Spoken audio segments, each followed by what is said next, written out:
Heraclon Publishing presents Alarm of War, a novel of war and conflict in the Victorian sector, by Kennedy Hudner. Narrated by Sachi Lovett. To Jennifer, for 41 wonderful years and many more on the way, and to the countless science fiction and fantasy writers who gave a shy kid from a small town a glimpse of other lives and other worlds, and a sense of hope. I hope this book helps repay that debt. Acknowledgements. Nobody writes a book alone. I've been lucky enough to have 3 dedicated readers who have given me valuable critiques and endless encouragement. My wife, Jennifer, and 2 sons, Joshua and Daniel. I can't thank them enough for their support and patience and for putting up with me when I would space out at dinner as one scene or another suddenly kidnapped my attention and ran off with it. Numerous other readers have given me great suggestions and caught embarrassing mistakes, including Beth and Bruce Hilson, David Menard, Hugh Murray, Mike Mastromonaco, Michelle Fontaine, Rob Kimball, Don Cray, Steve Jordan, and Mark Strickman. Many others, including my sister-in-law, Beth Hilson, and an old high school friend, John Mello, gave me numerous helpful hints on publishing. Any mistakes you find in the book are my own. Disclaimer. This is a science fiction book set far in the future. All of the characters are fictional. Any resemblance to any real person, living or dead, is not intended. If you think you see yourself in this book, take the nearest spaceship to Fleet Headquarters in Victoria and consult a therapist. I cannot hold my peace, because thou hast heard, O my soul, the sound of the trumpet, the alarm of war. Jeremiah 4:19. Chapter 1. Post-Diaspora, 950. The Conspirators. In Darwin Space. The opening moves of the Dominion War took place 2 years before the first shot was fired, over a glass of vintage Merlot. 3 people sat in a room overlooking the Daskin Sea on Darwin, undeniably the most beautiful planet in the inhabited universe. Darwin had become a resort planet. It had craggy mountains that reached to the heavens, thousands of miles of pristine beaches, lush forests, a stable climate, moderate temperatures, and no dangerous life forms of any kind. Except for man. Darwin was the headquarters of the League of Human Worlds, all of the organizations necessary to maintain normal relations among the far-flung worlds kept an office on Darwin. In the leading city of the planet, San Marino, nestled beside the Daskin Sea, there gathered diplomats, trade delegations, religious groups, doctors of the League Health Organization, academics, researchers of every interest and variety, and conspirators. In a small private hotel overlooking the harbor, 3 people discussed their common grievances. Michael Hudis lazily eyed his 2 guests. He was, technically, the Assistant Under-Secretary of Foreign Affairs for the Dominion of Unified Citizenry, a minor functionary in a very large bureaucracy. Actually, he reported directly to the Citizen Director, who he had known since the dusty playing fields of grade school. His function was to do the bidding of the Citizen Director. Hudis's value was that he got things done. Today, he was fomenting a war. It had taken 4 years to reach this point. A word dropped here, a gesture there, an offhanded comment at a diplomatic gathering, watching closely to see who laughed, who grimaced, who looked away, and who looked thoughtful. Seeds planted and their furtive offshoots carefully nurtured and hidden. Carefully hidden, always hidden from the probing eyes of the Vickies. And, finally, a very discreet invitation to this meeting, where people representing nations would freely speak their minds and state their intentions. "The damn Vickies are killing us," Elizabeth Dreyer complained. She was a special assistant to the Cape Breton National Security Advisor. She was supposed to be on Darwin for her honeymoon. After the discovery of the wormhole to Sybilhead and the Dominion, we spent 100 trillion credits. 100 trillion! To build the spaceport, repair docks, and warehousing needed to handle the freight traffic to the New Worlds. Cape Breton was the lifeblood of the New Worlds for 100 years, but then they discovered the wormholes to Victoria, and Cape Breton has been relegated to the status of a backwater port. She was a striking woman, with long tawny hair and flashing green eyes. Now her face was contorted and ugly, and it struck Judas that she would not age well. "We've no way of paying our debt," she continued. "Our industry is moving to Victoria to be closer to the shipping nodes. Anyone with an ounce of ambition or wealth emigrates, and the ones left behind can barely scratch out a living. Victoria is sucking us dry." Her complaint was understandable, Judas acknowledged. Cape Breton had been the gateway to the New Worlds. It had enjoyed the good fortune to have been settled and industrialized before the wormhole to Sybilhead had been discovered, and that discovery had been followed almost immediately by the wormhole to what was now the Dominion. As more and more colonists had journeyed to the newly discovered planets, Cape Breton had been the system that had supplied them with everything from sugar to the colony ships they flew in, and had grown wealthy in the process. Then calamity struck. The new wormhole led to an entirely new system which had not one wormhole leading into it, but 7. Worse yet, its wormholes were only a short distance from its principal solar system, which contained 5 inhabitable planets. The new system was a veritable treasure trove.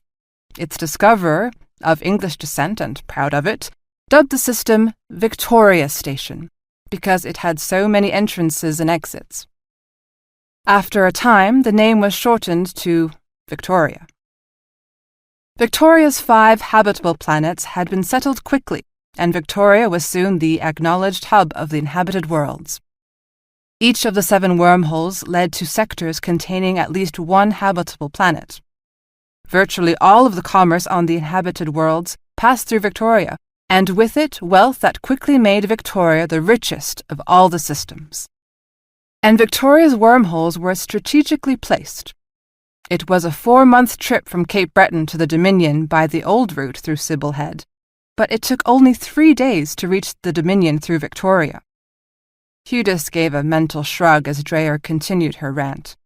It was little surprise that Cape Breton's warehouses were empty and its shipyards vacant.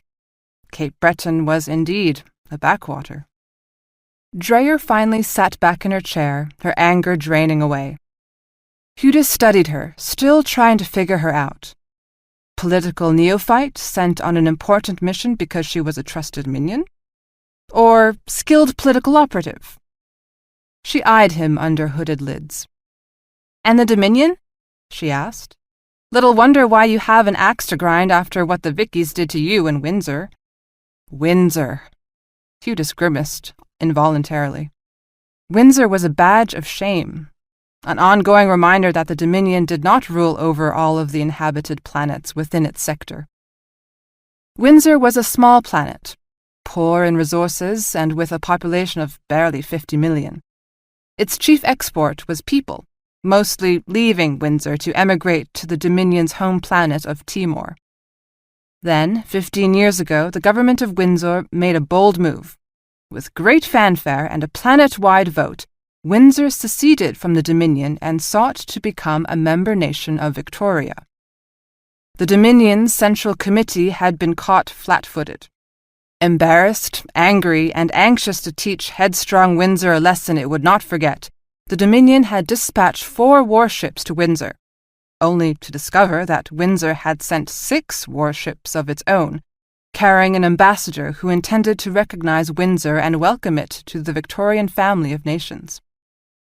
The ensuing battle had been humiliatingly brief. 4 Dominion ships were destroyed while the Vickies suffered 2 damages. The Dominion had responded with a fleet of 15 ships, forcing the Vickies to retreat. But then, a fleet of 10 additional ships came through the wormhole from Victoria. This time, the odds were virtually even, which made the outcome even harder to bear. 9 of the 15 Dominion ships were destroyed, while the survivors limped home, scarred and battered, the crews bleeding or dead. 3 Victorian ships were destroyed and several others damaged. Now, 15 years later, Windsor remained a Victorian protectorate, a thorn lodged firmly in the Dominion side, with 4 Vicky destroyers in constant orbit above it.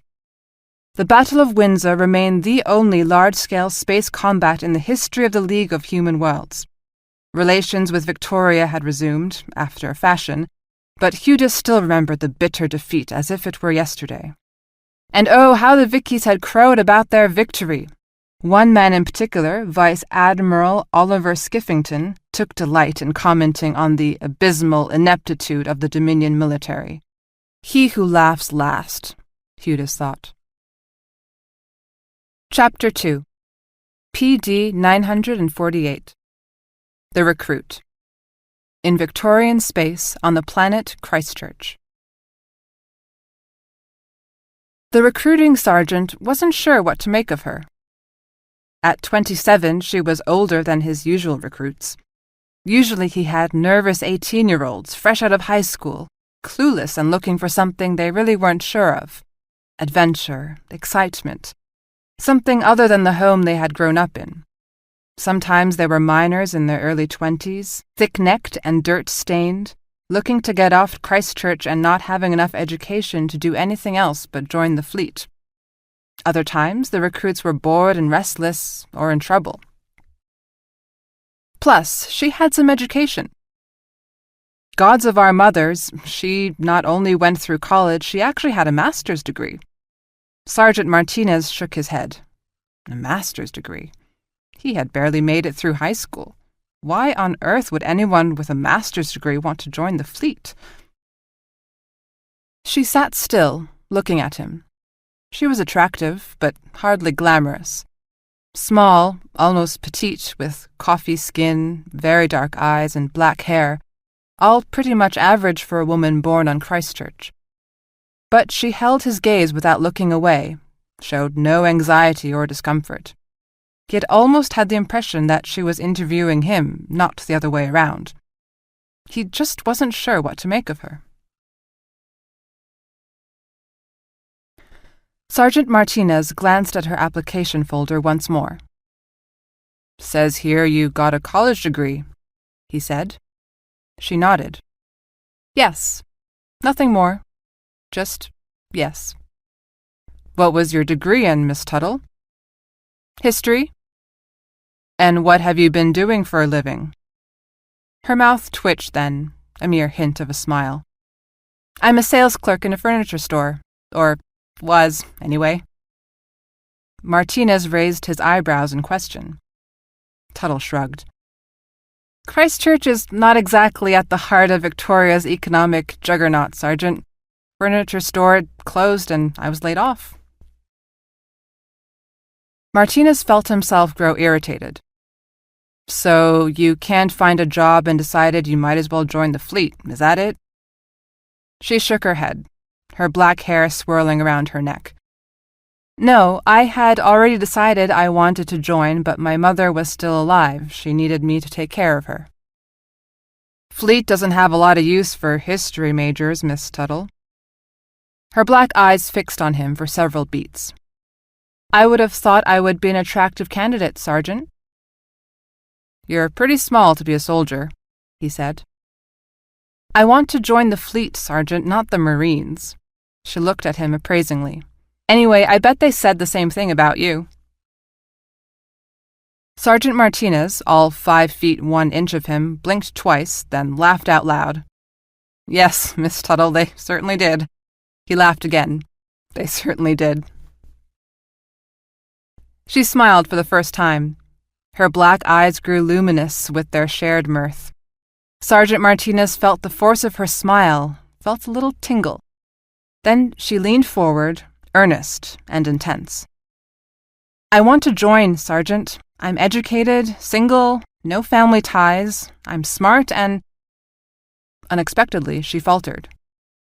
"And?" he queried. She took a breath. And I want to serve something bigger than myself. Well,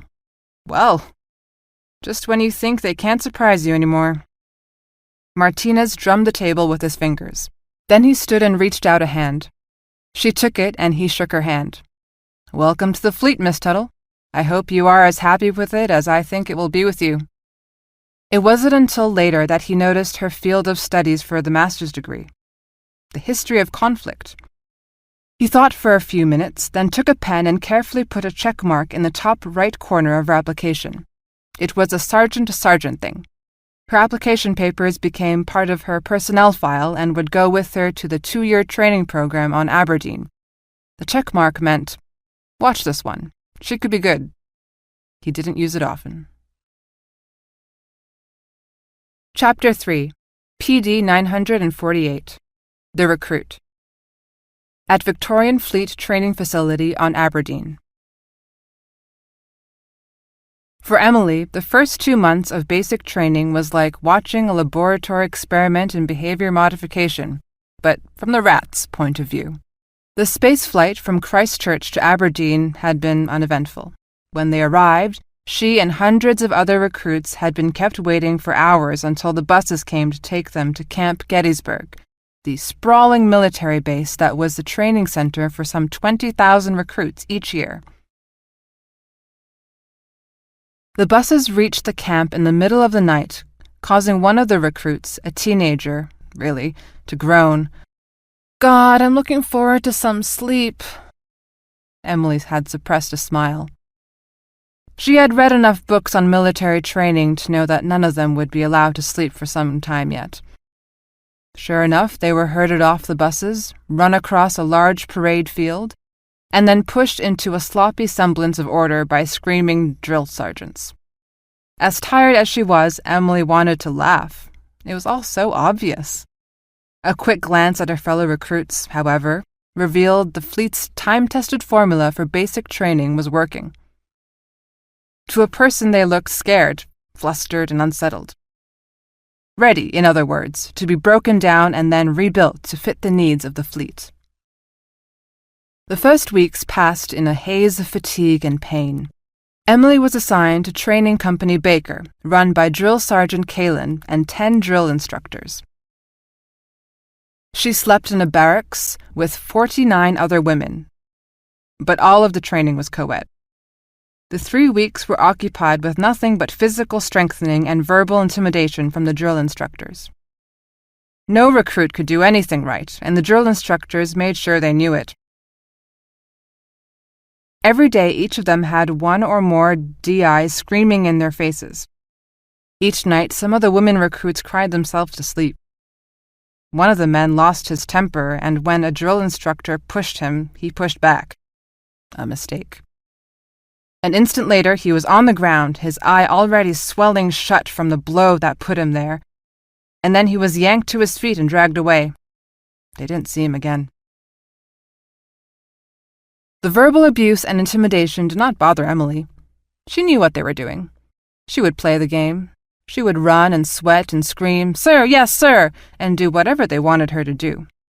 She had a goal. She was going to be a fleet historian. If she had to get through basic training to accomplish that goal, she would, and she was not going to let some screaming DI rattle her.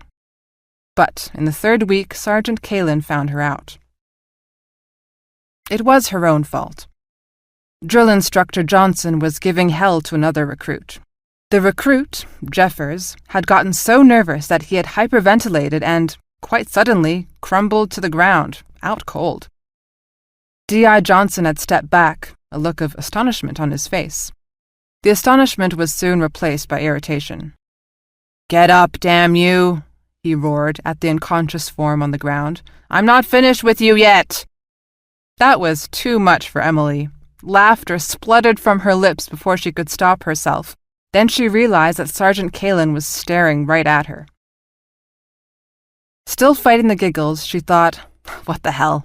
and winked at him.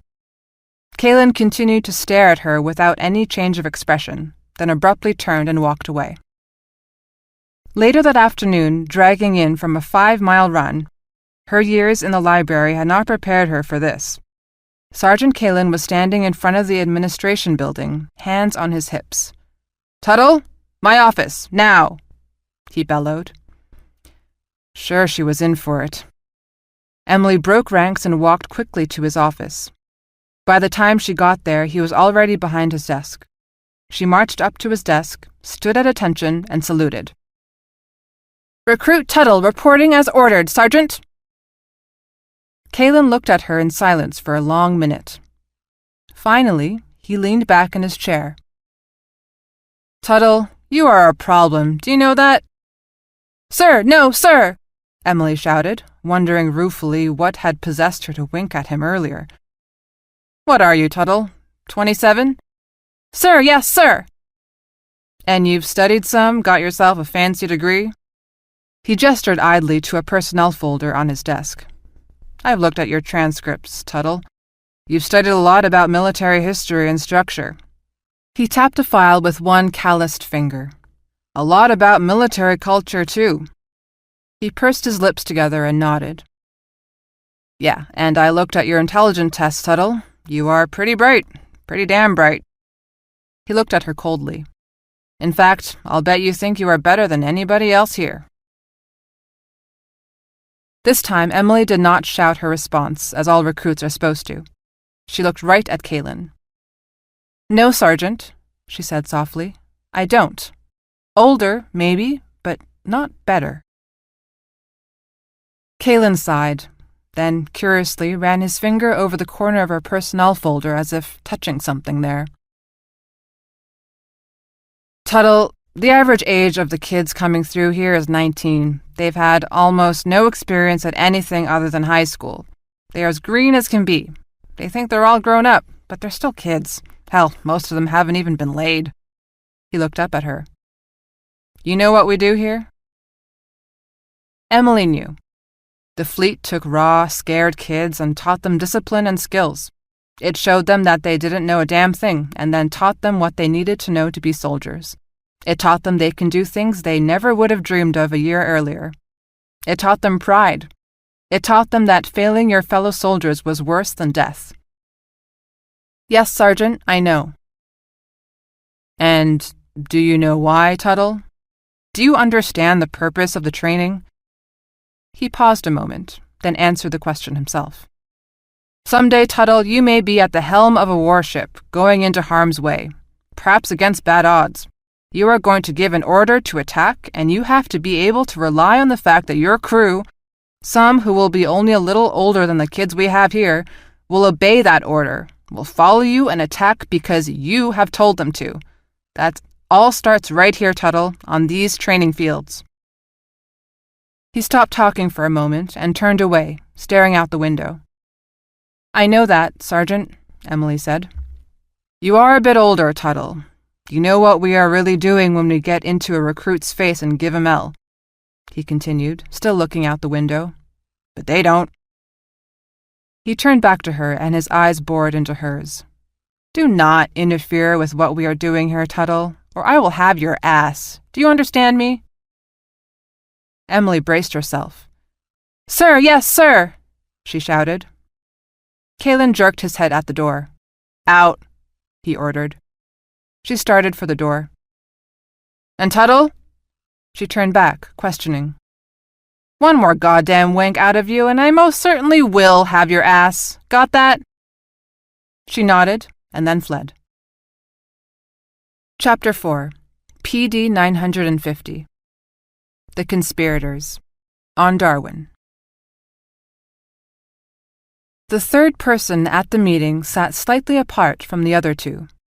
Arrogant, vain, xenophobic, and ruthless in the sureness of his superiority, Prince Rashahid was a royal born of the Attilica Empire.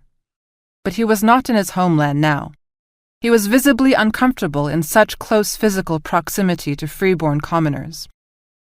The prince had taken the chair furthest away from Hudis and Dreyer, but they were well within his privacy zone, and Prince Rashahid made no effort to conceal his discomfort, nor his distaste.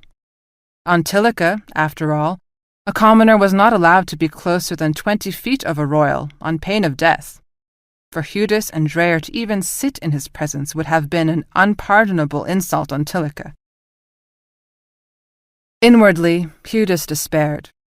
How would he ever forge these three wildly disparate nations into a force to defeat the Vickies? He restrained a sigh. One must work with the tools at hand, he reminded himself. Judas cleared his throat. I think perhaps it is time we also hear from our honored guest from the great empire of Tilica. Prince Rashahid, you honor us greatly with your presence here. From the corner of his eye, Judas could see the grimace of distaste on Dreyer's face. Didn't she understand the need for this? Prince Rashahid bowed his head slightly in acknowledgement of Judas's homage. I send you greetings from His Most Sovereign Majesty, the Emperor of Tilica, my father. The prince paused slightly, savoring the words that bestowed on him his personal power and status. My father has sent me as his personal emissary to hear your concerns and convey his wishes in this matter. Another pause. I speak for the emperor. Judas raised an internal eyebrow. Did he really? If this arrogant young pup was authorized to speak for Emperor Chalabi, that meant that the emperor was not merely interested in what the Dominion and Cape Breton wanted to do, but that the emperor had already decided on a course of action. He glanced at Dreyer, who stared back with studied professional blandness. Good, she understands as well, he thought with relief. What are the emperor's thoughts on this matter? Judas inquired. Prince Rashahid bowed his head again. As you know, my father, His Most Sovereign Majesty, has as his first and most pressing duty the safety and well-being of his people. Judas kept his face expressionless. Just a week earlier, as part of his briefing for this meeting by the Dominion Intelligence Directorate, he had been shown video footage of the now famous Arcadian delegation that had affronted the emperor in some way. It had given him nightmares. The colonel from the Dominion Intelligence Directorate who briefed him had been a short, stocky man with a no-nonsense attitude and a scar across his cheek that suggested he had not always served the DID from behind a desk. He had been characteristically blunt when briefing him about the need for proper etiquette around the Tilica royalty. Do not fuck with these people, Citizen Secretary. These people think they are God, he warned flatly. Once the prince is in the same room, be respectful at all times and keep your physical distance. On his homeworld, no commoner may get closer than 20 feet to him under penalty of death. The prince's protocol officer has granted you a special dispensation. You may sit in his royal presence, but you may not sit within 10 feet of a little bastard. Get any closer and it is a sign of disrespect. Do not challenge him directly. Do not make any jokes at his expense. In fact, stay away from humor entirely. The Tilica have no sense of humor and are suspicious of those who do. Whatever you do, do not say anything disrespectful about the emperor. These people are very, very touchy. For the love of God, Judas had complained, we are meeting in the heart of Darwin. What is the prince going to do, challenge me to a duel? The DID officer had stared at him with a flat look that made Judas squirm. No, Citizen Secretary, the prince will not challenge you to a duel. He does not duel with people who displease him. He kills them. What he will likely do is call in one of his fucking trolls, the Savik, the Kresh-born monsters that make up his personal guard. He, or it, or whatever the fuck it is, will twist your head until your spine snaps, then he will cut it off. The prince will add it to his little collection. Unspoken was the fact that the DID would not prevent it from happening. If Judas slipped up and displeased the prince, he was expendable. The citizen director had been clear about that. The Dominion of Unified Citizenry needed the Tilica's participation if this enterprise was going to succeed. Then the DID officer had shown him the video. Chapter 5, PD 948. The Recruit. At Victorian Fleet Training Facility on Aberdeen. Late one afternoon at the end of the third week, they were broken up into 4 companies of 100 each. Each recruit was issued a new uniform that seemed to have a lot of metallic threads woven into it. A battle harness, 2 canteens, a rucksack, and assorted gear to enable them to spend several days outside. And to Emily's astonishment, they were issued weapons. Sergeant Kalen stood on a small platform in front of them. He looked at them solemnly, hands on his hips. Each of you has been assigned to a company, red, green, blue, or gold. Tonight, Red Company will stay here, but the other 3 companies will be moved to separate barracks. From here on in, you will be at war with each other. In every field exercise, you will be pitted against one or more of the other companies. All of you will have the same weapons, the same tools. No one will have a technological advantage. How you do in the field exercises will depend on how well you think and plan, how disciplined you are, and sometimes how bold you are. He paused for a moment. Emily glanced about. Most of the faces around her showed no particular understanding of what was being said, but Emily felt a surge of excitement. Tactical training! And after less than a month! She had always read that the fleet basic training was months and months of physical training and basic instruction, and then, time permitting, some modest tactical training before being shipped off to advanced school. What were they doing? Sergeant Kalen held up a rifle, the same rifle that had been issued to the recruits an hour earlier. Each one of you has been issued the training version of the M24 bullpup assault rifle. This is not a sonic blaster, which is considerably more powerful. Those of you who go into the Royal Marines will learn how to use blasters. There were some scattered cheers, and Kalen waited tolerantly for them to subside.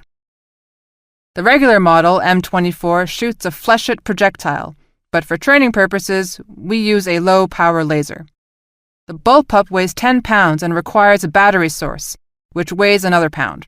The battery gives you enough power for approximately 70 shots, and then it has to be recharged or replaced.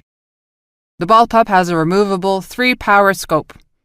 The rifle has an effective range of 800 yards, but its shot can be deflected by foliage, so take note.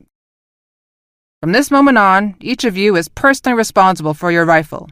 You will keep it with you at all times. If you damage or lose it, you will have to answer to me, and you won't enjoy the experience. Emily wondered how the laser rifles recorded a hit. Would the uniform glow? Turn colors? Make a noise? Some of you are wondering how you'll know when you've been shot by the enemy. A brief demonstration is in order. He barked out orders, and the recruits each separated so they were standing in 2 long rows, 10 feet apart. Emily had a sinking feeling. On my order, each recruit will aim his weapon at the leg of the recruit facing him and shoot. Another pause. This is going to hurt, thought Emily. Aim! Kalen bellowed. And fire!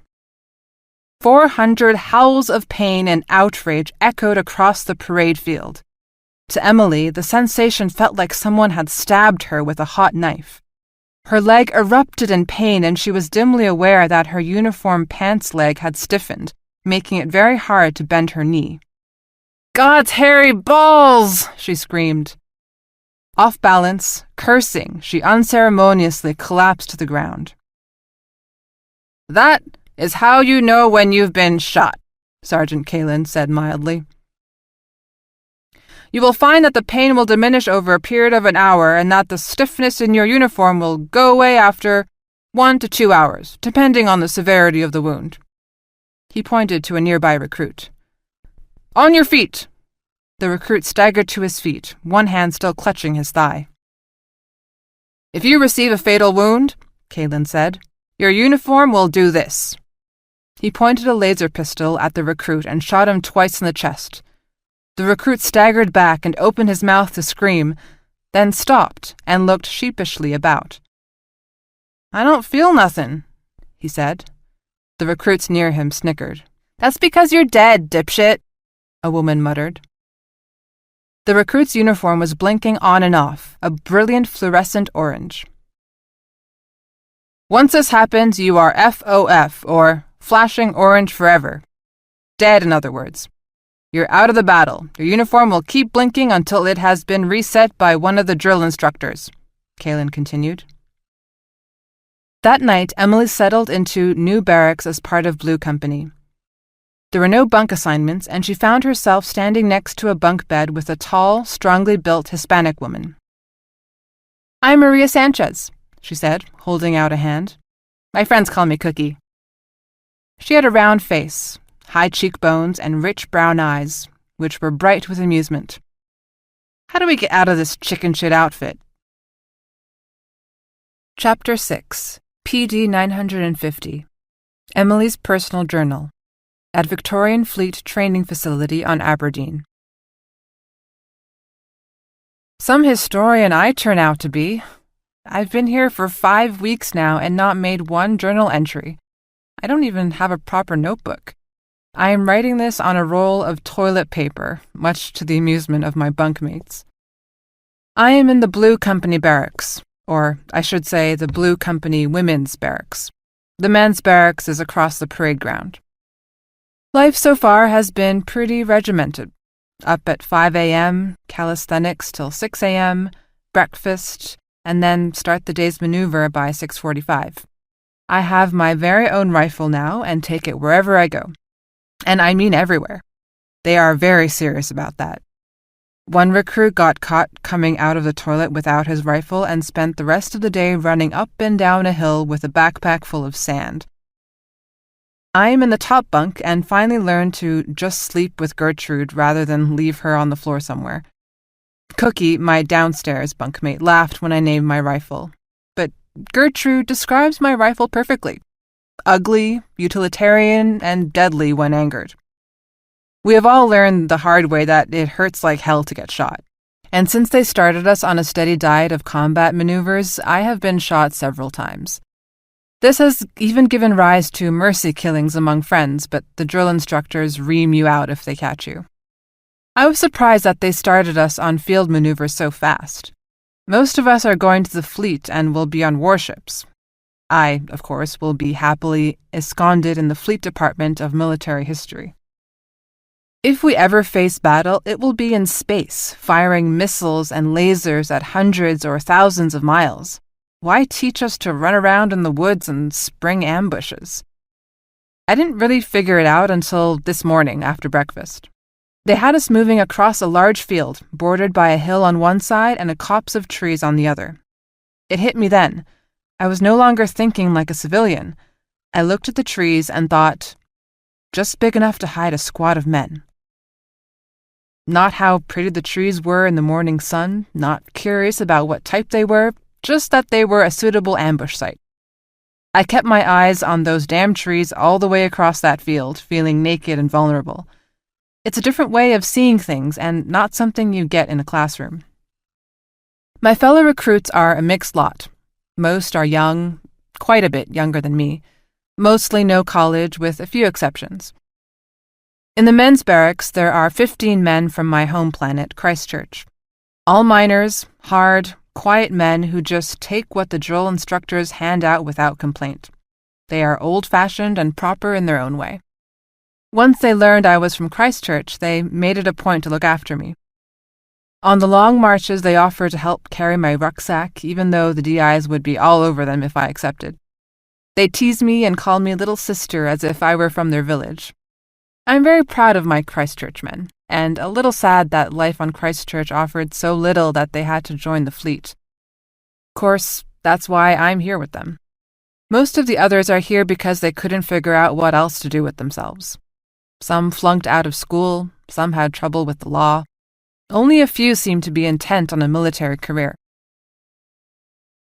Cookie wants to join the Marines. When we are on a long run, she even chants the Marine Creed. All together, never alone. Drives me nuts after a few miles. Can't say that I have met anyone quite like her. She dropped out of high school in her senior year, had enough schooling, and drifted around at odd jobs after that. Too bad. Had she gone to college, she could have made it on an athletic scholarship of some sort. She's a large, muscular woman. At 19, more of a girl, really, and fierce. Doesn't take any crap, never backs down. Amazon warrior type. The Marines will love her if she doesn't get canned first. Several of the men have hit on her already. The fleet seems to take a pretty laissez-faire approach to fraternization among the recruits, as long as it does not interfere with discipline. One of them would not leave her alone, so Cookie punched him in the nose. No warning, no please, just bam. D.I. Kalen got a little excited about that. There's actually a quaint little institution here. About a mile behind the barracks there is a lake, maybe half a mile wide and 2 miles long. Lots of woods around. On Sunday afternoons, when we are allowed about 4 hours of time on our own, there is quite a little procession of men and women going up there for some privacy and intense fraternization. Going up to the lake has already taken on a distinct connotation. Sociology majors would have a field day here. Early tribal customs of warrior groups, or something. I must confess here that men have not been hitting on me. No trips to the lake in the foreseeable future. I am too old for most of them. And something else. I try to hide the fact that I have a college degree, let alone a master's, but my education keeps seeping through. It's my vocabulary, I think. Cookie says I talk funny. Girl, where you learn them words? She started to call me professor, but I threatened her that if she kept it up, I would tell some of the other fledgling Marines that she keeps a teddy bear hidden in her bunk. A friendly truce prevails. 2 others merit note here. Hiram Brill is this gangly, shy, nervous kid who always walks around with a notebook, jotting notes on everything under the sun. When Blue Company was formed, he went around to every soldier and asked them about their background, their hobbies, and their skills. Want to know who can fix a truck? Brill has it in his notebook. Who used to hunt? Go rock climbing. Who used to run on the cross-country team in high school? Brill can tell you. He also takes notes on the battles we're in and analyzes them endlessly. No college degree. Too bad, he's a natural student. He also promised to scrounge me a notebook so I don't have to keep using this damn toilet paper. The other one is Grant Skiffington, son of Admiral Skiffington. The Admiral Skiffington from the Battle of Windsor, where he defeated the Dominion fleet. Mauled them, from all accounts I have read. Admiral Skiffington has a reputation for being arrogant, prickly, and ruthless in battle. Young Skiffington knows there is nothing the drill instructors can really do to him. He doesn't flaunt it exactly, but you can tell he thinks this is all a big game. Did I mention that he is handsome as sin? He is not lacking for girls to go to the lake for a little stroll in the woods. Lights out in 5 minutes. Thus endeth this entry. Chapter 7. PD 950. The Conspirators. In Darwin.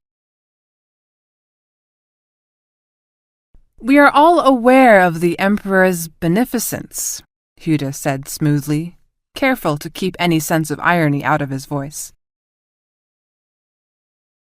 The problem facing the Emperor is ready access to Ziridium, Prince Rashahid explained.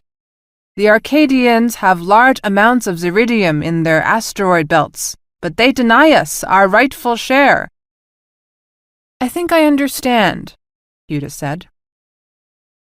The Arcadians, you realize, must send their ore freighters through Tilica space to reach the markets in Victoria. Yet the Darwin Trade Accord forbids us from charging a tariff on the Arcadian cargoes. This is a terrible affront to the Emperor's sovereignty. Not only do the Arcadians mine Ziridium that rightfully belongs to the Tilica Empire, but they flaunt their theft each time one of their ships passes through Tilica space. What is more, when the Emperor graciously offered to buy the Ziridium from the Arcadians at a very fair price, the Arcadians refused to sell at that price, citing the Darwin-Robinson-Patman Accord. The Robinson-Patman Accord prohibited any of the signatory nations from selling the same types of goods at different prices to different buyers. All buyers were to get the same price. Eudes knew that the emperor had offered to buy the Ziridium at 10% of the price Arcadia usually sold it for. The Arcadians had laughed. Prince Rushahid pursed his lips together. My father, the emperor, protested to the Arcadians. Do you know what they did? They sent a lawyer. He shook his head in wonderment. They sent one of their senior trade diplomats and a lawyer. Eudes knew from his briefing that there were no lawyers in Tilica. All law came from the emperor, and he enforced it with a will. The lawyer actually had the temerity to lecture my father on the Darwin-Robinson-Patman Accord, as if the emperor of the great Tilica Empire was a schoolboy in need of a lesson. The prince's face flushed at the memory of this insult. The emperor correctly pointed out to the Arcadians that the empire was not a signatory to the Robinson-Patman Accord, but the Arcadians refused to reason. The lawyer even suggested that perhaps the emperor did not understand the need for the laws against price discrimination. Did not understand? The prince sneered. The emperor of Tilica did not understand? The prince sighed deeply. My father is a patient man, but this was too much even for a man of his tolerance and benevolence. Oh, he respected all the forms. The diplomat was sent back to Arcadia unharmed. The lawyer, of course, had to be punished for his impudence. My father had him impaled in the center of the throne room. The prince smiled at the memory. Do you know what his last words were as they put him on the stake? He said.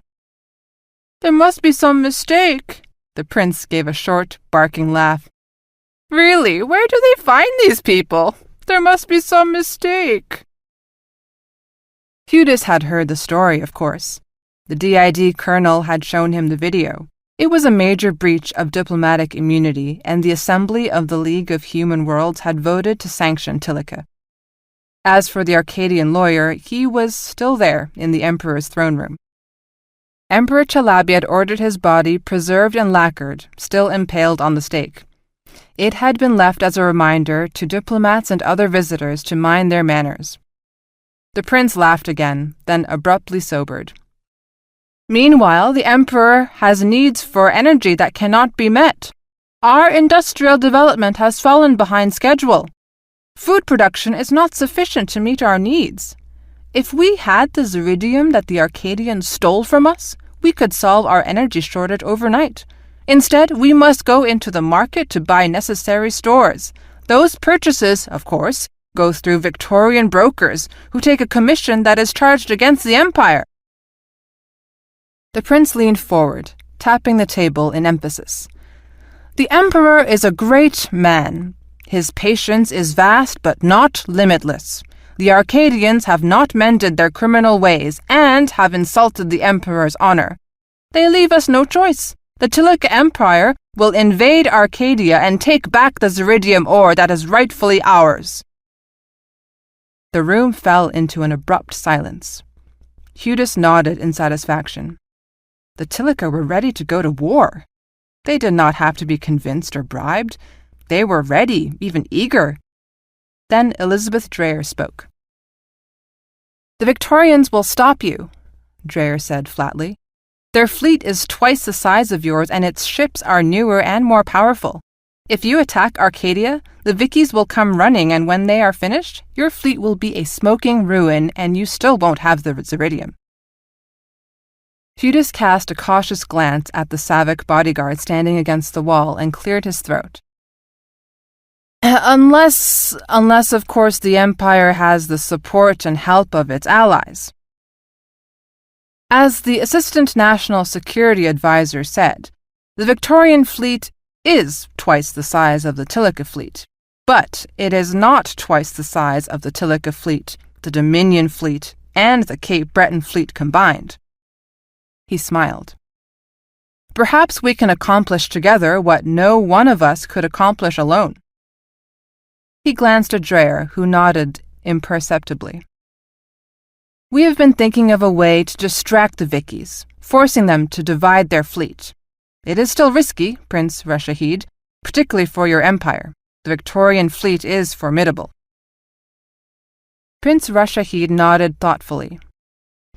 "What you say is true, Citizen Secretary, but perhaps the Victorian fleet is not as formidable as you think.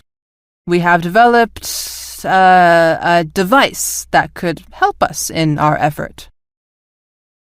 Talk suspended while servants brought in refreshments. When the last of them had left, Hudis outlined his plan for conquering Victoria. When he was done, he sipped his wine and looked at the beautiful woman from Cape Breton and the haughty prince from Tilica. "There are many details, of course, but first we must make a collective decision. Will our three nations join together in this crusade or not?" Elizabeth Dreyer nodded once. "Cape Breton will join." Prince Rashahid stood. "His Most Sovereign Majesty, the Emperor of Tilica, welcomes your allegiance in his war against the Arcadians. He will cooperate with your effort against Victoria." He tilted his head and made a clicking noise with his tongue. The two Kresh-born Saviks stepped forward and flanked the prince as he swept from the room. Hudis was mindful to keep beyond the prescribed 10 feet. For a long moment after the Tilica had left, neither of them spoke. Then Dreyer combed her hair back with her fingers. "You realize, don't you, that the Tilica will turn on us once the Vickies are destroyed?" "The Tilica want Arcadia and the Zeridium," Hudis replied neutrally. "Make her show her hand first." Dreyer nodded. "And once they have it, 50% of the known Zeridium reserves in the inhabited universe will be in the hands of the most xenophobic, psychotic race in the League of Human Worlds." She cupped her chin in her hand, pursing her lips in a mime of thought. "Tell me, Citizen Secretary, do you think that is a good idea?" Hudis sighed.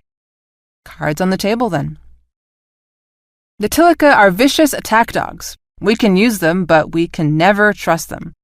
I don't know what this new weapon is that they have, but I am satisfied that they will make the Vickies pay dearly. Will the Tilica win?" He shrugged. "It doesn't matter, as long as they hurt the Vickies badly. We need either a victorious Tilica or a victorious but badly battered Victoria. In either case, we will have our prize." Dreyer studied him, her eyes wide and unmoving. He realized wryly that she was no political neophyte. More like a very sleek, dangerous cat. "Ah, yes, our prize. Victoria, its planets and resources." "Ah, yes, our prize. Victoria, its planets and its resources." She smiled lazily. "And of course its location, the very center of the human universe. All that commerce passing through every day." She straightened and clasped her hands together.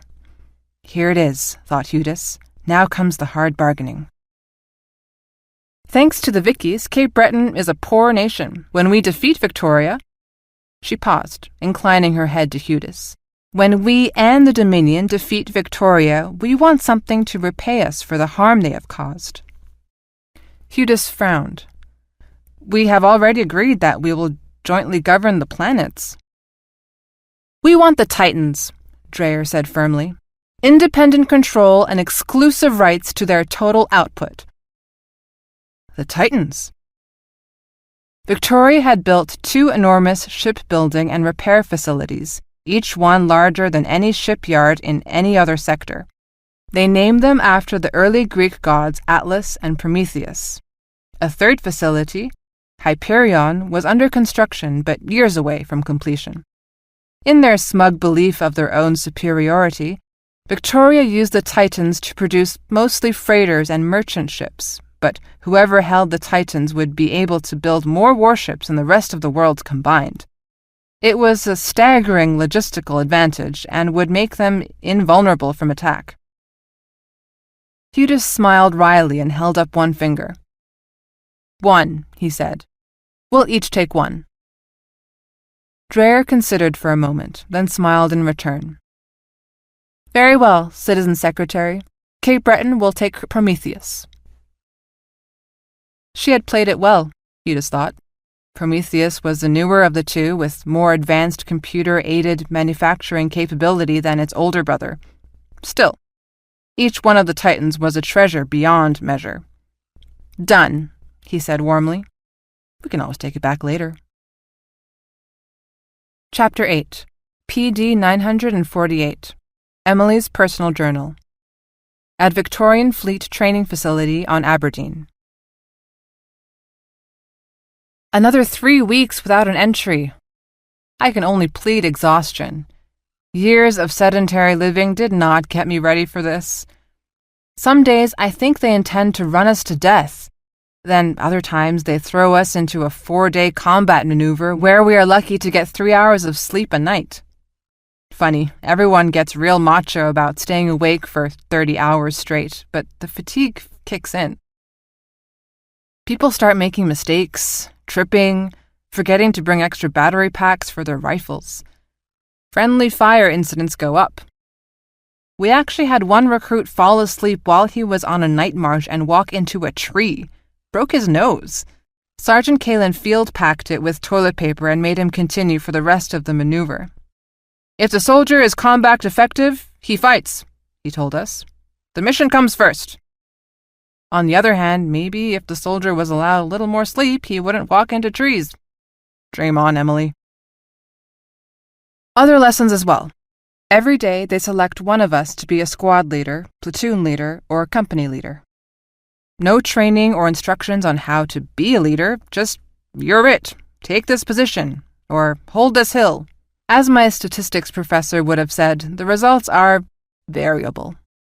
What is interesting, though, is how quickly you learn who is good and who isn't. First lesson. The bad ones get more of us killed than the good ones. Second lesson. The tough, swaggering guys often can't plan their way out of a paper bag. No feints, no maneuvers, no psychology, just charge straight in and damn the torpedoes or machine guns or whatever. Enormous casualties. Sometimes they take their objective, more often not. When they do win, there seems to be a perverse pride that they won the battle despite the dire losses suffered by their men. Stupid, just stupid. And God help us if the idiot wins like this. It makes him more prone to do it again in the future. Foolhardy bravery plus lack of imagination equals disaster. Which brings me to Grant Skiffington, the admirable's son. I know he is smart enough to plan a decent, imaginative attack, but he doesn't bother. He just likes to fight and isn't too concerned with actually winning. He doesn't seem to care much if people get wounded, which hurts like a son of a bitch. After one skirmish, I told him he was a jerk and that a lot of his people had been killed for nothing. He didn't even take the objective. He laughed and called over one of the foods. "How are you feeling?" he asked the guy. "Fine," replied the soldier. Then Skiffington leaned over to me and said, sotto voce, "I'll let you in on a little secret, Tuttle. He's not really dead." Then he laughed and walked away. I told Cookie about it, and she said I should have shot him in the ass. "He feels some pain then, girlie. He most certainly will." Cookie is ambivalent about Skiffington. She admires him for his ferocity in battle, but doesn't like the casualties. "He'll take the hill that needs taken real bad, but he might be the only one left standing." Sergeant Kalin just shakes his head and asks Skiffington if he can really be that stupid. He's not, of course. Sergeant Kalin still hasn't picked me to lead the company in any significant maneuver. Getting nervous. Chapter 9. PD 948. The Recruit. At Victorian Fleet Training Facility on Aberdeen. For the next 2 months, Blue Company was in the field at least 6 days a week. There were ambushes, assaults on a fixed target, long patrols in free fire zones, and more. Each day, the drill instructors would pick recruits to be officers for that day's exercise. Emily quickly discerned that they were given problems, but not taught the solution to the problem until the next training session. The first week, they were given maps and a compass, and then they were sent on long hikes with half a dozen waypoints. They got helplessly lost, and in one case wandered so far outside the training area they did not even encounter enemy troops. They got back to the camp a day late, out of water and food and thoroughly exhausted. The next day, there was a lesson in map reading and orienteering. Emily paid very close attention, noted her mistakes from the day before, and vowed that whatever other screw-ups she might make, she would never be lost again. They were run through several hairy firefights before they were taken to a shooting range, and once there, every one of them paid close attention to how to properly aim the bullpup. They ran out of battery packs and learned to check out additional ones from supply. They learned that water was too damn heavy to carry a third canteen, but to refill the two they had at every opportunity. They learned to never, never pass up an opportunity to sleep. And they learned about each other. Which recruits never complained, who always complained, who would scream and bully, who would listen quietly and take the time to think the problem through, who you could rely on. For sheer cleverness, though, Emily's favorite was Hiram Brill. Awkward, gangly, his slow speech masked a chess player's sense of strategy. In one wargame, Blue Company's mission was simple: hold a communication center. The building sat next to a small copse of trees in a flat field. The enemy was made up of Green and Gold companies, 200 soldiers against Blue Company's 100. The jump-off point for the attackers was 15 miles away. They would have to march through hilly, wooded terrain to reach the objective. When he got the assignment, Brill sat down with a topographical map of the area he had scrounged from the camp library. He studied it for 20 minutes, then divided the company into 5 groups of 20 each. He flipped pages in his notebook, then called out the names of 15 men and women who had all been long-distance runners in school, and had them dump all their gear except for the rifle, 2 extra batteries, 1 field ration bar, and a bottle of water. One man was given a pair of binoculars and a radio. "You are the rabbits," he explained. His voice was strong, but Emily saw his face was pasty white. "Green and Gold jumped off 30 minutes ago at the base of this ridgeline, 15 miles away. You guys can run faster and longer than anybody in Blue Company. We need you to reach the enemy as far away from here as possible so that we'll have the maximum amount of time to whittle them down before they reach this building. Move as fast as you can until you make contact with Green and Gold. Send your 3 best runners ahead to be scouts. Once you find the enemy, fall back to a good position to set your first ambush. Harass the hell out of them. Shoot like you've got all the ammo in the world. They'll be stunned at first. Then they'll come at you hard. As soon as they do, fall back. Stay in contact, but keep falling back. I want them to chase you. If they don't chase you, hit them again." He marked a spot on the map. "When you reach this point, this ridgeline right here, another team will take over being the rabbits. You just break contact and come all the way back. There'll be food and water at these points. Eat a little, have some water, then go. Don't try to carry anything, just get back here." The second rabbit team was to harass and fall back over 3 miles, then break contact while the third team took over.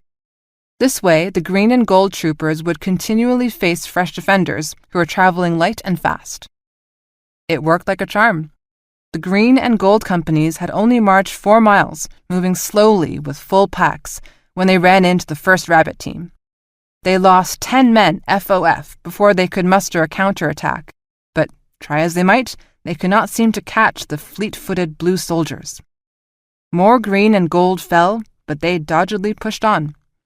Sometimes the attackers caught up to the blue soldiers and even managed to kill a few, but they paid dearly for their meager victories.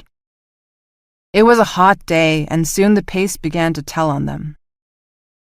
The Gold commander urged the men to slow down and not get worn out, but the Green commander urged the men forwards, screaming invectives each time the blue defenders picked off another attacker. The stronger, fitter soldiers soon pushed out in front, while their slower comrades fell behind. Command and control began to break down, and the attackers soon became severely disorganized, individual groups rather than a cohesive force of 200 soldiers. 10 long, hot hours after the first shots were fired, the Green Commander led the front elements of the attack force to the hill overlooking the communication center. By then, the attack force had lost 90 men, killed to 20 of the Blues, and the attack force was strung over 5 miles. Rather than wait for the rest of his force to arrive, the Green Commander, the Gold Commander had twisted his ankle 6 miles earlier, ordered an immediate attack with the 40 men he had at hand. Tired, hungry, and anxious to launch a bold attack against his objective, the Green Commander did not bother to make a reconnaissance, and thus missed the last opportunity to save himself and his men. From his spider hole, Brill watched the attackers emerge from the copse of trees. He wiped his sweaty hands on his pants and keyed his radio. "Steady, everyone. They're almost in the kill zone. Wait for my command."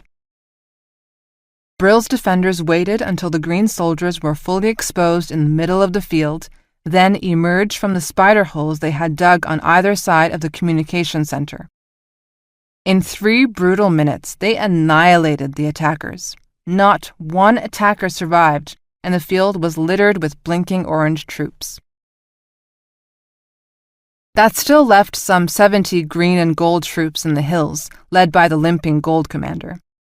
Brill got on the radio and gave an order, and the small teams he had hidden in the woods formed a line behind the stragglers. The Blue troops crept stealthily behind the attacking forces as the Gold Commander led them to the copse of trees near the communication center. When they arrived, the Gold Commander was mystified to see so many of the attack force FOF in the field below him, with no Blue soldiers in sight. Had they been driven off? Was the communication center his for the taking? Cautiously, wary of a trap, the attack force moved from the copse and formed a wide skirmish line. Behind them, unseen, the Blue soldiers who had been following them took up firing positions in the trees. Brill waited until they were in the open, spoke into his radio, and ducked lower in his spider hole as the Blues in the trees opened fire from behind the attackers. The Gold Commander ordered his men to wheel around and return fire, and that was when the main Blue force emerged from their spider holes for the second time that day and caught them unawares. Only 10 green and gold troops escaped back to their base. "Nice job, Hiram, that was great!" Emily shouted to Brill. She couldn't stop smiling. Her face was smudged and dirty, and her teeth gleamed white against the dirt. She had commanded one of the teams that ambushed the last attackers from behind. She was exhausted and exhilarated all at once. Sergeant Kalen joined them. "Well, recruit, the odds were 2-1 against you, and you pulled it off," Kalen said, nodding in pleasure as he looked over the dead green and gold troops. "What made you think up that plan?" Brill, who had not moved more than 100 feet in the entire battle, looked sweat-soaked and haggard. His eyes were a little too bright, and he spoke rapidly. "The key was that we have fought against the Green and Gold companies before." He waved his notebook in the air. "Green Company has always been bold and aggressive, while Gold has been cautious and methodical." Brill smiled in satisfaction. "I figured that the 2 commanders would not work well together, and that with some pressure their command and control would go to hell. I hoped if I could split them up, spread them out by making them chase us through the woods, we could whittle them down to size." Sergeant Kalen nodded. "That was a good job, Brill." He looked at him for a long moment, pausing as if he were going to say something more, then abruptly turned and left. Emily turned back to Brill. "All honor to you, Hiram. By my life, it worked like a charm." She laughed and hugged him. He shook his head somberly. "You know what, Em?" he said softly so that only she could hear. "I didn't know if it would work. I really didn't." He swallowed and lowered his chin. "I mean, I thought it should work, but I was so scared. Once I sent you out to harass them, all I could do was sit and wait to see what would happen. Gods of our mothers, I waited for hours before I had a clear picture of what was going on, and even then I was afraid to believe it." He smiled weakly. "Harder than it looks, Em. Harder than it looks." And that, Emily thought at the time, was the lesson of the day. There were more missions, and sometimes Blue Company came out on the losing end. Through it all, Emily kept her head down and her mouth shut, anxious not to rile Sergeant Kalin. A couple of times he made her the officer for a tactical problem, but they were relatively simple and straightforward, focusing more on logistics and movement than combat. She performed the tasks competently, and that was that. Chapter 10. PD 948. The Recruit. At Victorian Fleet Training Facility on Aberdeen. One morning, late in the third month of training, Sergeant Kalin assembled Blue Company and told them to stand at ease. All right, most of you know that in 5 days this training cycle ends and you will rotate to specialized fleet training.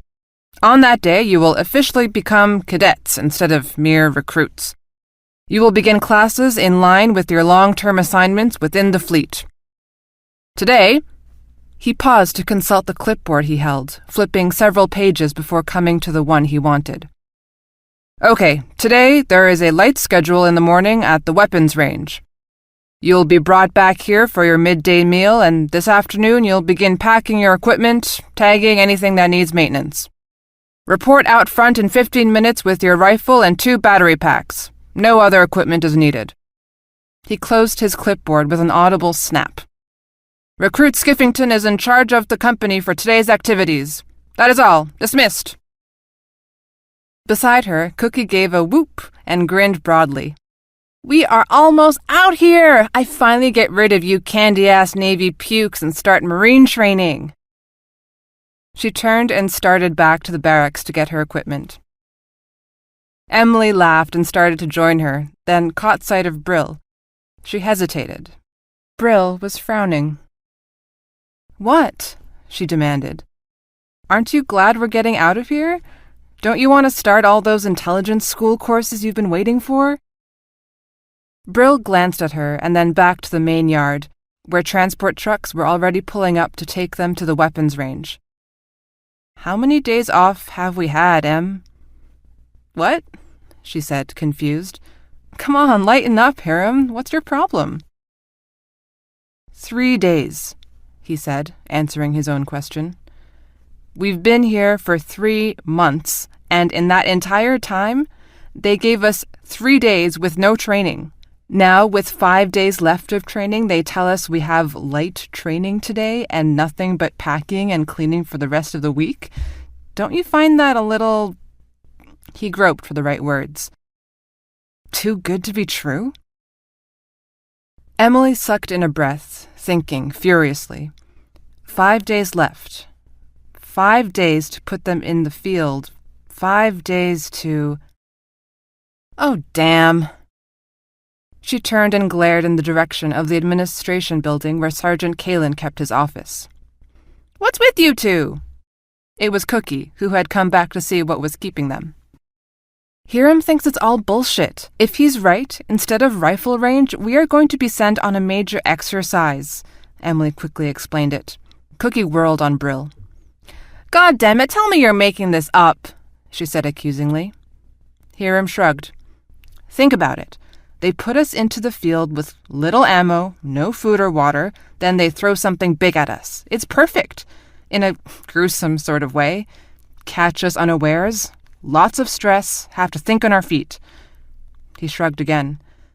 Think of it as Sergeant Kalin's special graduation present as we go off to fleet school. Ah, bugger me, Cookie moaned. In the administration building across the field, Sergeant Kalin stood in the window watching them through a pair of binoculars. You are a mean son of a bitch. You know that, Sergeant? Major Corber said pleasantly. I never disagree with the Major, sir. Corber snorted derisively. Have they figured you out, Sergeant? Will they escape the full emotional trauma of the dirty trick you are playing on them, or are they going to be thoroughly and irrevocably screwed like the last class? Kalin scanned the field once again with the binoculars.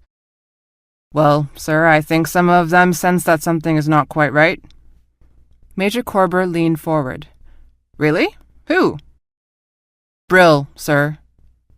Corber looked blank. The smart one, the guy who completely buggered green and gold 2 weeks ago. He's talking to Tuttle. Ah, the history major. Is she smart enough to figure it out? Kalin grinned ruefully. Yes, sir, she's plenty smart. I haven't thrown much at her yet. Been saving her for this. Corbett gestured for the binoculars.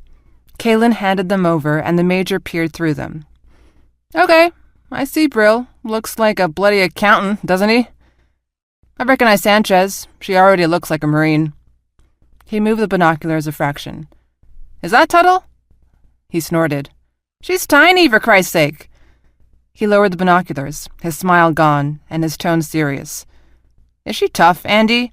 He asked, using the sergeant's Christian name. Kalin shrugged. Well, sir, that's what this mission is intended to find out, isn't it? Has any group ever successfully completed this mission? No, sir. Always a first time, though. Corbett pursed his lips. Who is the officer of the day? Kalin grinned wolfishly. Skiffington. Corbett shook his head in dismay. You've got a mean streak, Andy. On the parade field, Emily checked her watch. 10 minutes left. Grant Skiffington was nearby. She ran to him. Hey, Skiff! Hold up! There's a real good chance this is a setup for a surprise mission. You should tell everyone to wear full battle rattle, extra food and batteries. Skiffington stopped and turned to her. He smiled condescendingly. And you made the jump from a morning at the rifle range to a surprise mission? How, exactly? Hiram thinks they're going to send us on a major exercise. Skiffington pursed his lips and nodded. Ah, well, he said sarcastically. If Brill says it, it must be so, right? He looked tall and fit and more like a soldier than Brill, and the contrast of the two of them standing side by side somehow made Brill's hunch sound like a feeble joke. Sergeant Kalin would never give us 5 days of light duty, Brill said defensively. Emily winced. Skiffington laughed then, the tone hovering on the edge of outright scorn. You want everyone to carry 30 extra pounds because the sergeant is being nice? You sound like the lunatic fringe, you know that? 2 bright spots appeared on Brill's cheeks. Cookie Sanchez pushed forward, thrusting her face close to Skiffington's. Show a little respect, you piece of shit, she growled. While you busy getting our asses shot off time after time, Hiram here is the guy who took out 2 enemy companies. You got balls, Skiffy, I give you that. But you ain't got the brains of a gnat. Hiram is smart, you hear? If he says the sergeant is about to mess with us, that's good enough for me. Emily looked at Cookie in surprise. This was something more than a person just defending a friend. There was a distinct whiff of ownership in her tone and body language. Skiffington's gaze flickered from her to Brill, and back again. A little smile tugged at the corner of his mouth. Well, he drawled, who would have guessed? The notebook geek and the Amazon lady. Emily could sense Cookie sliding towards a fight. It's just a smart precaution, Skiff, Emily said quietly, hoping to defuse the situation. The other members of Blue Company were looking at each other. Not a few laughed. Some looked concerned. But Skiffington was in command, and he did not like anyone to disagree with him in public. Skiffington snorted in amusement. We're going to the rifle range. Bring whatever gear you want. Just don't complain about how heavy it is later. An hour later, Blue Company assembled at the rifle range. As they assembled, about 30 of them wore full battle gear. Sergeant Kalin shook his head wonderingly.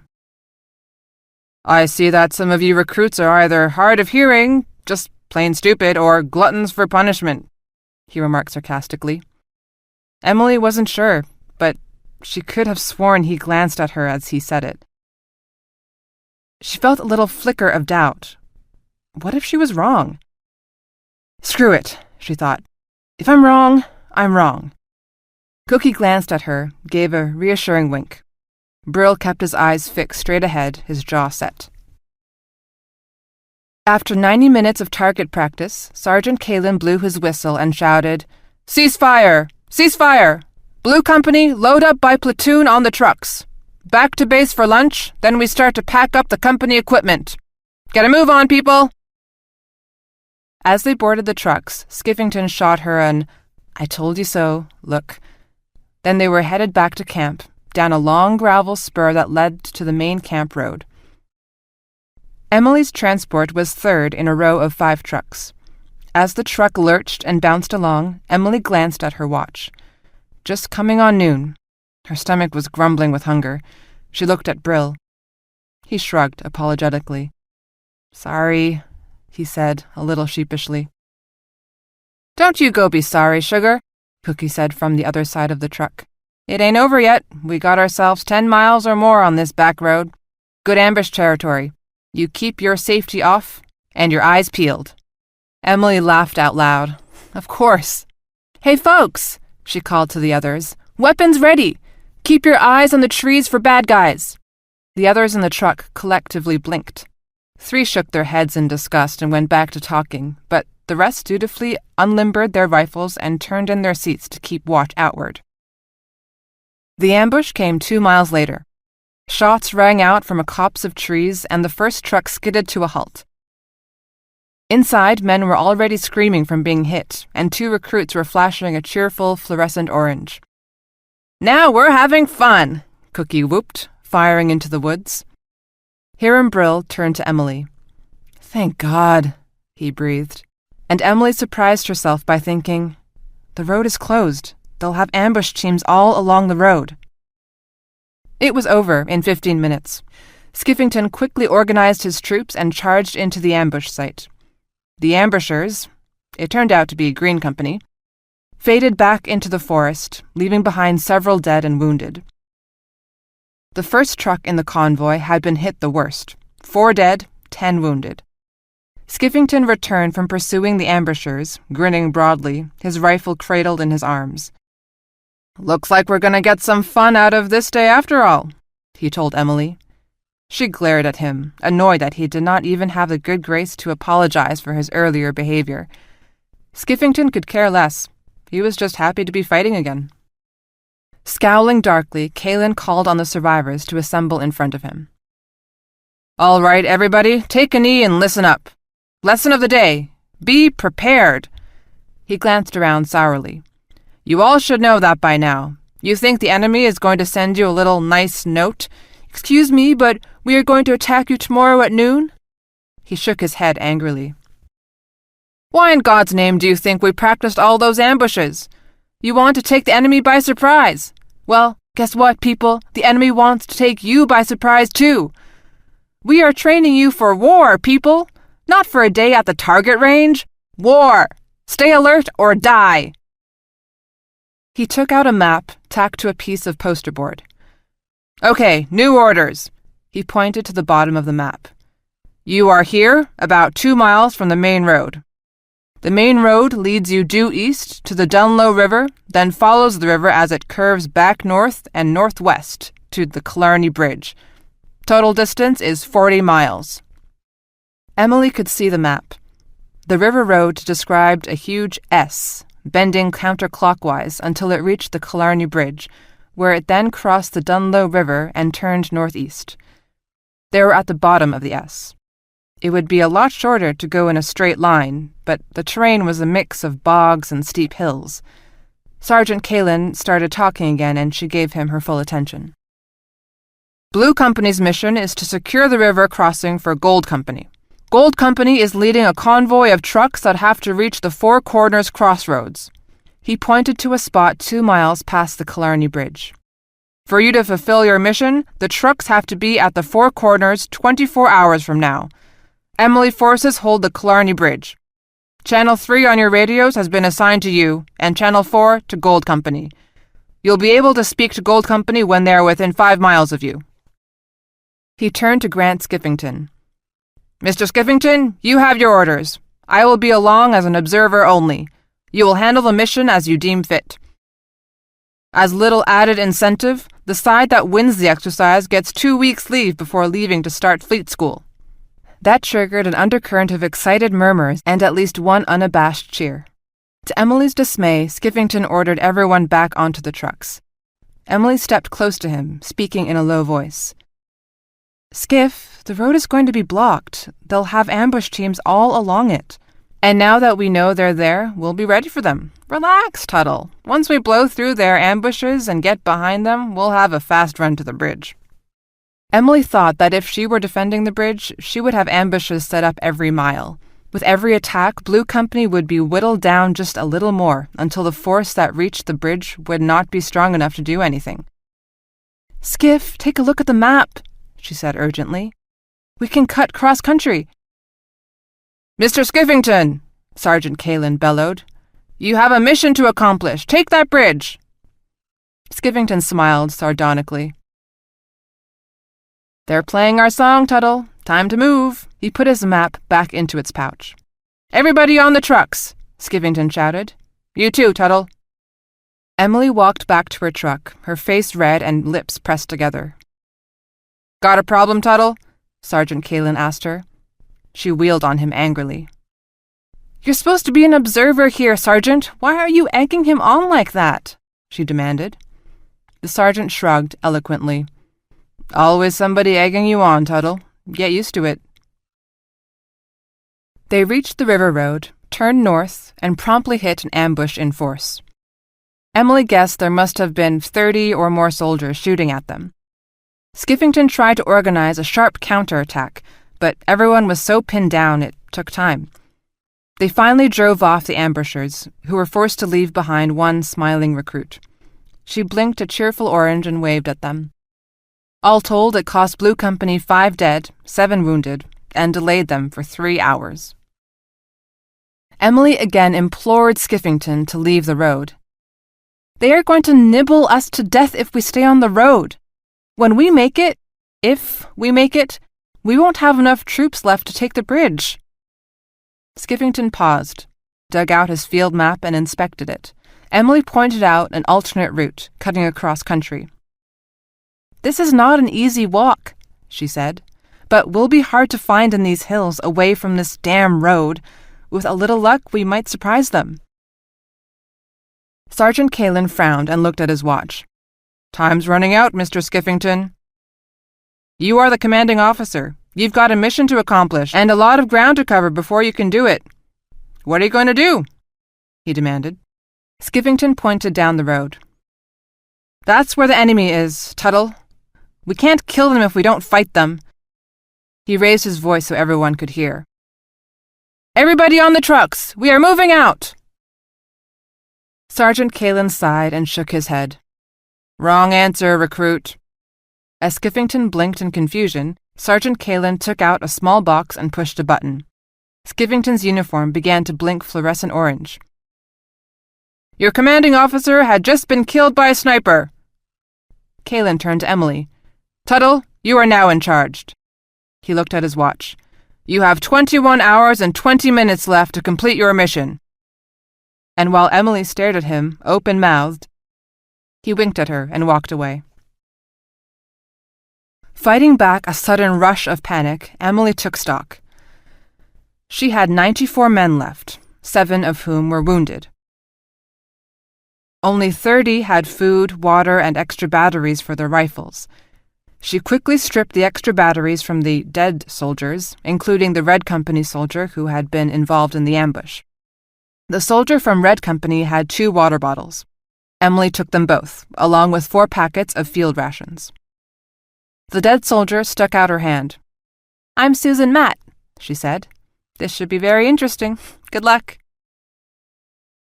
"I don't suppose you'd care to tell me where the rest of Red Army is?" Emily asked. Matt gestured to her blinking uniform. "Dead men tell no lies," she intoned solemnly, then ruined it by giggling. Emily divided the company into 5 platoons. She considered who to make platoon leaders. One choice was easy, Cookie Sanchez. She took Hiram Brill by the arm and pulled him aside. "Do you want to be a platoon leader, Hiram?" she asked out of hearing of the others. Fresh beads of sweat appeared on his forehead and the color drained from his face. "Listen, Emily," he stammered. "If you need me, I'll do it, but I'd much rather be, like your staff officer or something. I'm real good with maps and—" He paused, looking away from her. "I really don't like making battlefield decisions," he said miserably. He took out his notebook and held it in front of him, as if he were offering her a gift of great worth. "But I've got everything you need to know about everyone in Blue Company." Emily remembered the look on Brill's face after he led the Blue Company victory over Green and Gold, and she recalled the brilliant analysis that allowed him to do it. She made a decision. "Okay," she said briskly, "you are my aide-de-camp, chief advisor and right-hand man. But," she said sternly, "when I want advice, I want it because I need it right then and there. You can't get all nervous and close up on me. Deal?" Brill breathed in relief. "I won't let you down." "Okay, Mr. Advisor, I need 4 platoon leaders right now. Suggestions?" Brill thought for a moment, his face taking on that peculiarly blank expression that she had seen before when he was concentrating intently. Cookie called it his village idiot look. Then, abruptly, he was back. "Okay," he said. "You want Kimball, Lee, Zavary, and—" he smiled grimly, "Skiffington." Emily considered. Rob Kimball was a tall, beanpole recruit with a shock of unkempt hair who had shown an unbridled enthusiasm for tactical exercises. What's more, he had shown a talent for devious and cunning tactics, always doing something that caught his opponents by surprise. Sandra Lee was slow-talking, calm and steady, but incredibly focused.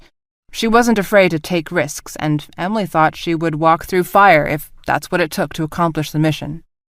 "I don't know Zavary, and Skiffington is FOF, she said, a little more sharply than she intended.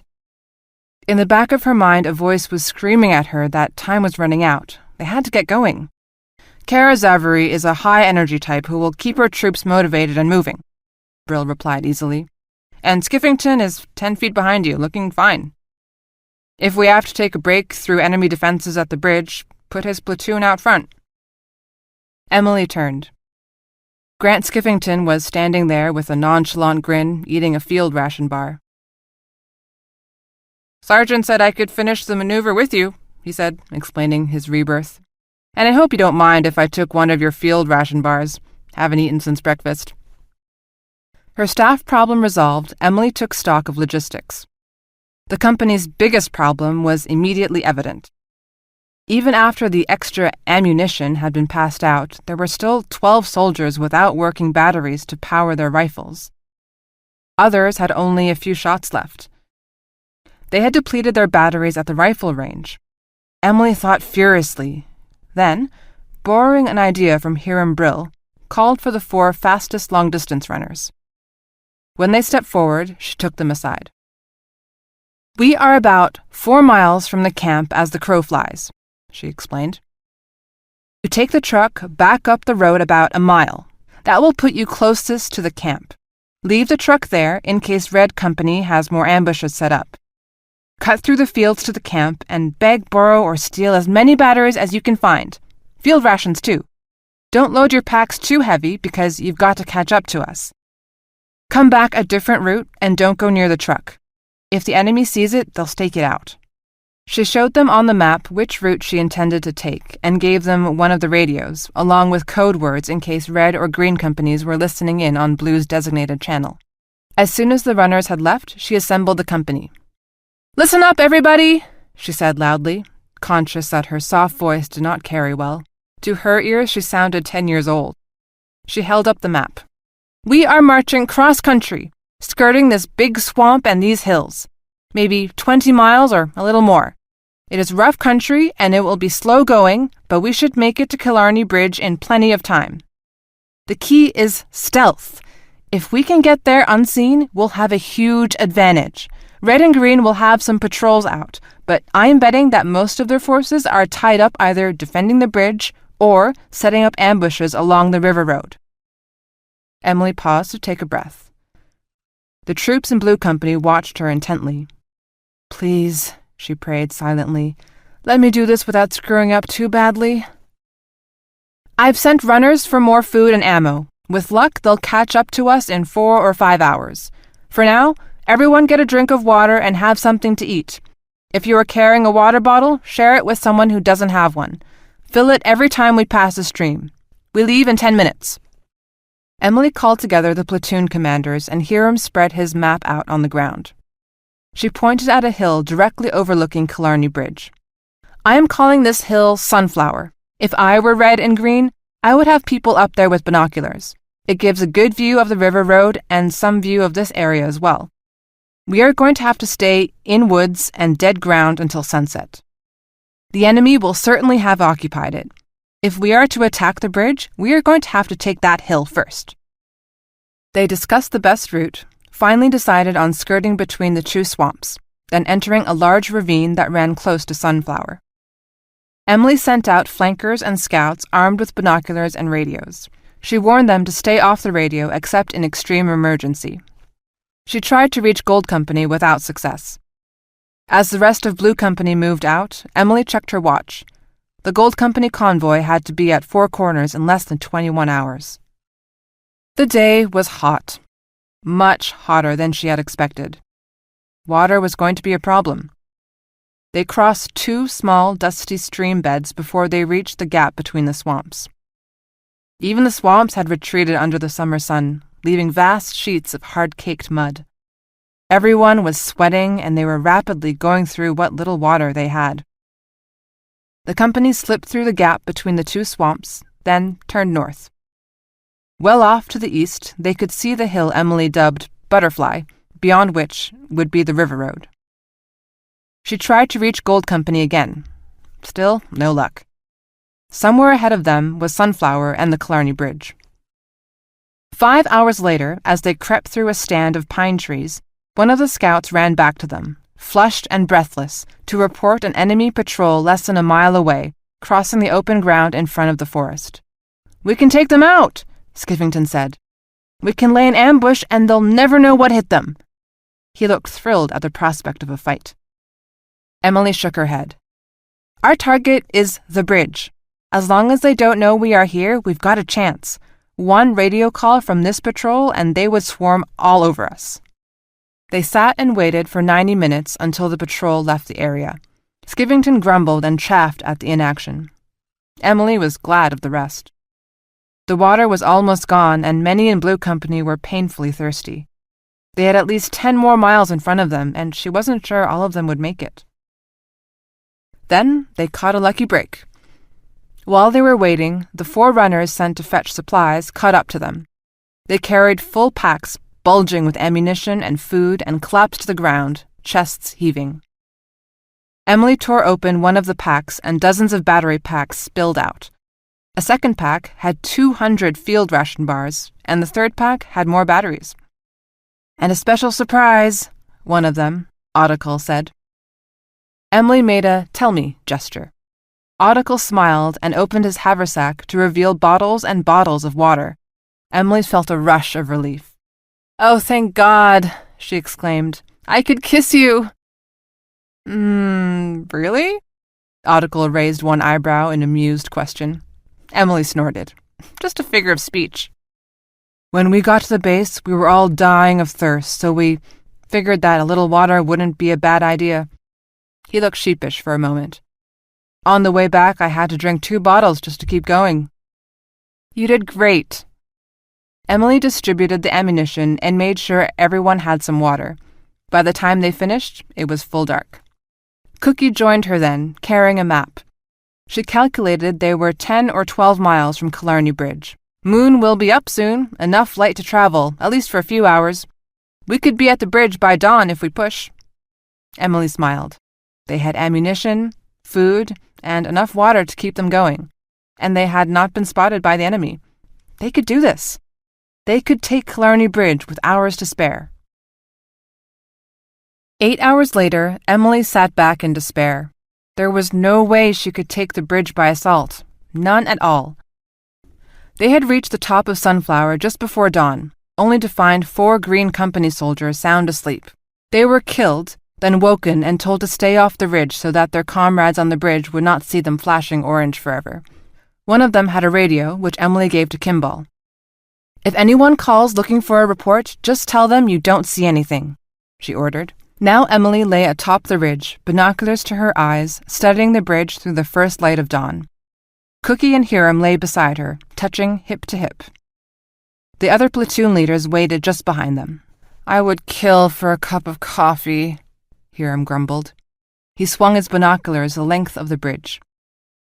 My, they have been busy little beavers, haven't they?" Emily stifled a curse.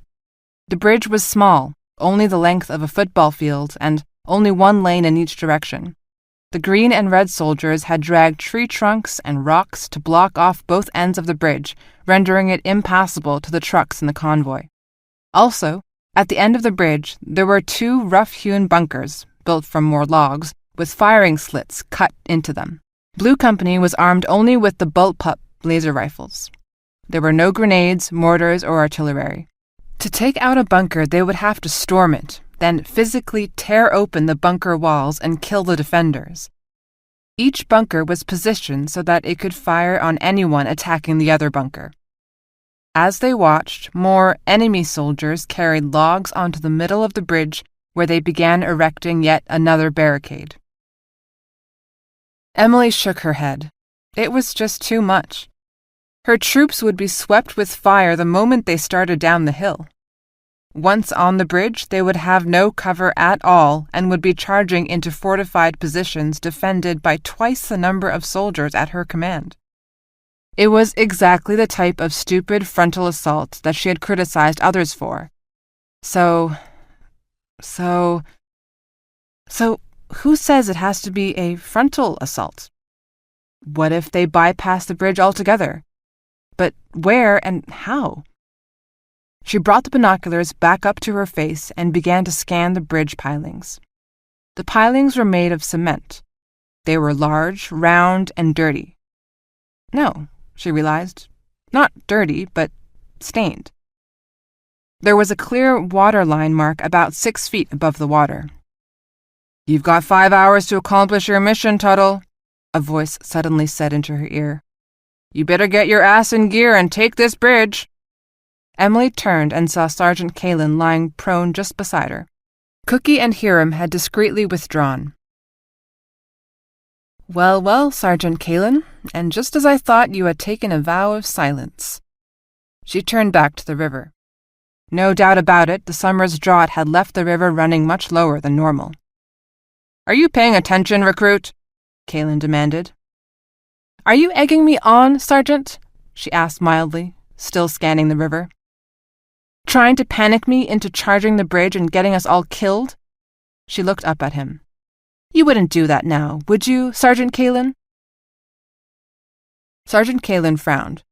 "You are running out of time, recruit. If you don't—" Suddenly, Emily, in a surprisingly intimate gesture, leaned forward and put a finger on his lips, silencing him.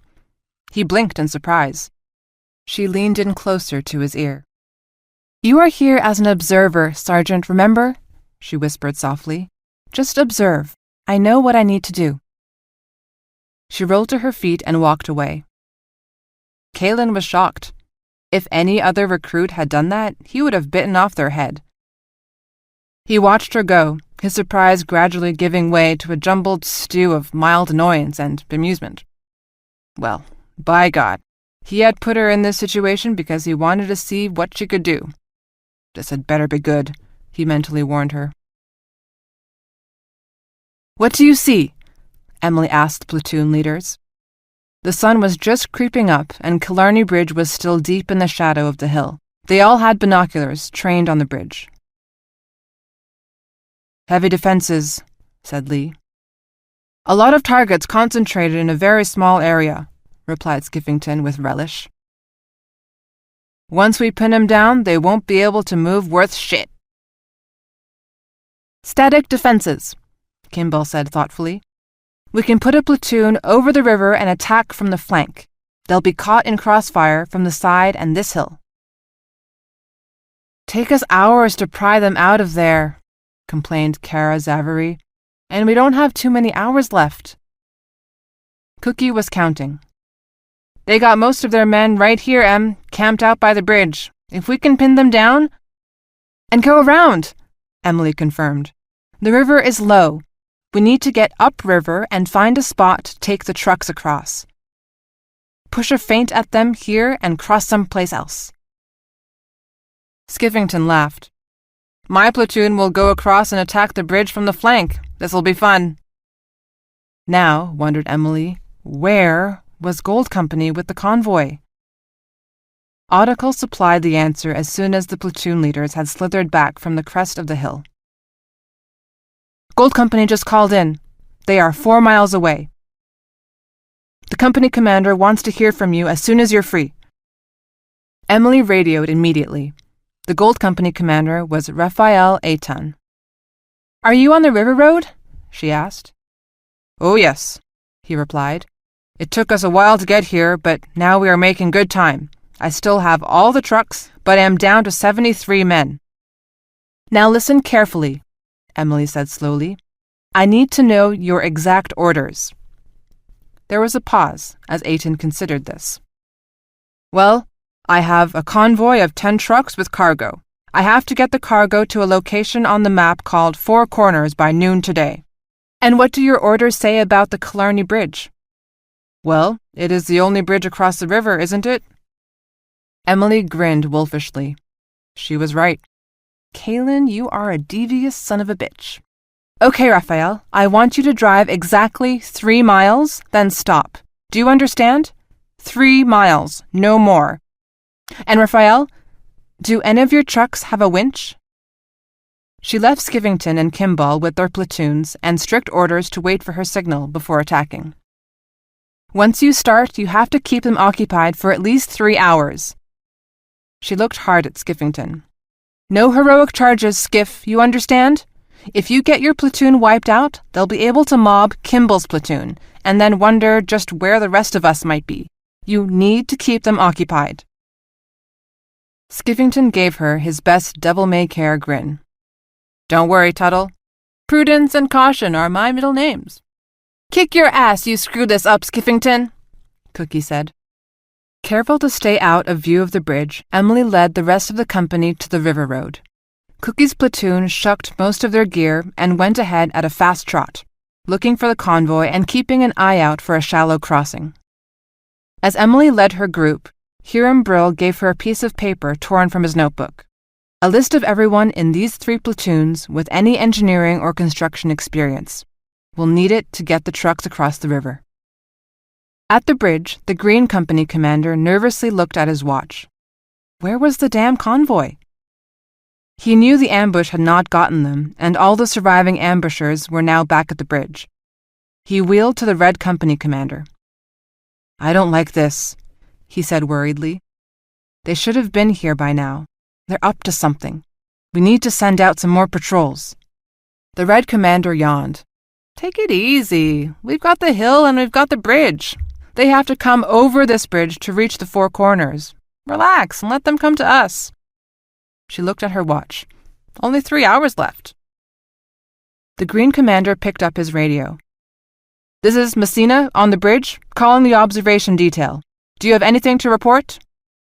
On top of Sunflower, Kimball picked up some pebbles and shook them in his hand, making a scratchy, rough noise. While still shaking the pebbles, he thumbed the radio they had taken from the Red Company lookouts. Nothing to report, he said, praying the background noise would adequately disguise his voice. See, said the Red leader. They're not within 2 miles of here, or the lookouts would have seen them. Emily shook sweaty hands with Raphael Eitan. Boy, am I glad to see you, she said fervently. Eitan was medium height, stocky, and sported a thick black mustache. He smiled in return and bobbed his head. And I you. It has been a very long day, yes?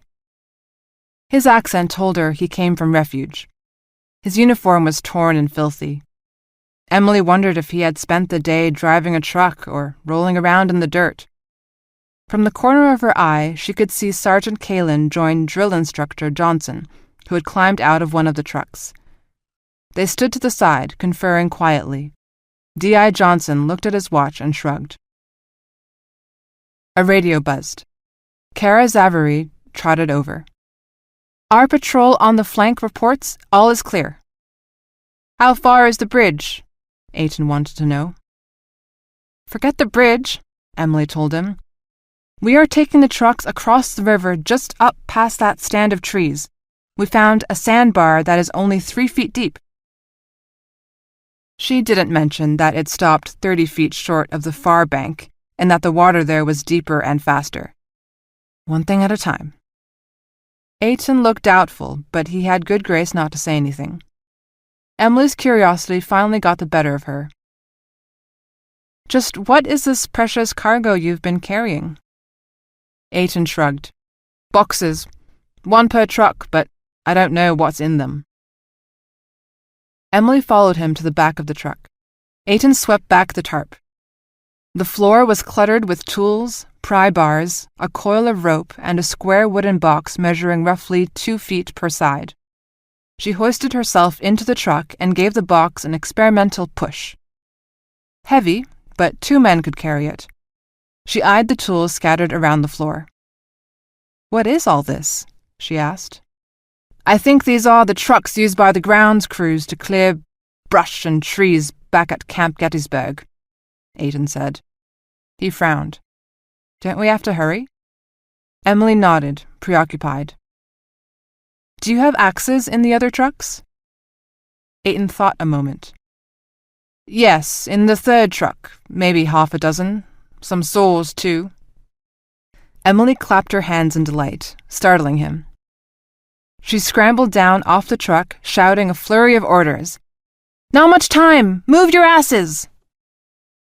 On the bridge, a soldier suddenly pointed to a bend where the river road turned toward the bridge. See? Right there, just sticking out a little past that big rock. That is the front of a truck. The Green Commander lifted his binoculars and adjusted the focus. By God, it was the front of a truck. The gold team had finally made it. He glanced at his watch. Too late. Too damn late. Blue and Gold had less than 2 hours to make it to Four Corners. He looked at the bunkers squatting on the bridge like 3 shabby trolls. No way in hell they were going to get past that, he thought with satisfaction. He lifted the binoculars again. But why weren't they attacking? In answer to his question, 8 men on the bridge suddenly screamed and fell to the ground. Arms and legs flashed orange. 2 men just stood there, not quite understanding why they were already FOF. Where the hell are they? Someone shouted. I can't see them. On the hill! Snipers on the hill! The Green Commander threw himself behind one of the bunkers, out of line of fire from the hilltop. More shots, and he was shocked to see the 2 men with him blink orange. Another shot nicked his shoulder and pain lanced through him. Damn it! They're behind us! He shouted. Take cover! They sent troops across the river! Well, he had a surprise for them. He spoke urgently into his radio. He had a team of 50 men hiding in the forest just to deal with this possibility, and they would come in from behind and crush the enemy against the river.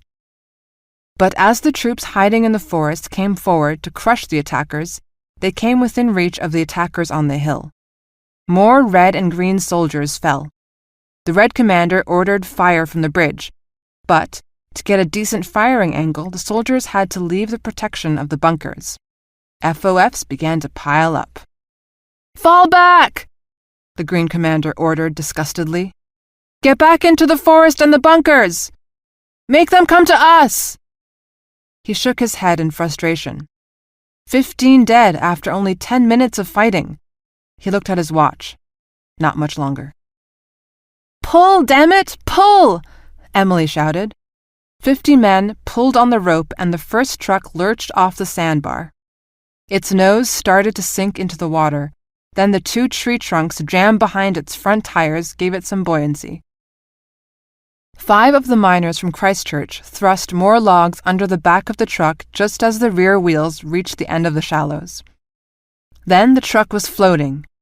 Precariously, perhaps, but floating. The men on the far side of the river pulled.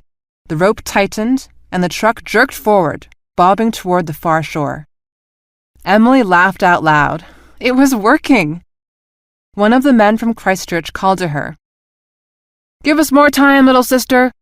We build you a proper bridge, eh?" The others laughed with him, and Emily looked at the scene. Dozens of men splashing through the river, men pulling on the tow rope, trucks being readied for the crossing. "We're going to do this," she thought, "and I am their commander."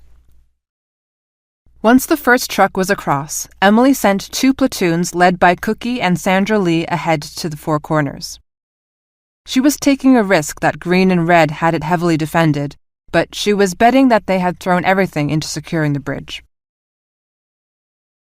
They used the first truck to tow the second truck, and the pace picked up. The miners waded waist-deep in the river, stuffing logs under each truck as it was dragged off the sandbar. Crews on the far shore received the trucks, pulled the logs out, and swam them back across to use with the next truck. Emily had already taken the precaution of sending all of the precious, mysterious boxes across, and they were loaded into the lead truck. Sergeant Kalen stood behind her, hands on his hips. "Got an hour and a half left, Tuttle. You just might pull it off." "Just might, Sergeant." She couldn't suppress a grin. "Just might at that." "Catch a ride, little sister," one of the miners called as the last truck splashed past her. She leapt onto the passenger side door runner. The driver smiled broadly. "All honor to you. By my life, this is a great day." The truck reached the end of the sandbar, and another miner tied the rope to its tow ring. On the far shore, the truck started to pull. The tow rope lifted out of the water, spraying droplets everywhere. Emily wanted to sing. She was never sure exactly what happened next. Maybe the truck had not been lined up properly, or maybe the previous trucks had weakened the sandbar. As the truck lurched forward, the entire side of the sandbar suddenly collapsed. The truck shuddered, creaked loudly, then fell over on its driver's side as if in slow motion. When it crashed the river bottom, Emily's face cracked into the doorframe. Her nose broke in an agonizing spray of blood, and pain lanced all the way to the back of her skull. Black dots suddenly crowded her vision, growing larger and larger, and suddenly she was in the water, sputtering, coughing, then underwater, choking. Then she felt herself grabbed hard by the shoulders and hauled to the surface. Pain ravaged her head and overwhelmed her senses, but she became dimly aware that people were still shouting, and someone was screaming, and more people came running, and only then did she realize that there were people trapped under the fallen truck. When it was over, 2 soldiers, 2 of her beloved miners, were dead. Sergeant Kalen cursed. He exchanged a long look with D.I. Johnson. Something passed between them. Then, Johnson shrugged. "Fuck it, Andy. I'll back you either way," he told Kalen. Emily felt thick-headed, fuzzy. What was Johnson talking about? She looked at the 2 bodies laid on the shore. Tears pricked the corner of her eyes, and she scrubbed them with the back of her hand. "Tuttle," Sergeant Kalen said quietly. She thought about the 2 men and wondered if they had girlfriends waiting for them. Did they? "Emily," Kalen said more sharply. She looked up at him. He looked tired, she thought. He was soaked to the skin, and his thinning hair was plastered to his head. "Emily, listen. I have to call for a chopper to evacuate the casualties. If I call now, it will come within minutes, but the major will insist that the maneuver be stopped. Do you understand?" He looked at her hard. But why was he telling her this? The men were dead. Of course they had to. And then she did understand. There was still time for her to take the convoy to the Four Corners, still time to complete the mission. But if they called in the fatalities now, the operation would end. She shook her head. Stupid, stupid, stupid. All a game, and now 2 men were dead forever. She looked up at Kaelin, and the tears came freely now, almost invisible against her wet cheeks, but there. "I hate this," she said. "Gods of our mothers, I hate this!" Then she turned to the river and waved her arms until she caught Raphael Aiton's attention on the far shore. Her radio was on the bottom of the river somewhere. She checked her watch and saw they still had 40 minutes. She cupped her hands to her mouth. "Go!" she shouted. "Take it to Four Corners!" "Come across, Emily!" he shouted back. "We'll wait for you!" Emily waved him away. "Go! Complete the mission! You're running out of time!" Aiton stood for a moment, then climbed into the truck without another word, and the convoy drove across the field. Emily turned and walked to the edge of the water. Men who were standing there silently moved aside. She knelt down between the two bodies. She knew them both. They were two of the men who had teased her, offered her fruit they had taken from the mess hall, kept an eye on her on some of the brutally long marches, nodded at her in approval when she did something well. They were two men who followed her orders. She placed a hand on each of the two dead men. "Thank you," she murmured. "I'm so sorry." The sun felt warm on her face. She closed her eyes and waited for word that Four Corners had been taken. Chapter 11, PD 948, Emily's Personal Journal. I lost 2 men today. I will remember their faces for the rest of my life. Chapter 12, PD 951, The Conspirators, on Darwin. The admirals from the Tilica Empire, Dominion of Unified Citizenry, and Cape Breton met in the same hotel in Darwin to plan the war. They all dressed in civilian clothes, but there was no mistaking what they were. Men and women who had spent their lives in military, accustomed to command. This was their 3rd meeting, and it would be their last. After today, there would be no more meetings, just a signal. A simple, coded signal to launch the greatest war in the history of the League of Human Worlds. They had given the operation a code name now: Family Reunion. As always, Michael Hudis chaired the meeting, but said as little as possible. He was not a military man and did not pretend to know the admiral's task better than they did. The meeting was cluttered with the warp and the woof of the fabric of war. Signal codes, routes, target designations, designation of attack forces, endless logistics, and chains of command. The task of coordinating 3 different forces that would be fighting in at least 2 separate sectors was a formidable task, but that did not make it any more interesting to the civilian observer. Finally, there was a pause. "You still haven't told us about your new weapon," Hudis remarked to the Tilica Admiral. The Tilica Admiral was a tall, handsome man and a member of the royal family. Hudis couldn't remember what, a count or a duke or something. "Nor will I now, Citizen Secretary," the Admiral replied. "It works, that is all you need know." "You've tested it then?" Hudis pressed. The Admiral nodded. "Oh, more than tested it, Citizen Secretary. We have actually used it. Just last month. The operation was quite successful. When the time comes, the Vickies will be in for a nasty surprise." Hudis filed this away and made a mental note to review the news reports of missing ships within the last 60 days. "Your Emperor realizes that during the next few months the public statements of the Dominion will be increasingly hostile and belligerent towards the Tilica Empire?" Yes, we've been through this before," the Tilica Admiral said impatiently. "We have no doubt the Vickies will believe every word of it. Arrogant fools." "You should be thankful the Vickies are so arrogant," Hudis said. "That is how we are going to beat them." The Admiral leaned forward. "Emperor Chalabi remains concerned that other nations might intervene at an inopportune moment.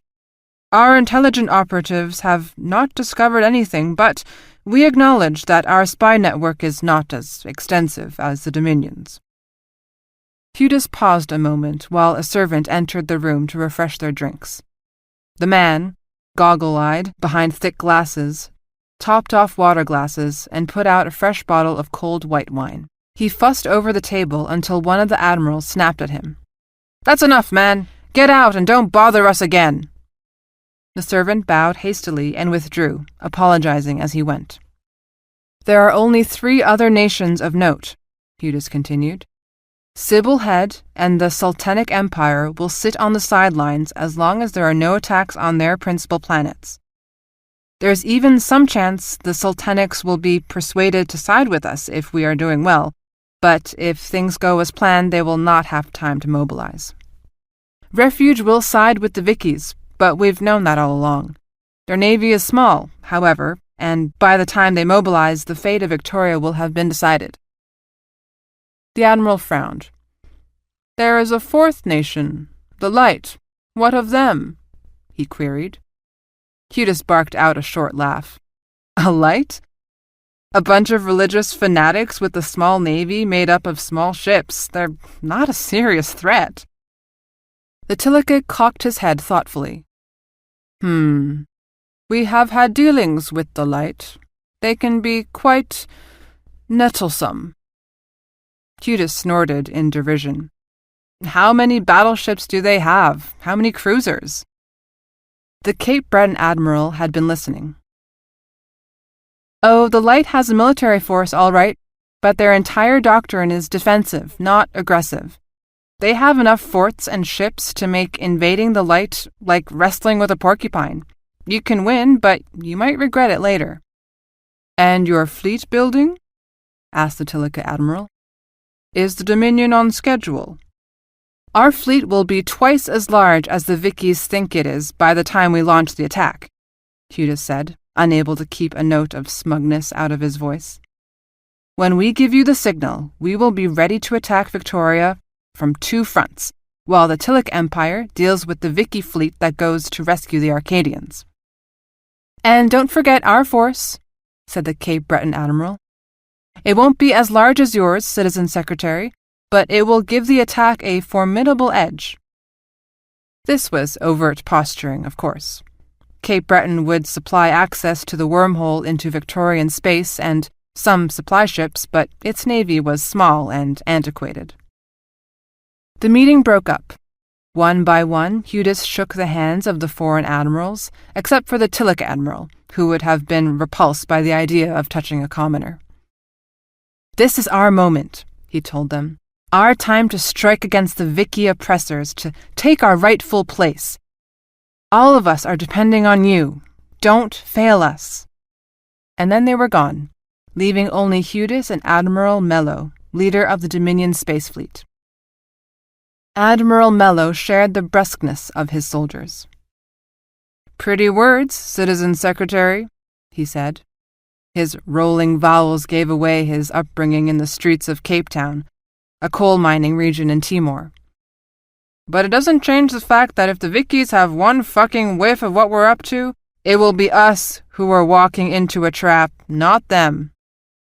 Hudis shrugged. "Security is good, Admiral. Less than 50 people in 3 nations know about this, and no one else will know until the operation begins."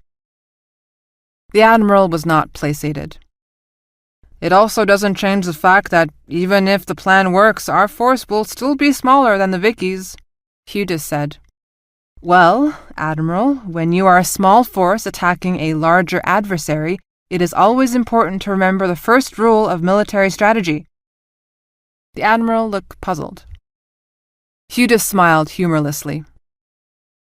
"The first and most important rule, Admiral, if you take on a bigger adversary, you'd better win." When Hudis returned to his suite, he was not surprised to find Colonel Inger from the Dominion Security Directorate waiting for him. Hudis knew what he was there for and looked sourly at him. "How many this time, Colonel?" Colonel Inger made a show of looking at his notes. 3, Citizen Secretary, perhaps 4. "Who?" Judas demanded. 2 drivers who have seen the Cape Breton people and the waiter. Judas had a fleeting image of the thin waiter with thick glasses and receding hair who had hovered over the tables. Well, which is it? Have we been infiltrated, or are you going to murder 3 people because you think they might be spies? Inger eyed him with barely restrained distaste. If you put it that way, Citizen Secretary, yes, I'm going to murder 3 people because I think they might be spies. Do you have any evidence they are spies? Judas pressed. Colonel Inger steepled his fingers in front of him. I have no evidence they are not, Citizen Secretary. Do you? And the 4th? Judas asked testily. You said there were 4. The 4th is a soldier in the Dominion military. He was assigned to escort our admiral and his staff. He knows that they were here. He may not know who the Cape Bretons are, but he will certainly know that there was someone from Tilica here. One of ours, then, Judas said sharply. We don't kill our own people. Colonel Inger stared at him expressionlessly. How can a man with this much power be so naive? Inger wondered. No, ordered Judas. Send him back to Timor, under guard if you must. And the others, Citizen Secretary? Take care of them as you see fit, Judas snapped irritably. There was never really any question about it. Nothing could be allowed to risk family reunion. Colonel Inger bowed and left. Judas poured himself a small cognac and stood by the window. After several minutes of watching the ocean and sipping the smooth liqueur, he felt his shoulders loosen and his mind slow its ceaseless darting about. War has a way of letting the Colonel Ingers of the world reach a prominence and stature they could never achieve in peacetime, he mused. In peacetime, we keep our predators restrained, hobbled. But the chaos of strife nurtures them, exhilarates them, makes them ambitious. He turned away from the window and poured a second cognac. How ambitious? We'll need the good Colonel Inger for some time, Judas thought to himself. But afterward? Chapter 13. PD 951. The Spy. On Darwin. The waiter with the thick glasses waited stoically until his shift ended. Soon now, very soon, they would come to kill him. Or not. But if they did, he could not run, he could not try to escape. The abbot was clear on that point. You must live long enough to drop your package, Reuven, and then you must wait, the abbot had instructed all those months ago. This is the terrible risk, I know. But if you suddenly disappear, then they will know that they have been discovered and all will be undone. But the shift ended without incident. He changed into street clothes and walked several blocks to the harbor, to a bar he drank at 2 or 3 times a week. It catered to locals, not tourists. It was dark and noisy. 1 or 2 of the regulars waved at him. The bartender nodded in silent recognition and passed over his usual beer without a word. He took it and sat at his usual corner table. In the middle of the table was a bowl of peanuts and dried fruit, and a small, flickering candle. This is why he chose this bar. If he were ever caught with a candle in his room, questions might be asked. Someone might take note and wonder. But here, every table had a candle. It was the owner's attempt at creating an illusion of intimacy. And so he sat, beer in hand, staring at the dancing flame, and in his mind he recalled the 3 doctrines. The first, God beckons. Our task is to seek the light. The second, there are many paths to the light. All are difficult. A man must strive. The final doctrine, death in search of the light is not death. His name was Reuven. He was a devotee from the planet Canaan, sent to Darwin years earlier to spy on the Dominion agents there. For 4 years he had watched, listened, and reported things of little consequence. Then, several months ago, There had been a meeting with a man the light knew was a prince of the Tilica royal family. The others were unknown, but clearly from different nations. Security at the meeting had been very tight, preventing Reuven from learning its purpose. He waited. Eventually, he learned there would be another meeting. New instructions had come from the church, urgent instructions. And now, here he was, about to make his final drop. He stood and walked to the bathroom at the back of the bar. No one else was there. Moving quickly, he went to the waste bin, which was half full of discarded paper towels. He reached into it, groped around, and then withdrew a paper towel wrapped around a hard object. He hurriedly unwrapped it, fearful someone else might enter. He withdrew a pair of black glasses with thick lens, identical to the ones he was wearing. He removed his glasses, wrapped them in the paper towel, and replaced it at the bottom of the bin. Putting on the new glasses, he returned to his table. The relief he felt was almost palpable. He had done it. His mission was over. He sipped his beer unconcernedly, not bothering to look around. They were there, or they weren't. God has a plan for us all. Then, knowing he shouldn't, but unable to stop himself, he spread his hand out toward the candle flame and swept them back towards his face. There are many paths to the light, he murmured softly, and each must find his own. A deep feeling of serenity and peace flooded through him. He had done all that had been asked of him. Now let them come. Chapter 14, PD 952, Intelligence Briefing. On Space Station Atlas in Victorian space. Lieutenant Hiram Brill took a deep breath, stood, and walked to the podium. "Good morning," he said. No matter that he had given briefings 20 times before, he could still hear the tremor in his voice. His audience, the 10 senior admirals of the Victorian Fleet Council, stared at him, stone-faced. The senior admirals for the Home, Second, and Third Fleets were there. Home Fleet was permanently stationed in Victorian space. Second, the largest of the three, was assigned to patrol the border with the Dominion of Unified Citizenry. And third, on a constant series of courtesy visits to the other inhabited sectors, a not-so-subtle reminder to everyone that Victoria was the biggest, baddest military power in the known universe.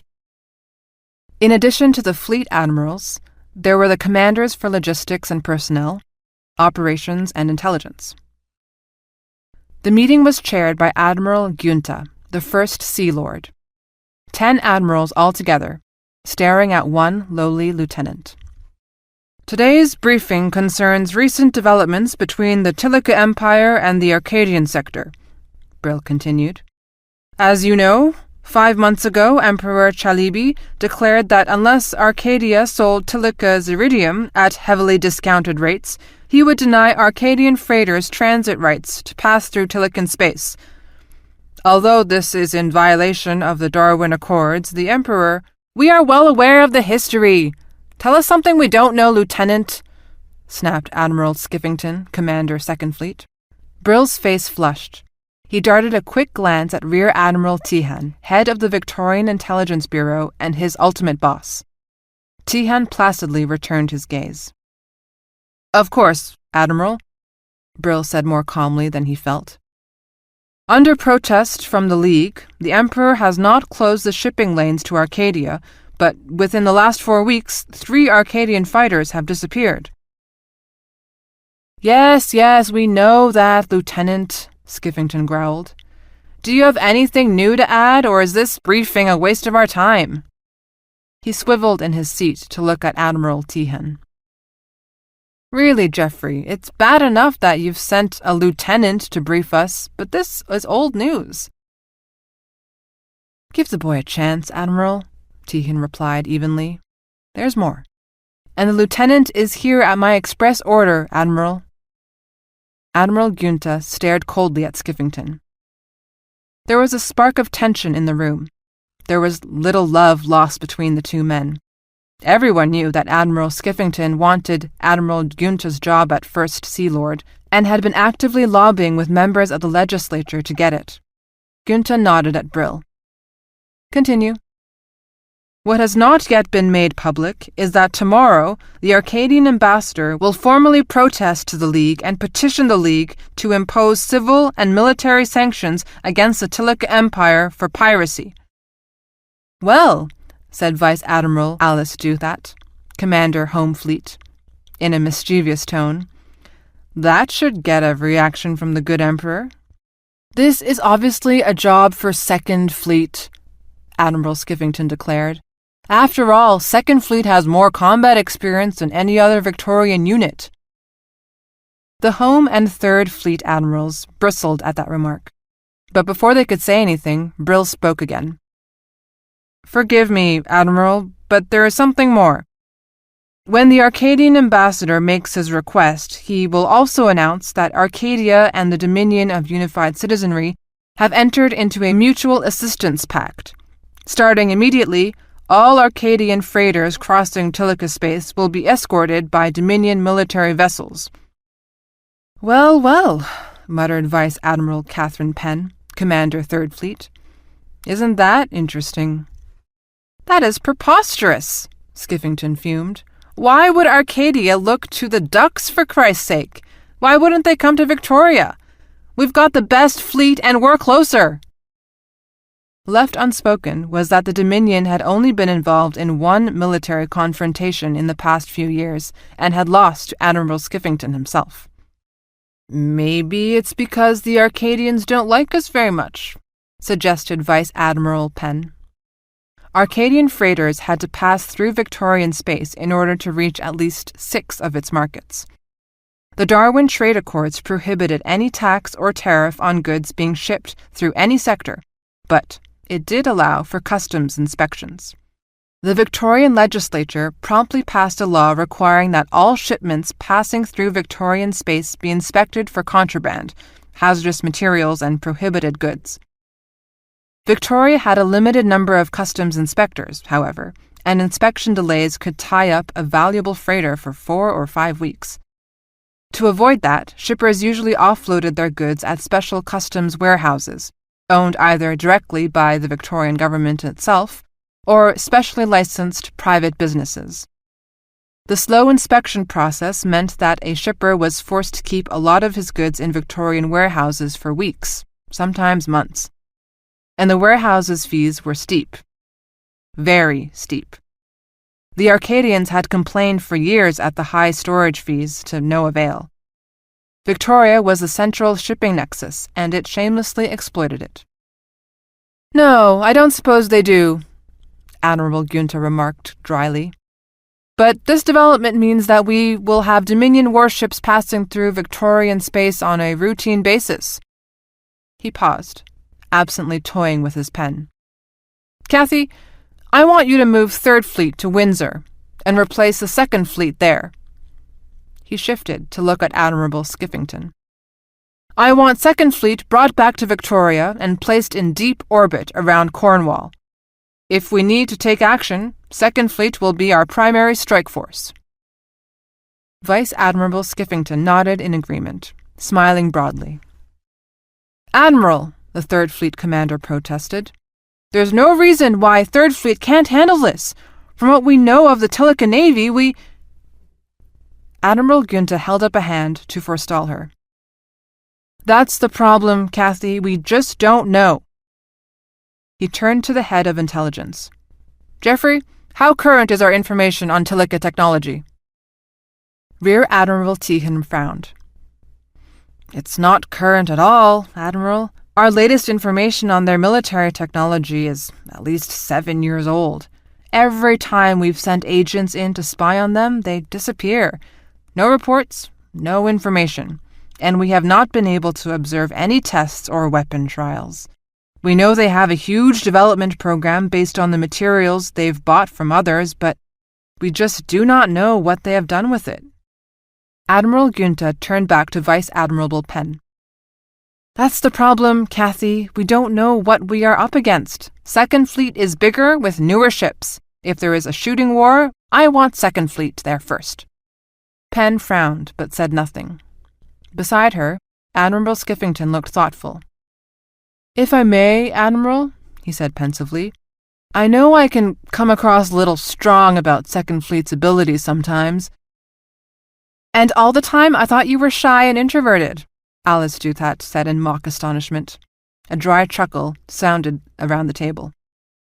Skiffington smiled in wry acknowledgement of the well-deserved sarcasm. "I've never been one for hiding my light beneath a bushel, I'll admit that. But Bob makes a good point. We've never fought the Tilica. The fact is, we don't know what they have, what their tactics are, how good their command and control is." He looked at Catherine Penn, then back to Admiral Günther. "It might be best if we detach a small covering force to picket Windsor and send the rest of Third Fleet with me to Tilica if the balloon goes up." Günther was astonished. Oliver Skiffington was not known for this degree of caution. A big, burly, energetic man, Skiffington's favorite saying, drummed into every Second Fleet officer, was, "When in doubt, be bold." "I will not give up command of Third Fleet and make it an adjunct unit of Second Fleet," Vice Admiral Penn said sharply. "Of course not, Catherine," Günther assured her. "I'm sure Oliver wasn't suggesting that. I do like the idea, however, of sending as large a force in as we can." He smiled. "But let's not get ahead of ourselves. There is a very good chance nothing at all will come of any of this." No one really believed him. As they were all filing out the door, Admiral Juthat caught Tehan's elbow. "Geoffrey," she murmured, "I don't want this to sound like I am as offended as Oliver put on, but why are you using Lieutenant Brill to brief us? Isn't he a little junior for this?" She smiled to take any sting out of her implied criticism. Tehan nodded. "Normally, yes." He pursed his lips and breathed heavily through his nose. "Remember 5 months ago, Emperor Chalibi demanded Arcadia practically give them free Zeridium?" Juthat nodded. "Yes, well, the very next day our good Lieutenant Brill sent his superior a memo outlining what he considered to be a highly likely outcome of that demand. His superior sat on it until the second Arcadian freighter disappeared last month, then sent it on to me. Felt a little sheepish, I imagine." "Sheepish?" Homefleet said inquiringly. "Brill had laid it all out, you see. The Arcadian rejection of the Emperor's demand, mysterious disappearances of Arcadian Zeridium freighters, the Arcadian reaction to that. Did an analysis of Emperor Chalibi's personality, the history of friction between the two sectors. Nice little piece of work. The thing is, you see, he even suggested that this would be the perfect opportunity for one of the lesser sectors to cement their supply of Zeridium by providing military transport to Arcadian vessels while in Tilica space." Juthat raised her eyebrows in surprise. "He actually predicted the Dominion would offer military escorts?" Tehan chuckled. "No, not that good. Actually, he guessed it would most likely be Cape Breton, but I won't hold that against him. I showed the report to Admiral Günther, who told me to bring young Brill along for the briefing." "Well," Juthat said slowly, "all honor to young Brill. And what does the prescient Lieutenant Brill predict will happen next?" Tehan grimaced. "Yes, well, that's the thing, you see. He says Tilica will invade Arcadia. Quite emphatic about it." "Oh, crap," said the commander of Homefleet. Tehan gave a ghost of a smile. "From the mouth of babes, eh?" Outside, Admiral Skiffington was walking with his newly appointed aide, his son, Lieutenant Grant Skiffington. The Admiral saw that his son was frowning. "What's the matter?" Grant shook his head. "I don't know. I mean, what happens if the Tilica do attack? We have no idea what we'll be up against. Admiral Tehan said—" "Tehan's an old woman, afraid of his shadow," Admiral Skiffington said dismissively. "Don't worry, Second Fleet can take anything the Tilica throw against us. Our shipbuilding and design are years ahead of the Emperor's." But you just said you needed Third Fleet, his son protested. The Admiral was a little disappointed, but tried not to show it. Every situation is an opportunity, he explained patiently. If the Tilica attack Arcadia, I'll see to it that the Third Fleet is put under my command. At the end of the day, not only will I defeat the Emperor, but Third Fleet will be mine for good. Grant Skiffington digested this thoughtfully. The Admiral saw the expression on his face and barked a laugh. Always remember, son, victory goes to the bold. Chapter 15. PD 952. In Victorian Space. It was during her 3rd month aboard the missile cruiser New Zealand that Emily discovered she could be a devious bitch, and enjoyed every minute of it. But before she got there, she was in constant torment. Her chief tormentor was a short, fat, balding, cheerful lieutenant borrowed from the destroyer Cape Town. He was the instructor for the 20 new tactical officers aboard the New Zealand. His name was Alexander Rudd, and as he stood at the podium in the training room, he wiped his forehead with a handkerchief. He sweated. His cheeks were always flushed, and he constantly mopped his brow. How did this guy ever make it through Camp Gettysburg? Emily wondered in bemusement. Sergeant Kalin would have eaten him alive.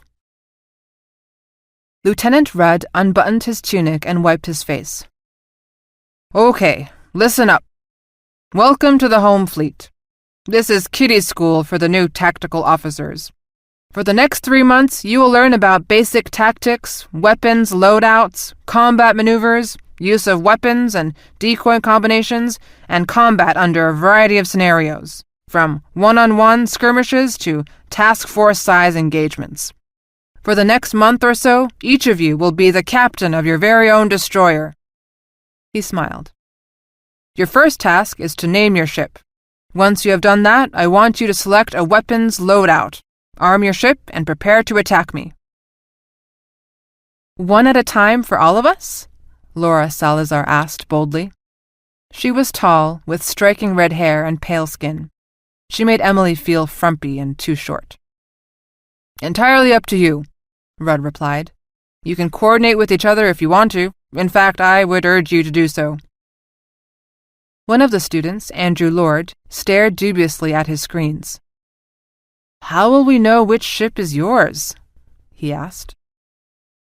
For now, Rudd explained, all the ships are color-coded. Blue for friendly, red for hostile, yellow for unknowns, and, of course, flashing orange for dead. A bemused chuckle ran around the room. After their months at Camp Gettysburg, they were all too familiar with flashing orange. Only here we don't indicate a destroyed ship by using FOF or anything else cute and pretty. When a Victorian ship is destroyed, it automatically sends out a special, high-speed courier drone that broadcasts a Code Omega message. That means the ship is dead. Its crew is dead. He paused for a moment to let this sink in. The Code Omega drone will transmit the last hour of data from the ship's bridge and sensor systems so that we can learn what happened. Each officer was assigned to his or her own ship, a cubicle filled with sensor screens and a simple control panel. Emily sat at a console that gave her control of a computer-generated destroyer. By moving a joystick, she could fly her ship in any direction and fire its weapons. A screen showed her a simple sensor display, while another displayed the condition of her ship. It was about as simple as a computer game display. As an added feature, however, there was a large holographic display in the middle of the room showing all of their ships suspended in 3-dimensional space. She put on a pair of headphones and worked out how to talk to the other trainees. Okay, here's what we do, Laura Salazar said crisply, assuming command of the 10 trainees without discussion. No one objected, mostly relieved that someone was taking charge and had a plan. Each of our destroyers can launch 10 missiles at a time, with a total of 30 spares. If all 10 of us load all missiles, skip the decoys and crap, and shoot at the same time, we'll have 100 missiles headed for him at the same time. That should overwhelm his defenses and take him out. Emily was scanning through the defense systems for her destroyer.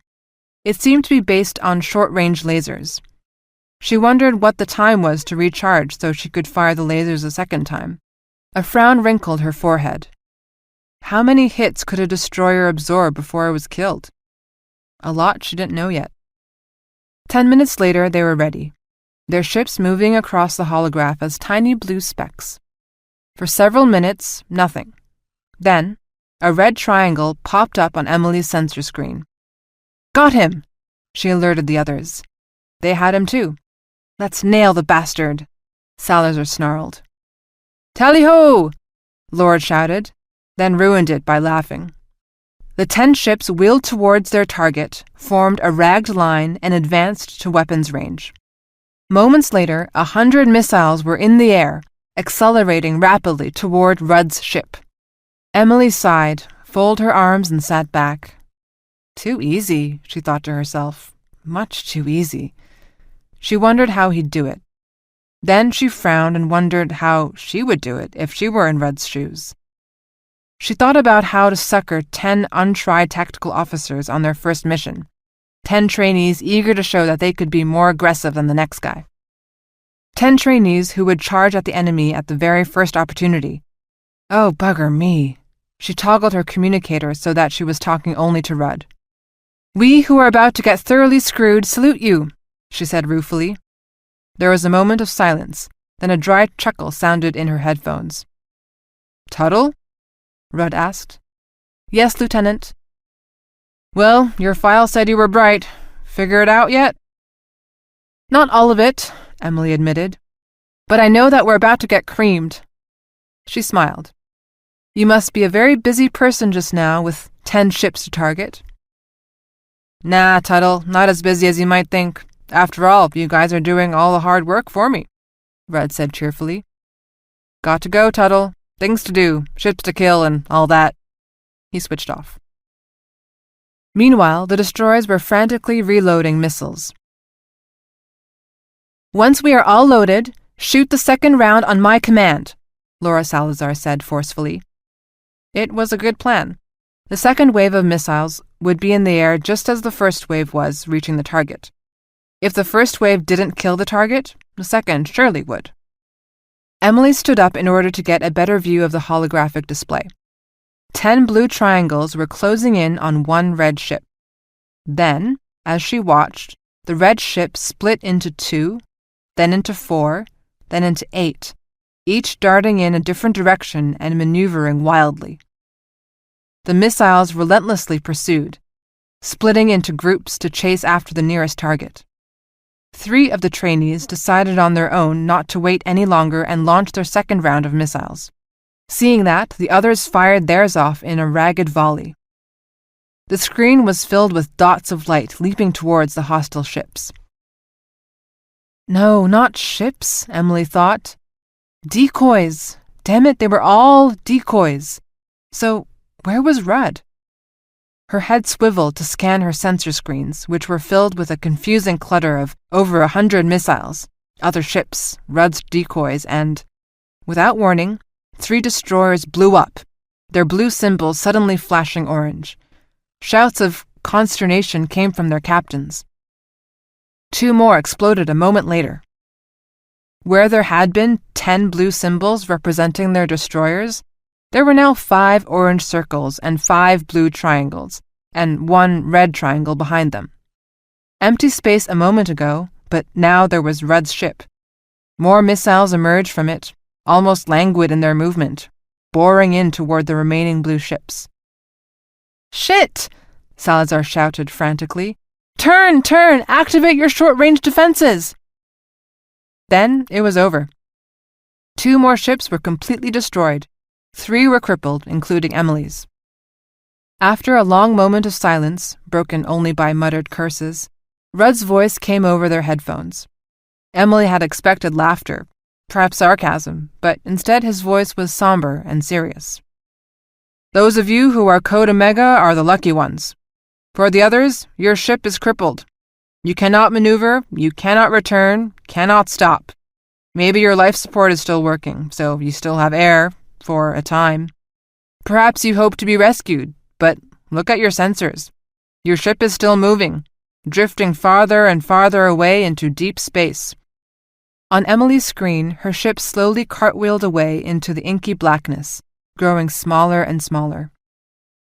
"This is what we call the long walk," Rudd continued gravely. "It is the nightmare of every officer and sailor in the fleet, to drift in the darkness of space for days or weeks or months until your air is exhausted and you die." He paused, letting them envision it. "Your job as tactical officer is to make sure this never happens to you, to your ship, to your crew." "Bastard," muttered Salazar. Later that night, after most of the ship was asleep, Emily searched the library until she found training programs containing a variety of skirmishes. She downloaded the first one. The screen flickered and the face of Captain Gray appeared. She looked full into the camera, her short, gray hair forming a small helmet. After a moment, she blinked once, smiled, and spoke. "If you are using this training program, it probably means you have finished your first day of tactical officer training." Her mouth quirked in humor. "And you are not very happy with the results. Okay, there is a lot to learn, but the first lesson is this. Combat is not just about force, but about the application of force. The proper application of force depends on 3 things." She held up a finger. 1. Your status. What is status? It is the ships you have, their damage state, their weapons status, and, most importantly, the morale of your crew. 2. The status of your enemy. And 3. Your ability to control the initiative in the battle. It is not the Navy with the most power that wins. It is the Navy that controls how and when that power is used. Gray smiled grimly. "It's never that simple, of course, and that's why you'll train harder than you have ever done anything in your life. So, let's begin." Chapter 16, PD 952. Pieces in Motion. In Dominion of Unified Citizenry Space. Through the observation bubble of the DUC Unity, Michael Hudis watched in grim satisfaction as the Armada passed before him. 85 ships. 1 battleship, 20 missile cruisers, 10 energy weapon cruisers, nicknamed beamers, he recalled, 30 destroyers, miscellaneous frigates and support vessels, and 2 carriers, each carrying 50 chemical fuel fighters. Each fighter could carry 3 ship-killer missiles. And, best of all, the damn Vickies had no idea they existed. All of the ships had been built at the Dominion's secret shipyard, hidden from prying eyes in a dust cloud at full 30 days' travel from the Dominion home planet of Timor. Construction of the shipyard had begun 6 months after the humiliating defeat at Windsor. For 15 long years, the Vickies had strutted and crowed about Windsor. Now it was their turn. Beware the wrath of a patient man, Hudis thought, and piss on you, Admiral Skiffington. The Armada lumbered by, turning away from the Unity and gathering speed toward Sybil Head, 2 months distant. The Armada would not pass through any of the principal wormholes, but would follow the old trade route, following a wormhole trail unused now since it was so much shorter to travel through Victorian space and its precious wormholes. They should not meet anyone, but if they did, Admiral Mello was under strict orders to destroy them so that no word could be passed, no warning given. Once at Sybil Head, the Armada would turn toward Cape Breton, where it would pick up additional support ships, make any repairs necessary, and then proceed through the Cape Breton Victoria wormhole into Vicky space. Exactly 3 months from now, the Armada would reach the Victorian homeworld of Cornwall. "You should be proud of yourself, Michael. Everything is going exactly as you planned." Hudis inclined his head to the man beside him. Anthony Nasto, the citizen director, the most powerful man in the Dominion, soon to be the most powerful man in the occupied universe. "Thank you, citizen director. he replied. Hudis repressed a smile. He could still remember giving Tony Nasto a bloody nose on a dusty elementary school playground. Well, things change. Now it was citizen director, even when they were alone. Admiral Mello's task force will be under strict radio silence until it reaches Victorian space. Then he will broadcast the code word. In the meantime, Admiral Kacer's task force is finishing its shakedown of the new cruise. About 2 more months should do it, I think. Admiral Kacer's task force will be ready to go as soon as the Victorian Second Fleet departs for Tilica. And the commandos? Asked Nasto. They are almost finished training. In 2 months, they will board 3 different freighters and move to the target. They will be in place and ready when Admiral Mello's task force approaches. And, of course, once the battle begins, we will put the dragon teeth in place as well. The dragon teeth would be the Dominion cork in the Victorian bottle, he thought. Nasto nodded in satisfaction. And the Tilica? Hudis shrugged. So far, playing the role assigned to them. He took a deep breath and blew it out forcefully. The Emperor is the wild card. Gives me the willies, to tell you the truth. He doesn't seem to have much of a fleet, but he is very confident. Have we found out anything about his new weapon? Hudis shook his head in annoyance. No, and they aren't telling us anything either. I don't like it, not a bit. Well, Nasto said philosophically, if everything goes well, it won't matter what the Tilica do, will it? All they need to do is lure the Vicky Second Fleet away from Victoria. We'll do the rest. And has our beloved Admiral Skiffington taken the bait? Hudis smiled in satisfaction. The Intelligence Directorate reports that the Vicky Third Fleet is moving to Windsor and should arrive within the month. There are signs that Second Fleet is preparing to relocate to Victoria. As we had hoped, the Vickies will use Second Fleet when war erupts between Arcadia and Tilica, leaving our target defended by the First Fleet only. Nasto frowned. But their Second Fleet isn't moving to Gilead? If they position themselves forward to Gilead, it could cause problems. We don't think they'll do that. Remember, Citizen Director, if they keep Second Fleet near the entrance to the Victoria-Gilead wormhole, they can cross Gilead and be in Tilica space in 2 days. As long as they use the Second Fleet, Nasto replied. We need Second Fleet to leave Victorian space. If they get chewed up by the Tilica, all the better. Hudis shrugged. The one thing we can count on is Victorian arrogance and pride, he said confidently.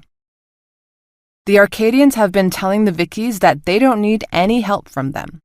It stings the Vickies' pride. Once the shooting starts and the Arcadians cry for help, the Vickies will be eager to show the galaxy that they are the ones who can set things right. They'll go in all right, and they'll go in force. Hudis smiled wolfishly. And then we'll have them. Chapter 17. Emily's Personal Journal. On the HMS New Zealand. Alex Rudd is the most sadistic bastard ever born.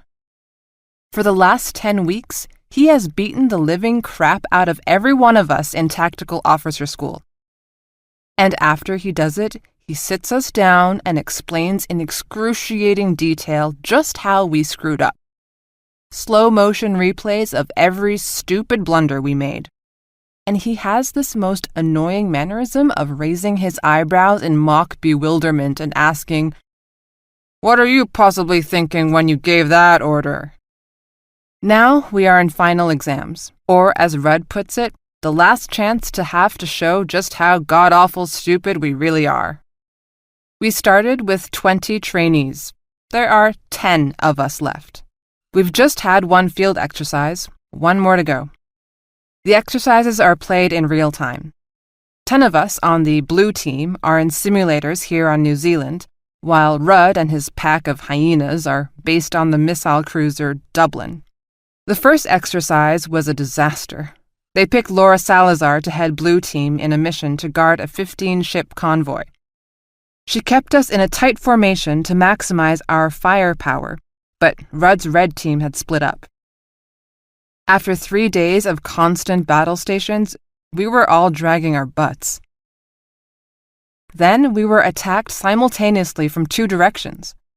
Laura used all of us to attack the larger of the 2 enemy forces, a calculated risk that we could drive off Red Team by inflicting a massive blow. Bold, but risky. Too damn risky, as it turned out. So we left the convoy and attacked the larger of the 2 Red Team groups.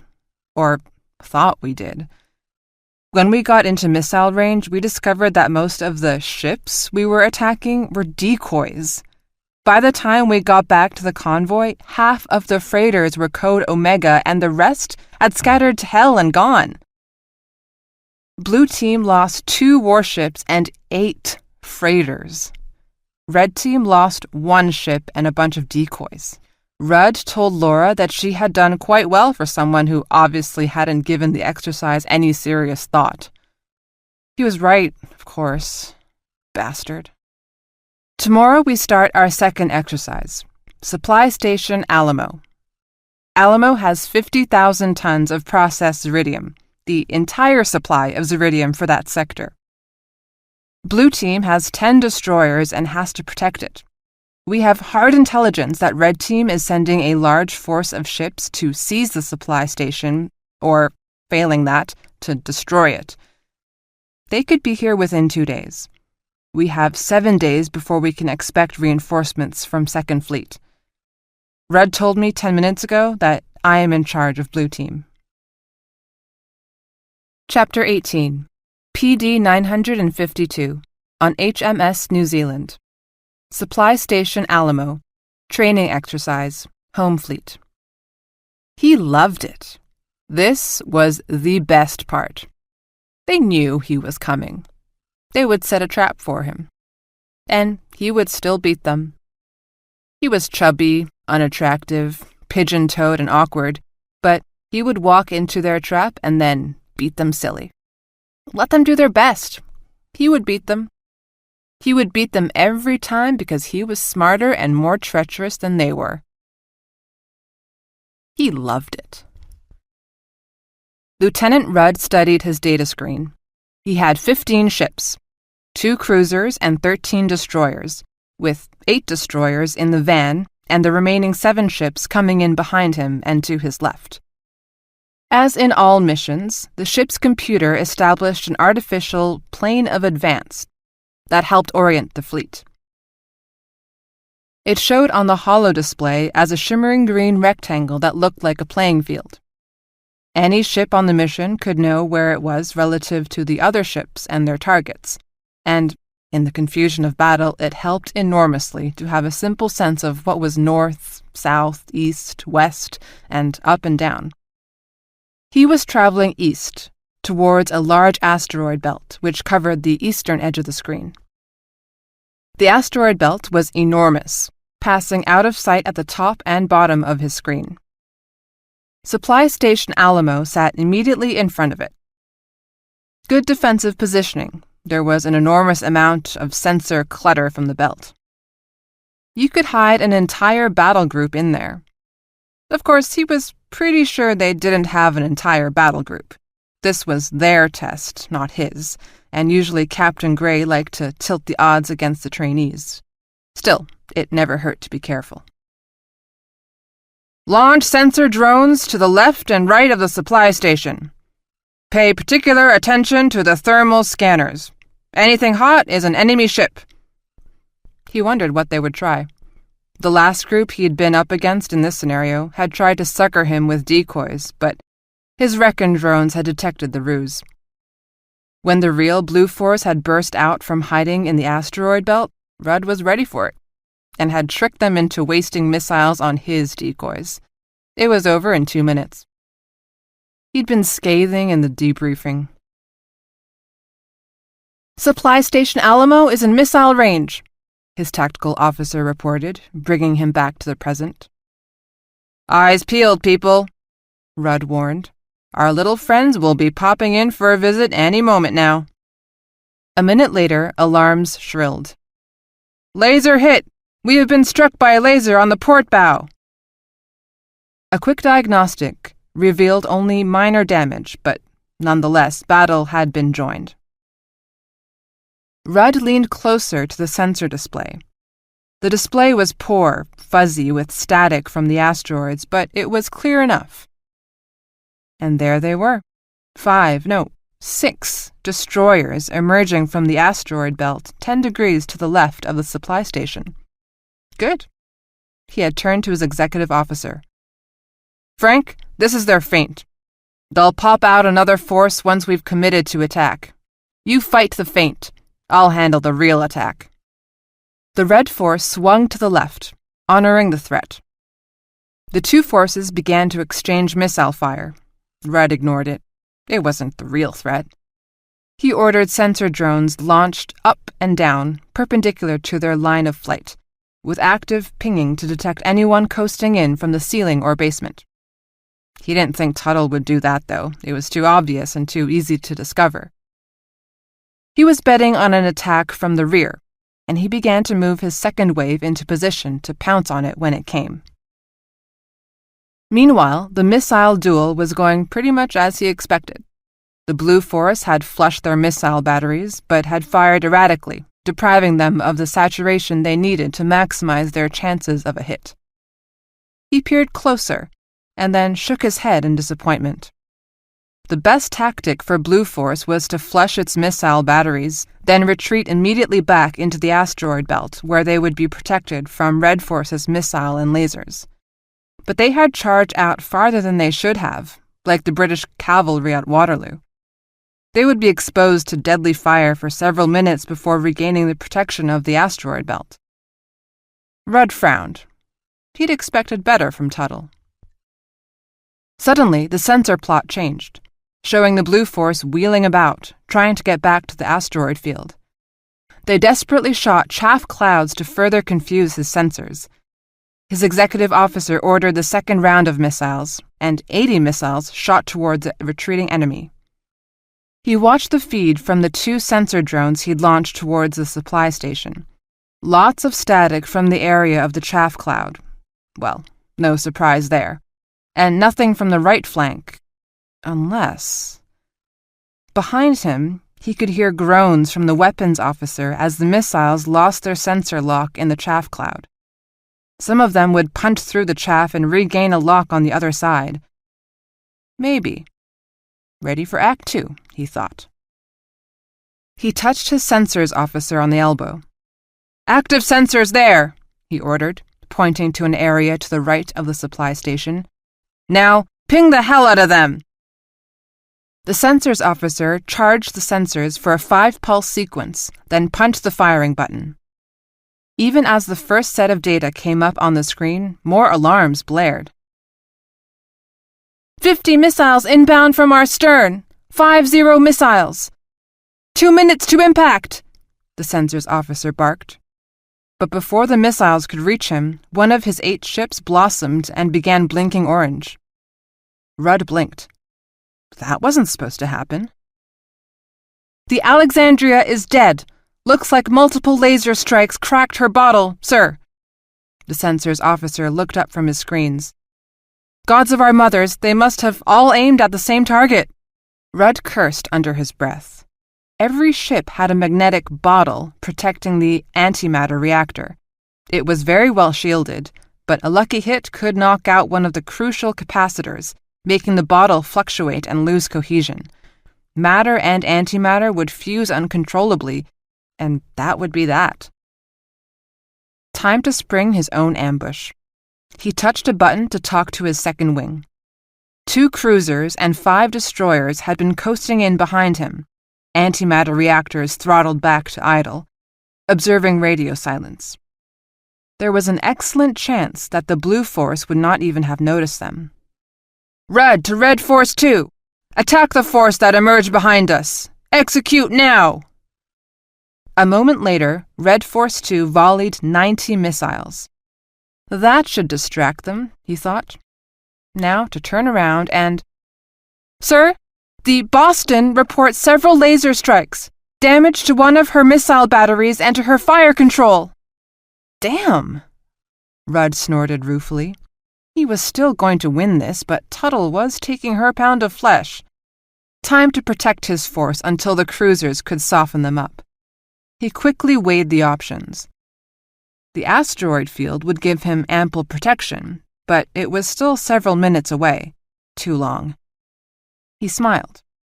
The first blue ships had left an enormous chaff cloud right in front of him. Why not? Red Force 1, all ships go into the chaff cloud. We'll let Red 2 handle the ships behind us while we go after the first blue ships. Execute now! 30 seconds later, all 7 of his ships had plunged into the chaff cloud, concealing them from the pursuing blue attackers. The sensor display immediately turned murky. I can't see shit, one of the sensor's operators muttered. It's like driving through a rainstorm. The sensor's officer leaned over his shoulder, pointing at something. What's that? The rating shrugged. Can't tell, sir. Too small to be a ship. Could be an echo. Lots of them. See here? And here? I'd guess they're just sensor ghosts. This chaff is buggering the sensors all to hell. Sir, the XO shouted. The Boston just dropped off the net. Wait. Shit. Now Athens is gone. He suddenly leaned over to a rating, who was talking frantically. When he straightened, his face was pale. Budapest and Tripoli report heavy damage from laser fire. From where? Who's firing on us? Rudd demanded furiously. Sensors, do we have a lock on the blue ships? The sensors officer shook his head in bewilderment. There are no blue ships. We don't have any on the screen. The XO again. Tripoli reports she's lost power. Naples is under fire and is turning to clear the chaff cloud. Then Rudd understood. That sneaky bitch. She'd mined the goddamn chaff cloud. She'd suckered him into hiding in it and buggered him royally. He had to smile despite himself. Buggered by a wet-behind-the-ears trainee. All ships, they've mined the chaff cloud. Veer left. Get out of the cloud. Fire lasers to your front to clear a path. Only 2 of his 7 ships survived to break out of the chaff. He breathed a deep sigh of relief. Oh, Christ, the XO exclaimed. Immediately in front of them, 6 Blue Force destroyers hovered at a full Hoang stop. 10 seconds later, the remaining Red Force 1 ships were Code Omega. Rudd's sensor screens continued to show him the battle, even though his ship was dead. He watched sourly as all of the blue ships slipped back to the safety of the asteroid belt. Red Force 2 prudently declined to chase them. It would be like groping around in the dark. Rudd sat back with a sigh. Well, he gained his objective. The supply station was his, but what a price. The room lights went up, signaling the end of the exercise.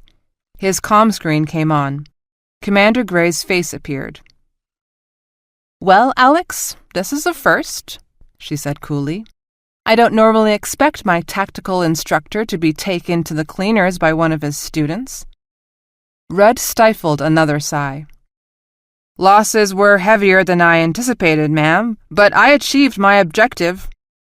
We took Supply Station Alamo and deprived the Blue Forces of 50,000 tons of processed iridium. Commander Gray cocked her head.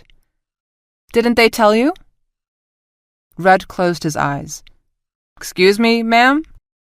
When Red Force 2 boarded Supply Station Alamo, it was empty. Rudd's eyes snapped open. Empty?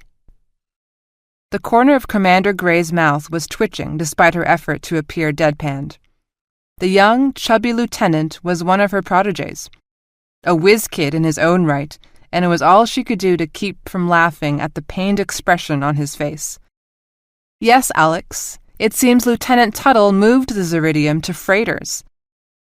There were no freighters. Rudd blurted angrily. All she had was 10 destroyers! He stopped in mid-sentence, slow realization settling like a stone in his stomach. Commander Gray nodded sympathetically. It was a mining colony, remember? The first thing she did when the exercise started was to commander all of the mining ships, have them empty their holds and report to the supply station. She transferred the processed iridium to the mining ships and sent them to the nearest Victorian world. And the laser mines in the chaff cloud? Gray grimaced. That was a nasty touch, wasn't it? Laser sleds she stripped off the mining ships. She had 43 of them. She slaved them 10 at a time to 4 sensor platforms and strung them out in the chaff cloud. Very limited range, of course, but very powerful. Rudd was disgusted with himself. So I lost 8 ships and the Ziridium? He asked, with more than a hint of despair. Actually, you lost 10 ships. Gray finally permitted herself a broad smile. She chided herself for enjoying this, but the look on his face was priceless. She also mined the supply station, Alex. She blew it up when your ships were close by. Dublin was destroyed and Stane was heavily damaged. Rudd had to laugh. She mined the station? A $500 million credit supply station?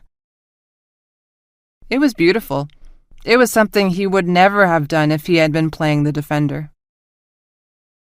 Captain Gray leaned closer to the screen and lowered her voice.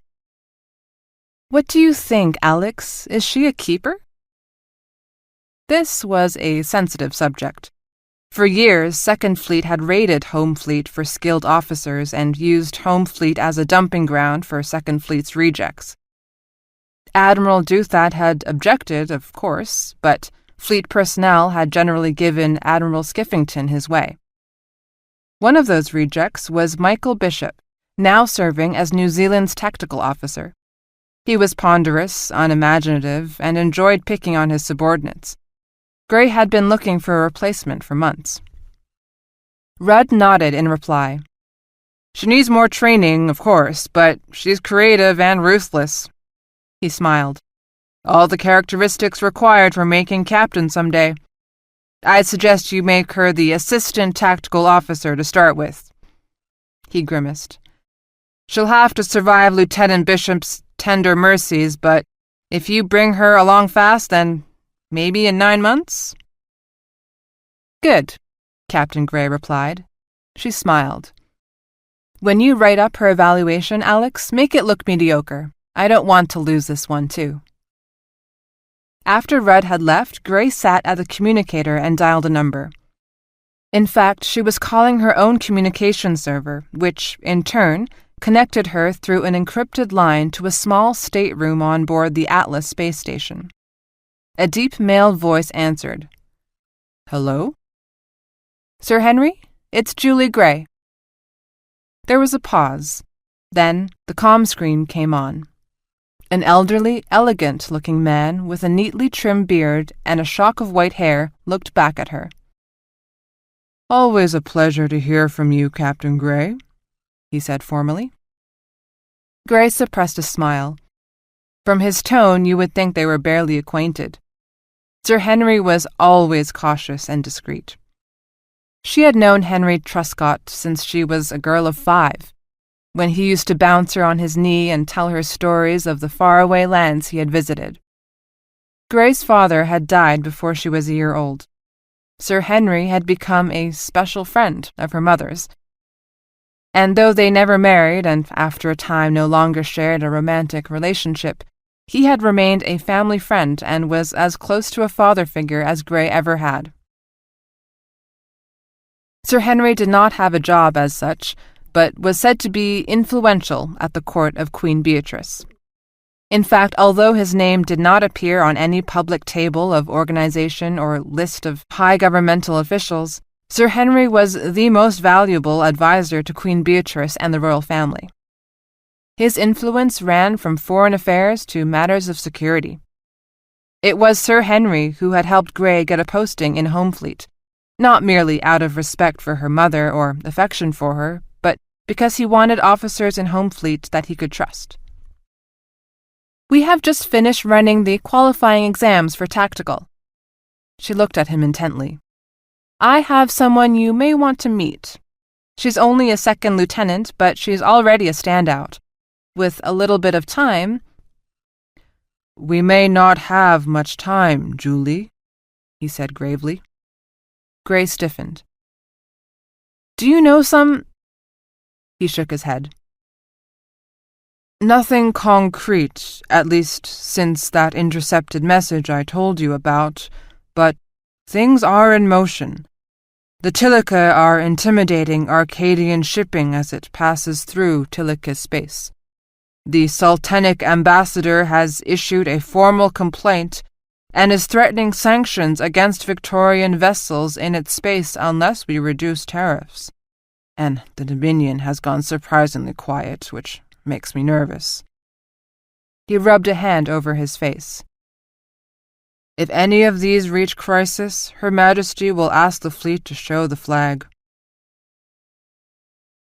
"And that means the Second Fleet will be on the move."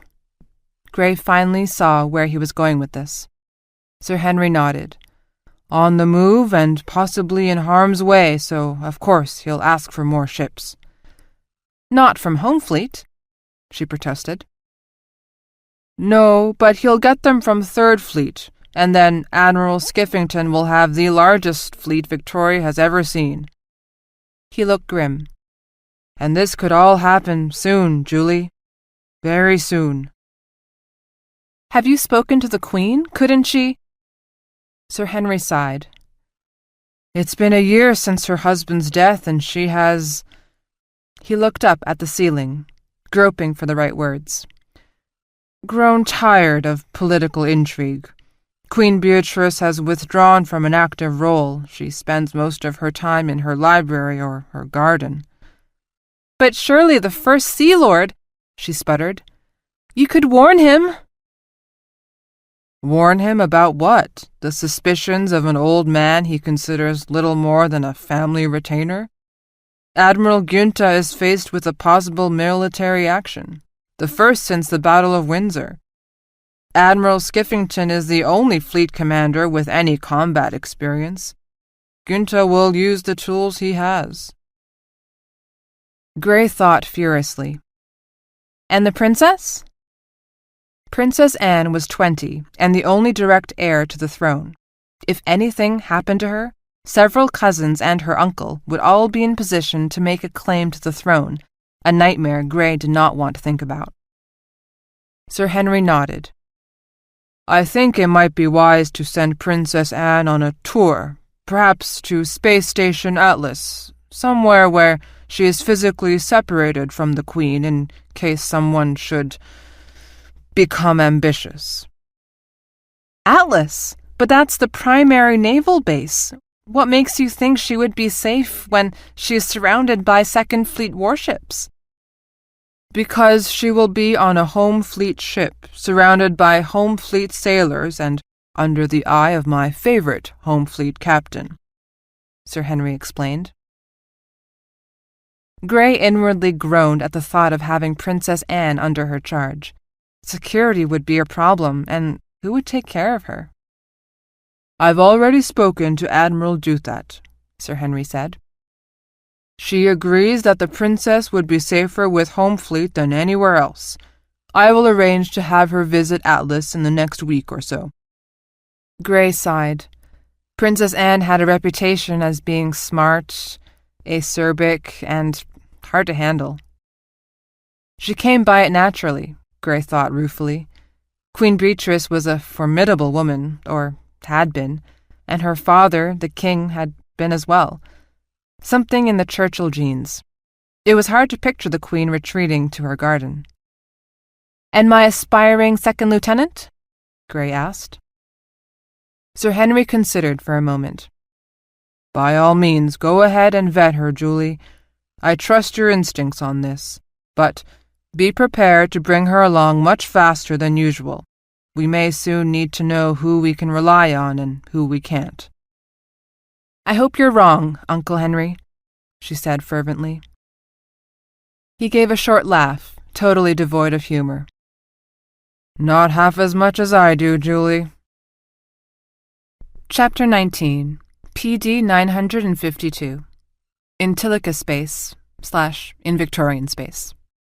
The captain of the Arcadian freighter Fool's Gold stared anxiously at his sensor screen. They were 2 days into Tilica space, with one more to go before reaching the Tilica-Gilead wormhole. As far as he was concerned, it couldn't be soon enough. Less than 50 miles abeam, 2 Tilica warships kept pace, pinging them with active sensor scans every few minutes. Either of those ships could blast Fool's Gold into atoms at a moment's notice. The Arcadian captain was a stoic man. You had to be if you were going to run a deep space freighter, but a thin sheen of perspiration covered his forehead and his stomach was tied up in knots. 2 other Acadian freighters flew in loose formation with him. Each carried enough ziridium ore to power a small city for a year. Big, fat targets, that's what they were. A total of 10 Arcadian freighters had gone missing in the last several months. There was little doubt what had happened to them. The captain of the Fool's Gold had known some of the captains of the missing ships, had eaten with them, shared more than a few beers with them. His eyes drifted nervously back to the sensor screen. He could easily see the 2 red triangles of the Tilica ships and the 3 blue circles representing the Arcadian freighters. And between the freighters and the Tilica raiders, shining solidly, were the 2 blue triangles of the Dominion destroyers, shielding the freighters from all harm. He blew out a long, shuddering sigh. "Thank God for the Dominion escort," he breathed thankfully. Lieutenant Hiram Brill grasped the sides of the podium with sweaty hands, nodded to the rows of admirals, cleared his throat nervously, and began his briefing. As expected, the Emperor Chalibi has lodged a protest about the presence of Dominion warships in Tilica space. The Dominion of Unified Citizenry has committed approximately 25 ships to escort Arcadian freighters through the Tilica sector. Approximately? Admiral Skivington asked tartly. Don't you think it is important for us to know the exact number, Lieutenant?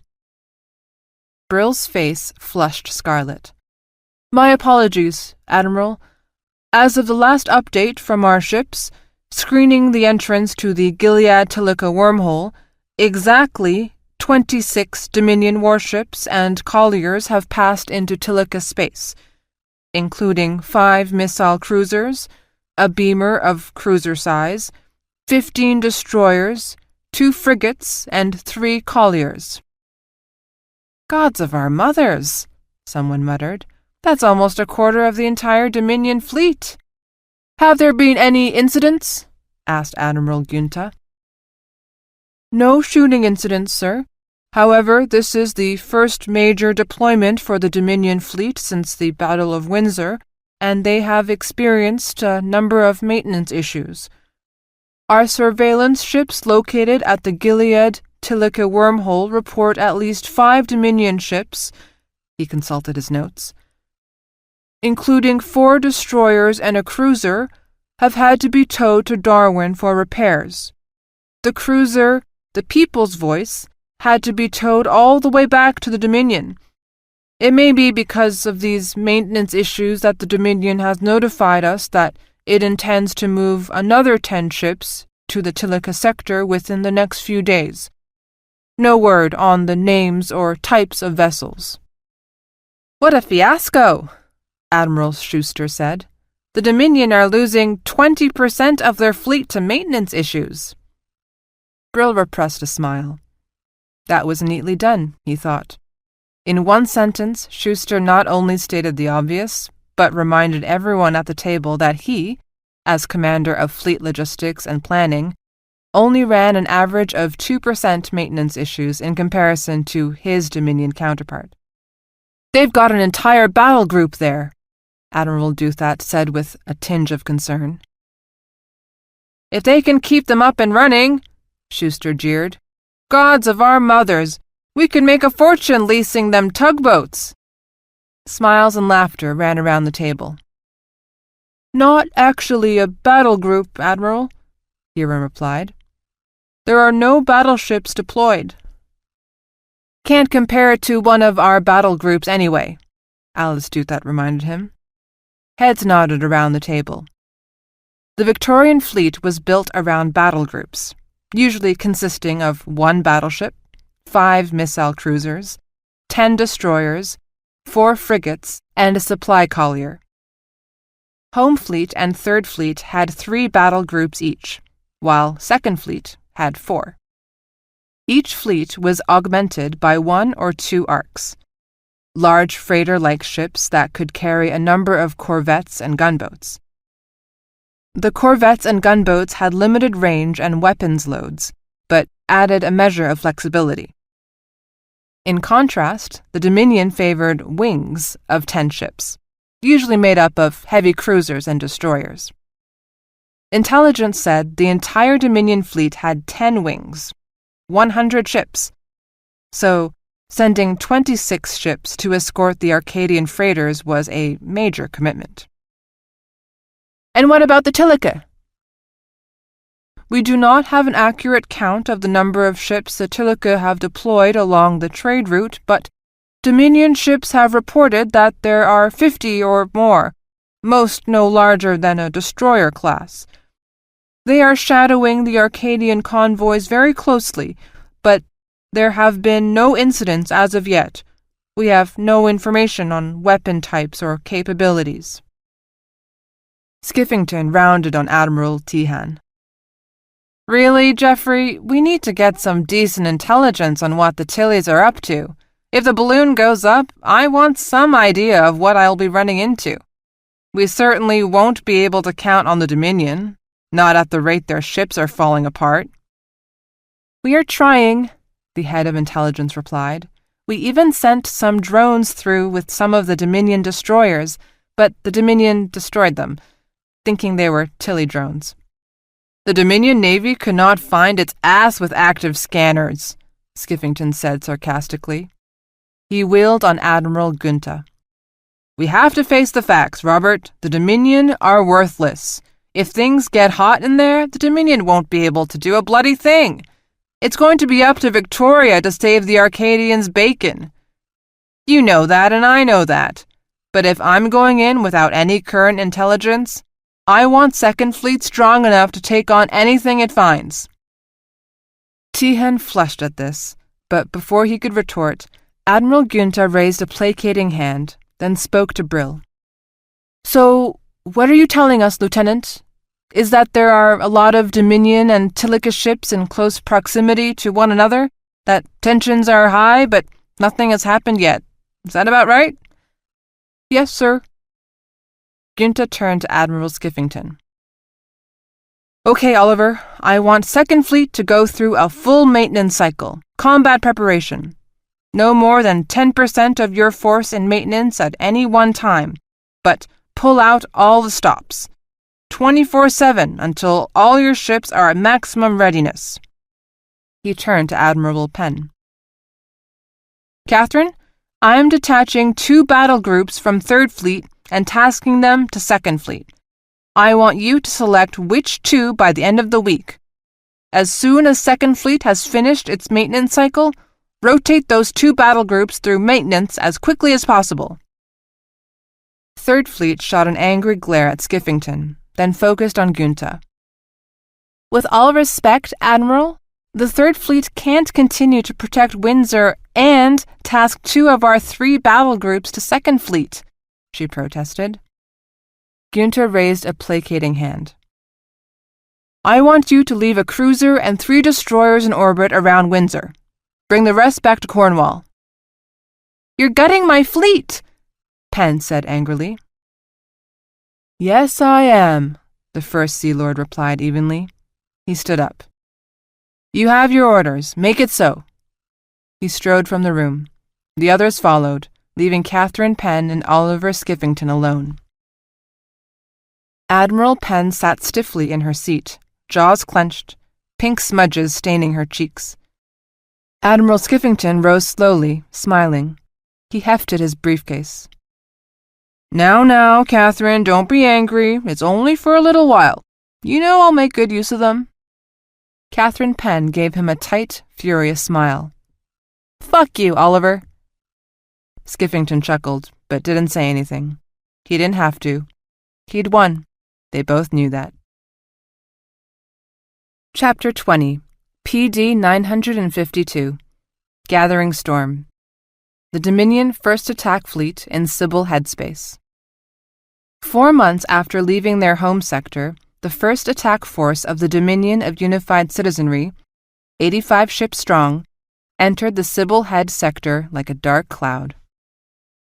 No one noticed their arrival. Aboard the battleship Vengeance, Admiral Mello had taken great pains that this be so. They stayed off the direct route freighters used to use to travel from Sybil Head to the Dominion.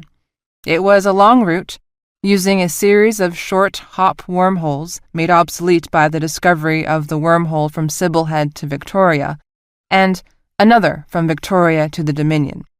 But Admiral Mello was a cautious man, for all his reputation as a bold tactician, so he had taken the task force on a dogleg away from the trade route, then ran parallel to it well out of sensor range of any errant freighter dodging its slow way between sectors. Running 5 hours in front of the Dominion task force, 15 destroyers probed in a wide arc with sensitive, passive sensors, looking for any ship that might notice them, wonder who they were, and pass along a message to Sybil Head. Their standing orders were blunt. No one must see the first attack force. Destroy any ship that stumbled across their path. So far, they had been lucky. "Latest report from Captain Morales, Admiral," his aide said, handing him the notebook. Mello waved a hand. "Tell me, Jody."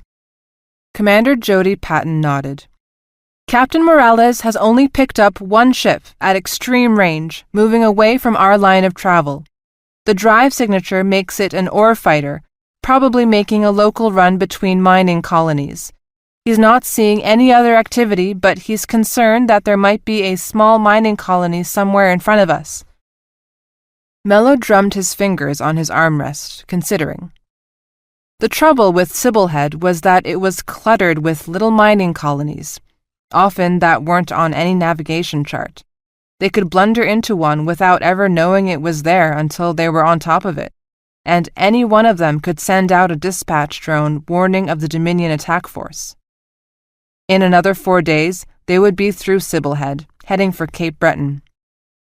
There, they would meet with the light force of frigates and several colliers promised by the Cape Breton government, resupply, perform one last maintenance check, and then enter the wormhole that would take them into Victorian space. And then... "Okay, Jody, let's move another dogleg, a full sensor unit further out, then turn back on course. Inform the fleet. Use whisker laser, not radio." Commander Patton punched some numbers into her notebook. "This will chew up another 15 hours, sir." "Can't be helped, Jody. This entire campaign depends on surprise. Without it, we will get our collective asses kicked. We've built in extra time for just this type of contingency, and Jody..." She looked at him expectantly. "No mistakes," he said firmly. "I want confirmation from each ship that they understand we are turning. Everyone stays in formation. Any captain who strays off course will be removed instantly. No mistakes. We haven't come this far just so some sloppy jackass can ruin everything." "Of course, Admiral." She left to do his bidding. Mello turned his attention back to his screens. He was commanding the largest fleet in the history of the Dominion, about to attack the Dominion's biggest threat, and he would flay alive any man who stood between him and his victory. Chapter 21. Emily's Personal Journal. "I am now the Assistant Tactical Officer on board the New Zealand! A missile cruiser, God's bless her. I was afraid they would stick me on a battleship where I would be lost in the mobs of junior lieutenants. A destroyer would have been okay, but I got a missile cruiser. Very nice. Only one problem. I got a poor write-up on the supply station Alamo exercise, which I don't understand at all. I asked Rudd about it, but all he said is next time I should try harder. Try harder? Heck, I almost annihilated him. Trying to get up the nerve to talk to Captain Gray. Getting madder as I think about it. Laura Salazar, who I had thought screwed up her exercise, got a good write-up and has already been transferred to Second Fleet. Andrew Lord is still here. I have been in touch with Hiram, who sounds excited but is being very close-mouthed about just what he's doing. Still seeing Cookie, but he is pretty much stuck on Atlas, and Cookie has been posted to Second Fleet and is back at the space station infrequently. Another fleet relationship. What an unlikely couple. The shy geek and the warrior woman. I hope it works out for them. I envy them a little, I think. I've had 1 or 2 nice weekend flings while going through advanced training, but it was clear from the start that weekend flings were all there were going to be. One was someone in my training battalion, but I felt like I was having sex with a teenager. The other man was my age, but he was one of the training cadre, so we probably broke a gazillion rules and regulations. He was nervous as a cat. I'm trying not to get depressed about this. Meanwhile, I am being trained in tactical on the New Zealand. The skipper is Commander Julie Gray. She is a tiny woman, slender with short gray hair. She is attractive enough in a very severe way. She is pleasant, a bit formal, and can be one ruthless bitch in the training skirmishes we have. I love it, and to my surprise, I seem to have a knack for it. I still want to be a fleet historian, of course, but in the meantime, I must confess I am enjoying tactical. We keep having all these exercises where they create a tactical situation without telling you what it is. You have to figure it out from the political background memos, from reports from other ships in your battle group, and from your own sensor reports.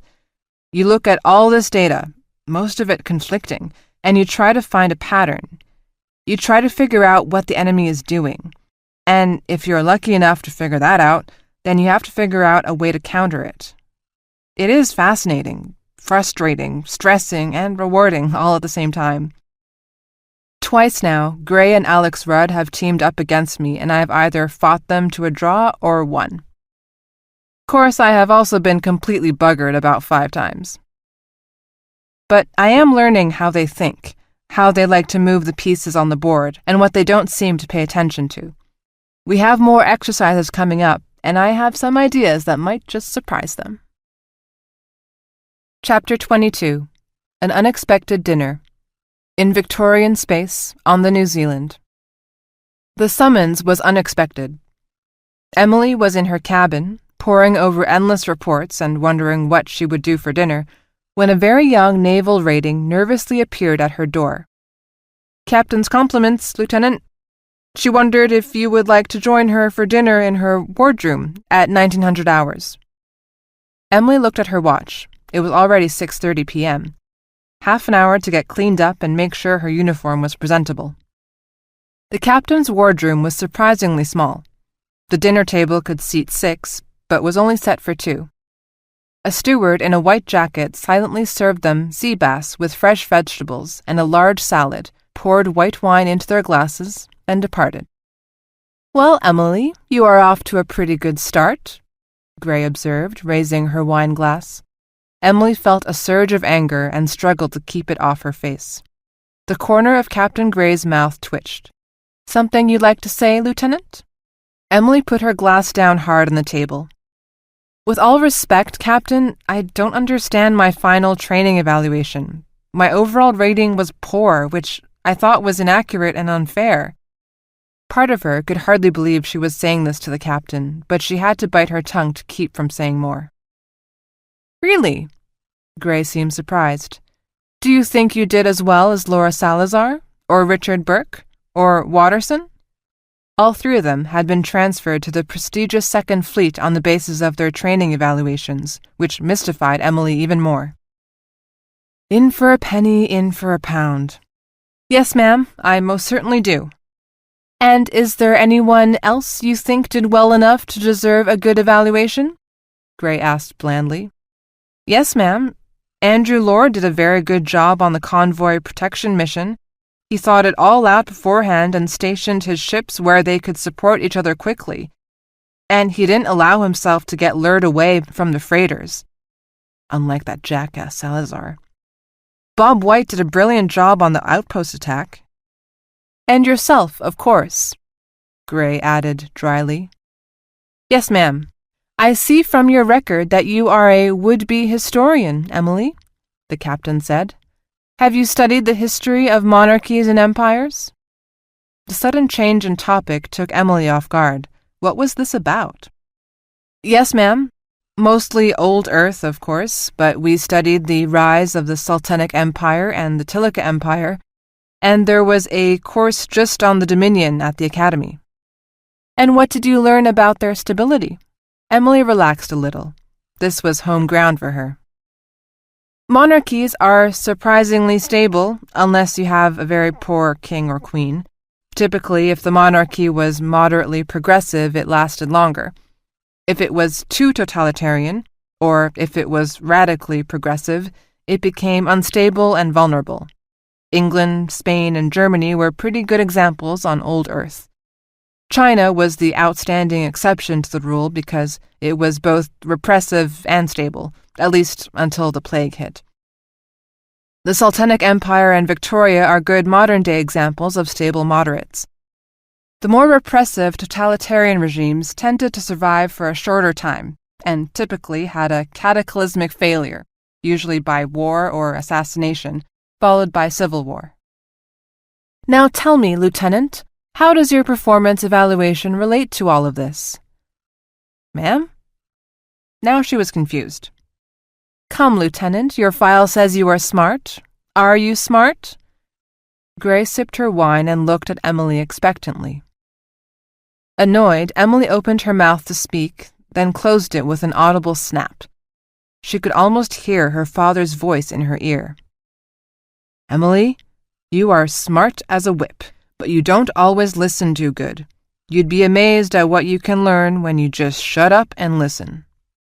Okay, so Salazar, Burke, and Watterson all got good reviews, which they didn't deserve, and promptly got transferred to Second Fleet, commanded by Grant's father.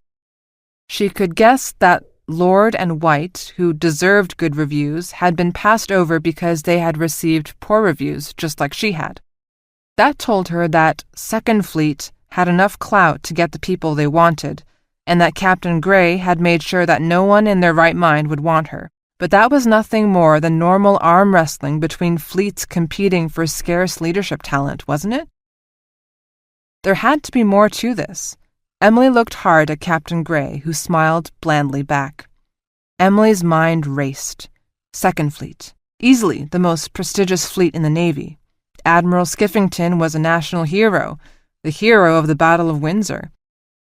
He was one of the most widely recognized persons in the entire Victorian kingdom.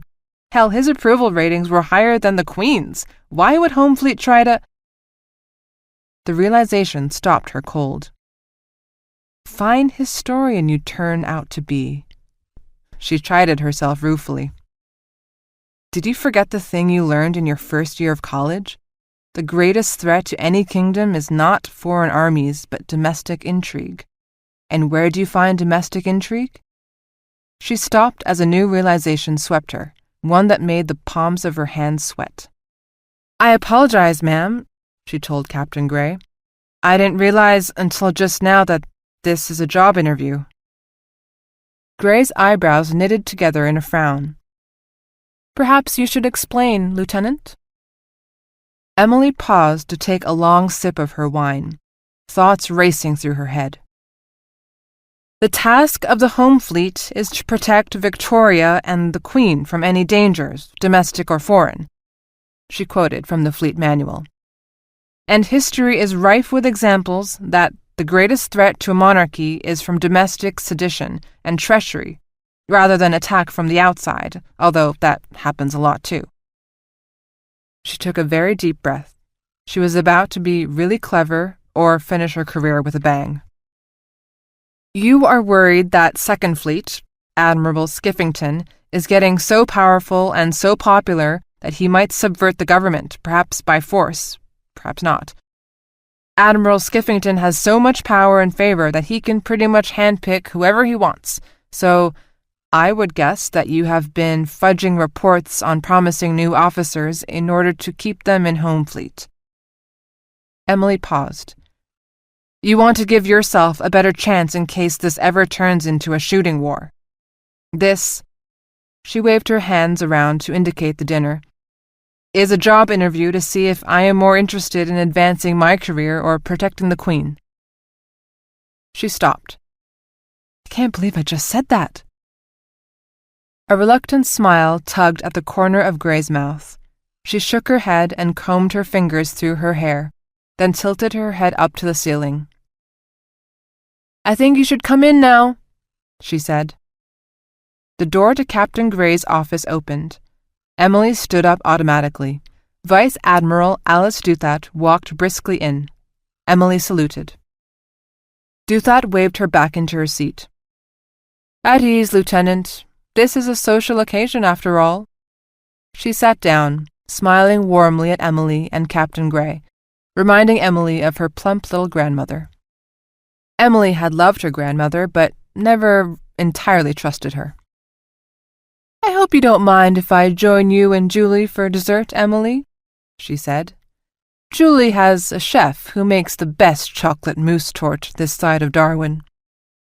She patted her ample stomach. If it weren't for him, I'm sure I'd still be as thin as when I was a cadet, but we all have to make sacrifices, don't we? She turned to Captain Gray. And do you think your steward might find an espresso? I'd kill for a good espresso. They sat silently for a moment, Admiral Duthat and Captain Gray smiling at Emily, and Emily sitting in numb shock. The steward came in and set down dessert plates and espresso. After he left, Admiral Duthat took a bite of chocolate mousse torte and rolled her eyes to the ceiling. Amazing, she breathed. Somehow he makes it better every time. He's mine, Admiral, Gray smiled. You can't have him. Duthat snorted, took another sip of her espresso, and turned to face Emily. And you, Emily, you are a very insightful young lady. This is a job interview, though I must say that you surprised us a little by recognizing that fact. And you've passed with flying colors. Now, the question is, do you want it? She was smiling, but her eyes were shrewd and probing. Unexpectedly, Emily felt a surge of strong emotion, like she had the day after her father hugged her at her college graduation. The past few years had been difficult. Endless hours of study, helping care for her mother, watching her be slowly taken by her illness. Then working in a mindless job with no hope of advancement, and the risky choice of joining the Navy. And now this, the totally unexpected chance to watch history being made from the inside. Oh yes, she said softly. I want it. Then Admiral Duthat startled her by suddenly leaning forward. Do you now work for or report to anyone in Second Fleet? She asked harshly. Emily felt a flush burn through her cheeks. No, ma'am, I do not. Admiral Duthat exchanged a long look with Captain Gray, then tilted her head to the ceiling. Merlin? Yes, Admiral, the computer voice replied. Assess veracity of the last statement by Lieutenant Emily Tuttle. A pause. There is a 99% probability that the statement by Lieutenant Tuttle is true. I note that she is demonstrating signs of stress. Her heart rate has increased to... Stop. The Admiral nodded and patted Emily's hand. Welcome to the home fleet, Emily Tuttle. It won't always be easy, but it will be the most important thing you'll ever do. Emily blinked. What would you have done if I hadn't accepted? She asked. Admiral Duthat gave her a level look. This isn't a game, Emily.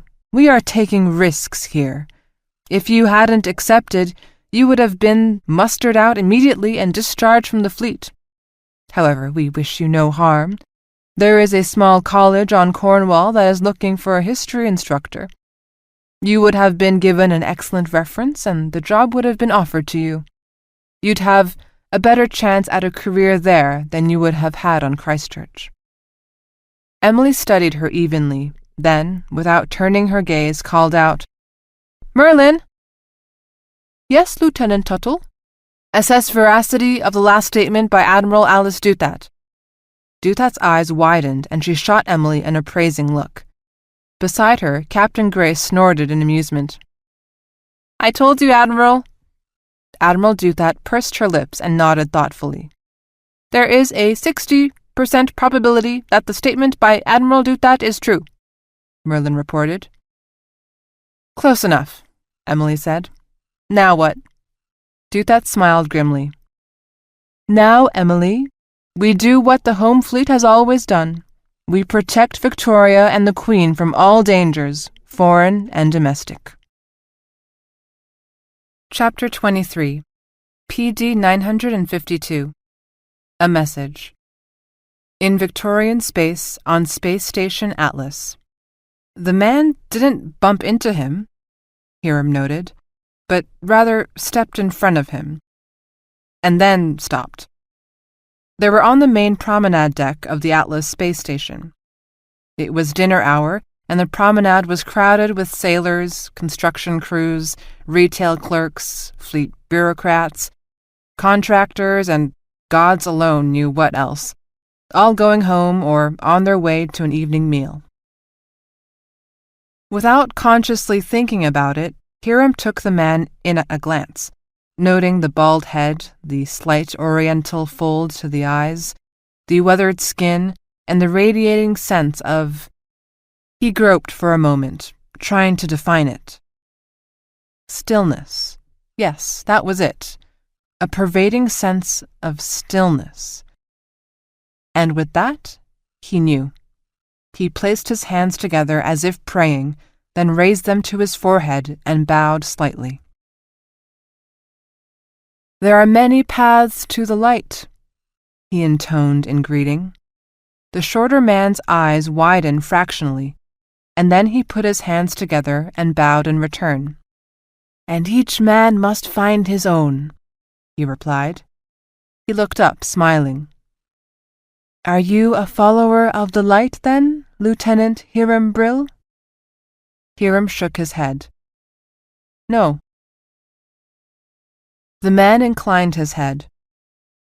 "Then you are both observant and well-mannered. In my humble experience, a rare combination for Victorians and a most welcome surprise from a visitor of the Victorian fleet." Hiram smiled inwardly at the pleasant delivery of such a pointed insult. "So you don't like Victorians much, eh?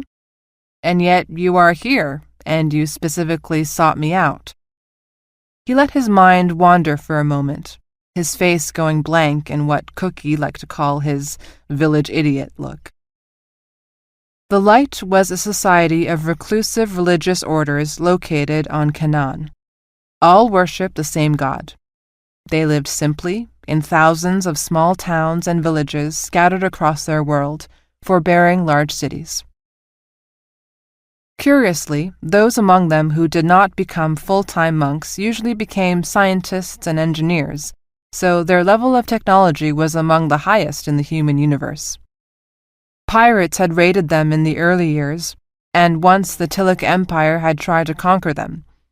The Light had suffered terribly, and learned their lesson, and built a military force capable of protecting themselves.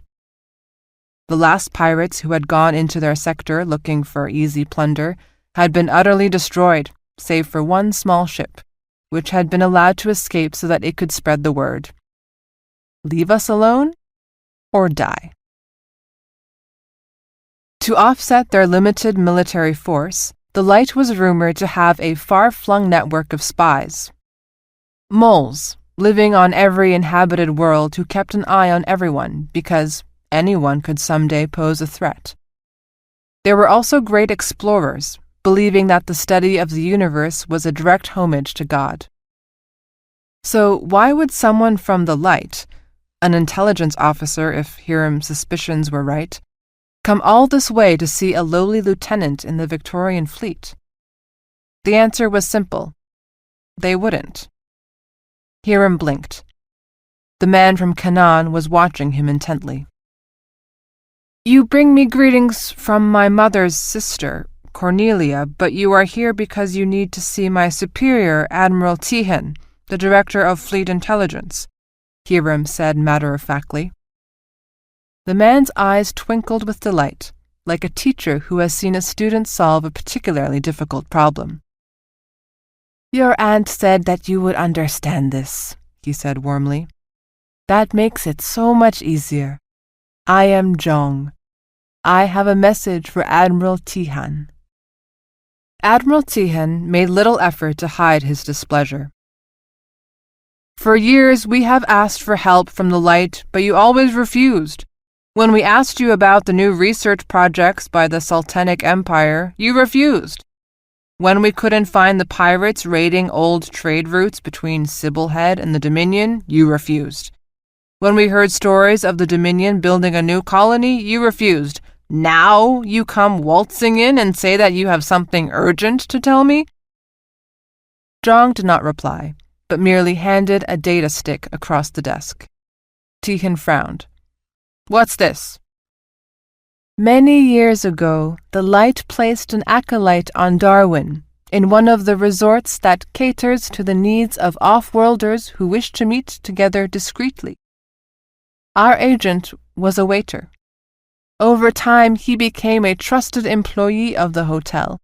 They used him to serve food at these meetings. A year ago, Tihan snapped. "Something happened a year ago and you're only telling us now? You people really take the cake, you know that?" "Admiral," Jong said, a hint of weariness in his voice, "if we have offended you in some way, I deeply apologize. We are giving you this information because we think it may be very important to you. When we first received it, we were not sure of its import, but now with the Tilika preparing for war, we think you should see it and judge for yourselves." Tihan did not look happy, but took the data stick and inserted it into his computer. A video appeared, but it was immediately clear to all of them that the camera was defective. There was no audio at all. The left side of the picture was washed out, a scratchy white glow instead of a normal image. In the right side of the picture was a spotted image of a tall man. He wasn't in uniform, but everything about his erect posture, powerful build, and authoritative stance screamed soldier. "This is Admiral Omar Hassan al-Bashir," Jong explained. "He is a member of the royal family. He is important in Tilika society, a favorite of the emperor, a personal friend of Prince Rashahid, and considered by the light to be one of the foremost military strategists in the Tilika Empire." Despite himself, Tihan was grudgingly interested. "Okay, so who's he meeting with?" Jong sighed. "We don't know. The camera was built into our agent's glasses. In fact, the lens was the camera, but as you can see, it didn't work properly." He waved one hand in a vague circle. "This is all we have." "You are wasting my time, Mr. Jong," Tihan said irritably. "This is nothing. A speck of information totally out of context. This is a picture of a man who might be on vacation for all I know. This doesn't tell us anything we need to know." Jong's composure cracked a little. "Surely you do not fail to see the implications of this, Admiral?" "What implications?" Tihan asked coldly. "They are not subtle, Admiral." Jong glanced at Hiram. "Even your young lieutenant here sees them, don't you, Lieutenant?" Hiram didn't answer, but leaned forward to study the image. Behind Admiral Omar Hassan al-Bashir, there was a man standing up against the wall, hands folded in front of him. He was staring straight at the camera, which meant that he had been watching the waiter very closely. A bodyguard, probably. A special bodyguard for a member of the Tilaka royal family. Hiram suspected that if he enlarged that portion of the picture, he would see the telltale surgical scars on the side of the man's head, marking him as one of the Kresh-born Savak, the emperor's personal guards and stormtroopers. The Tilaka royal family was an incredibly small minority in a sea of lesser-born freemen and slaves. They were ever mindful of their personal security. They traveled only with Savak bodyguards, surgically altered and behaviorally conditioned from birth for absolute obedience to the emperor. Deeply xenophobic, haughty, convinced of their own innate superiority, and with a profoundly enlarged sense of personal space, the Tilaka traveled little. They were virtually prisoners of their own culture. They were uncomfortable being in close physical proximity to someone other than another member of the royal family. Vacationing in Darwin was unthinkable. Simply walking through a crowded spaceport, eating in a restaurant, even walking on a busy street would push a member of the royal family into a claustrophobic anxiety attack. So, if al-Bashir had been on Darwin, it could mean only one of two things. "Brill?" Tihin prompted impatiently. Hiram snapped back, a little disoriented. "Sir?" "Our good Mr. Zhang says the implications of this are obvious. Do you see them?" "Well, there are two things, sir. Actually three, I guess." He felt the old familiar fear start to pulse, the one that haunted him whenever he was put on the spot. A prickle of sweat broke out on his scalp and his stomach lurched. Not now, for the love of God. He took a deep breath. Zhang is right that al-Bashir is a very senior officer within the Tilaka fleet. What's more, he is one of their royal-born. The fact that he's on Darwin meeting in secret could mean that either he is plotting against the emperor or has been sent there by the emperor to plot with someone else. But see here? He pointed to the Savak bodyguard in the picture. If I'm right, that is one of the Savak, the emperor's personal bodyguard. He uses them as guards for all of the royal family and is rumored to use them as special stormtroopers. The Savak are loyal to the emperor. He frowned. No, that doesn't really describe it. The Savak are more than loyal. There are reports that they have been surgically and psychologically conditioned so that they must obey an order from the emperor. If that Savak guard thought al-Bashir was betraying the emperor, he would report him, if not kill him outright. So you think al-Bashir was there plotting with someone else? Tihin asked. Yes, sir. Plotting what? Hiram shrugged. We only know two things.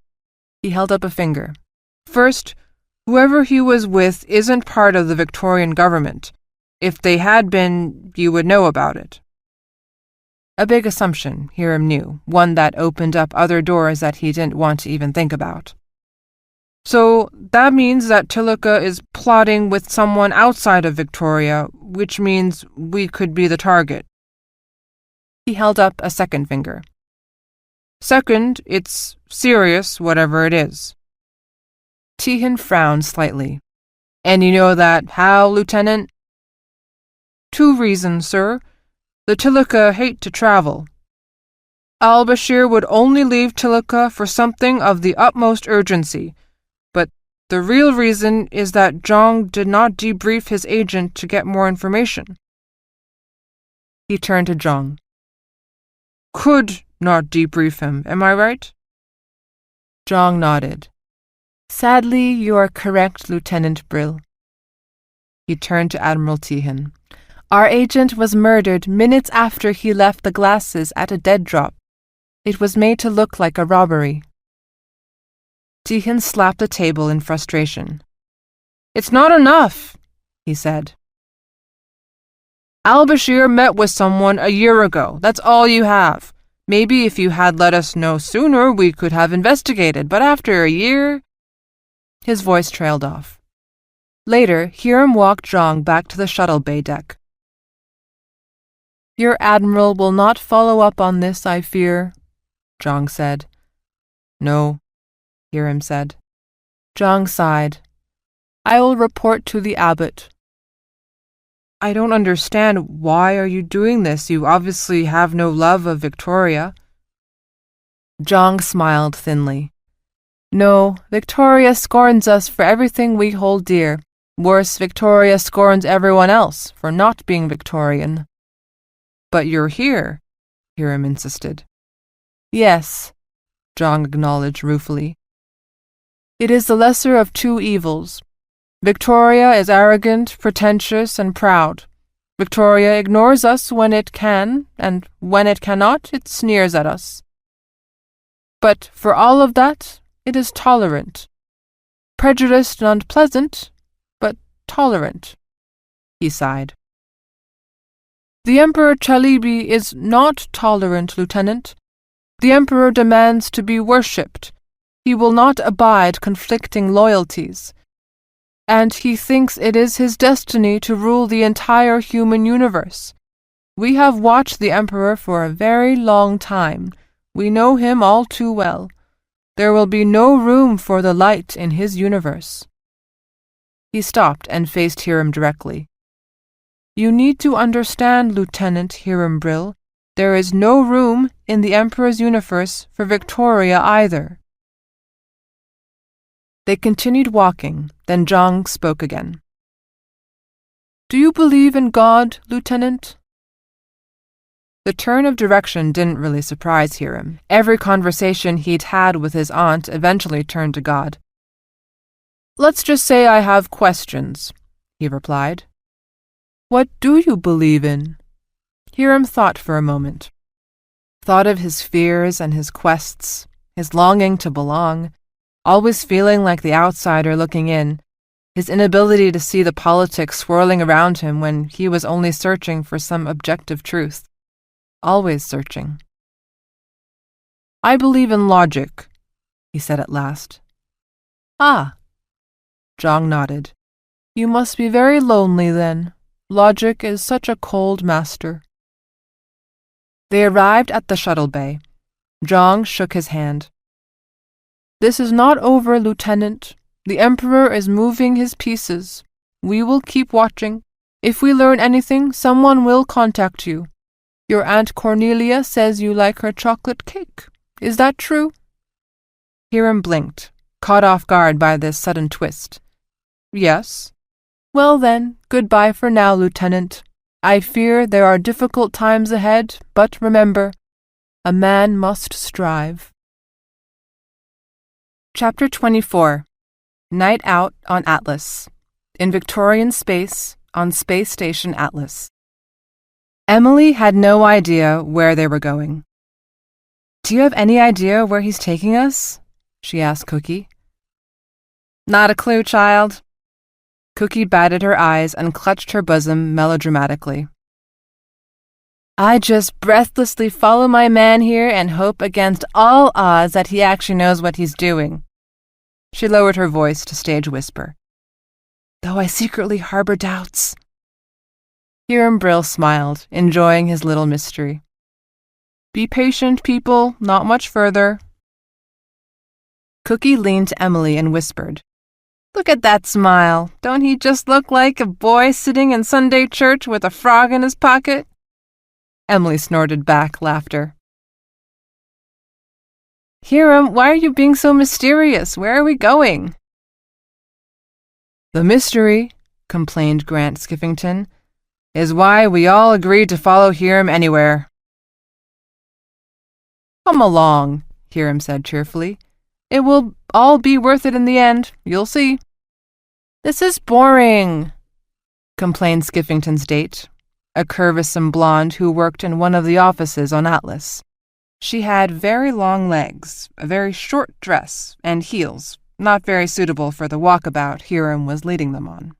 Her name was Tiffany, or Heather, or Chrissy or something. Emily couldn't remember which. We could have gone to one of the nightclubs off the promenade deck. She looked distastefully around the deck they were on, which had occasional coils of wire and tubing stacked against the wall and grease smears on the floor. This place is a dump. Emily's date, blind date really, was a captain named Alan from the space station's construction unit. He looked around and shook his head. Haven't been up here yet. Could use a little paint. It's a dump, Grant, the blonde said peevishly. You said we were going to have fun. This isn't fun. Give it a rest, Kissy, Grant replied irritably. Let's see what it is first. Cookie whispered to Emily. Which do you think is larger, her tits or her IQ? Almost there, Hiram soothed. Grant shook his head and shot Emily a baleful glare. When Hiram had planned this night out, he had insisted that they invite Grant. After her recent meeting with Captain Gray, Emily had been intrigued by the chance to see Grant again, but also perplexed. He treated you like dirt, she complained to him. Hiram, who she still viewed as a bright but very naive young man, had astounded her by saying, I'm an intelligence officer. Grant is the son of the Admiral of the Second Fleet. Who knows what he might let slip? Doubtful, Emily had invited Grant. To her surprise, he'd agreed. Now his girlfriend was whining and he didn't look too pleased. Emily felt a mixture of guilt and amusement. At the end of the corridor, they came to a set of metal stairs. At the top was an unmarked wooden door. And here we are, Hiram cried. He climbed the stairs and knocked on the door. It opened, and a large man in a stained jumpsuit looked at them. Yeah? We're meeting Captain Murphy, Hiram told him. The man looked at them, his eyebrow raising a notch when he took in Chrissy's attire. Okay, he said doubtfully, and let them in. Inside, it was noisy and dark. The room was large, with a scattering of wooden tables and overstuffed easy chairs pulled around coffee tables. There was a long bar along one wall, and music coming over the loudspeakers. Some sort of ballad about a man and an innkeeper's daughter, but that was mostly drowned out by a man standing on a table in the corner, blowing air through a long stem into a bag and making a sound like a cat being tortured. The room was filled with men and women, many wearing kilts, laughing and drinking. I don't like this, Grant, Kissy complained. Let's go to the promenade and find a nice club. Grant ignored her, staring at the far wall. God of our mothers, he breathed. Will you look at that? They all turned and looked, and even Chrissy fell silent.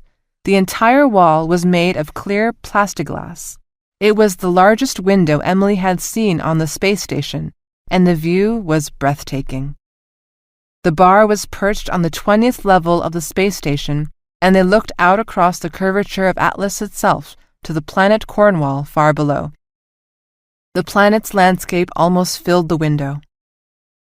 Oh my God, said Emily. That's beautiful. Hiram laughed delightedly. I told you it would be worth the walk. Cookie shook her head in wonderment. Okay, lover, what is this place? It's a home away from home, said a voice from behind them. They turned and saw a stout, fleshy man with pale skin and hair the color of cooked beets.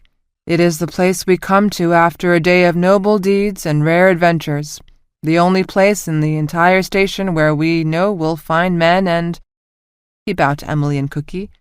Fair lassies of fine breeding and culture to share a drink and talk of the finer things. It finally dawned on her. Emily burst out laughing. This is the Tuggers Bar! The stout man beamed. And isn't that what I just said? He held out a hand. I am Peter Murphy, captain of the Son of Dublin, the finest tugboat in all of Victoria. Pleased to meet you. He led them to a semicircle of easy chairs by the window, men and women nodding respectfully to him as they passed. Drinks came and were handed out. Emily found herself with a large glass of brown liquid that smelled of yeast, malt, and molasses. She sipped it cautiously. It was thick and syrupy. Alan, her date for the night, nodded at Captain Murphy. "I've heard of this place. You're with the Tugmasters Guild, right? You guys own 4 or 5 floors in this section of the space station." Murphy nodded, pleased. "Well, we don't own it, of course. We lease it from the Atlas Corporation like everyone else on the station. We've got this room here, offices on the floor below, then a large hangar and repair facility on the next 3 decks. These tugs are tough, but they take a lot of abuse, and the tractor coils have to be replaced fairly often." Alan had somehow sat down next to Chrissy. She said something to him in a low voice that Emily couldn't catch, and he laughed and nodded. Cookie punched Hiram's arm. "How did you find this place? It's the best-kept secret in the station." "You know me, I like to poke around." Murphy gestured at Hiram with a glass of ale. "Your young man accosted me in the hangar deck one day, saying he had a few questions. Wanted to know all about the tugboats and such, so I brought him up here to chat." "Classic Hiram," Emily said, remembering Hiram making lists in training camp. "There is no skill set not worth recording." "My very own geek," Cookie said. She put her head on his shoulder, her mouth twitching in laughter. "And you brought us here to share." "Tugboats," said Chrissy, rolling her eyes. "How fascinating." "Yes, they are," replied Murphy, ignoring her sarcasm. "Without the tugs, the entire Victorian economy would shut down." He took a long swallow of ale that left a line of froth on his upper lip. "How many freighters do you think come to Atlas and Prometheus every day, including the orbiting custom warehouses?" Cookie shook her head and shrugged. "Never thought about it. 200, 300? Emily pondered. Victoria was the central crossroads for trade. 7 wormholes entered into Victorian space, and ships from 9 inhabited sectors used them. Ziridium from Arcadia, medicines and chemicals from Tilica, ores from the Dominion, electronics from the Sultanic Empire, foodstuffs from Sibylhead, and on and on. All those ships... 1,000 a day? She guessed. Murphy smiled broadly. 2,000 a day, every day. And each one has to be docked somewhere, and usually that means they need a tug. Some of the big ones take 2 or 3 tugs. We've got more than 500 tugs in the guild, and we could use more, believe me. What about the military ships? Emily asked. They must use their own tugs when they dock their ships. Oh, aye, they do, Murphy agreed. But they don't have as many as they should, you see. When they get one of those big boys in, one of the battleships or heavy cruisers, they call us to give 'em a hand. Battleships cost a pretty penny. Don't want one of them to get loose while it's docking and rattle around the dry dock. Now do you?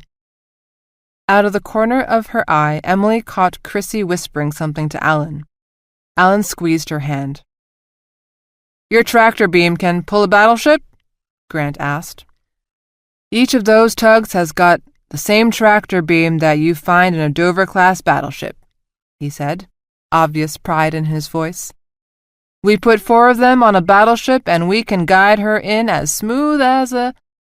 He paused, glancing sheepishly at the 3 women.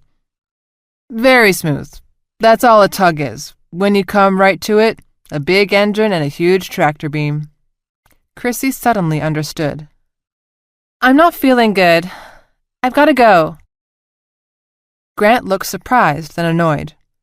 Chrissy, for Christ's sake, he began, but Alan suddenly stood up. I've got to go myself. I'll walk her back. He turned to Emily. Sorry, I've got an early day tomorrow. He took Chrissy's hand and led her out. For a long moment, everyone left behind was silent. Murphy, not knowing their relationships, merely looked puzzled. Hiram and Cookie exchanged a worried glance. Emily watched Alan lead the blonde Chrissy out the door, torn between outrage and relief. She turned to Grant. I hate to break it to you, but I think we've been ditched." Then she broke into laughter. "What?" Grant demanded crossly. It's Alan," Emily spluttered. "I never even learned his last name." After more stories and drinks, Captain Murphy drifted away and the four of them were left alone. "Well," said Cookie, raising her glass, "to Camp Gettysburg." They toasted, then Cookie glanced at Emily. "So, I heard about your graduation exercise. What did they call it? Alamo Fort?" "Supply Station Alamo," Emily corrected, surprised and a little dismayed that anyone out of home fleet had heard about it. "I heard you whooped your instructor," Cookie said, eyes gleaming. "Come on, girl, tell us how you did it." So Emily explained it all. The feint, the chaff cloud, the lure, the nasty surprise waiting inside the chaff field, and how she mined the supply station. When she was through, Hiram smiled and nodded. Cookie howled with laughter, and Grant stared at her with an expression she couldn't begin to read. "How did you think all that up?" Cookie gasped.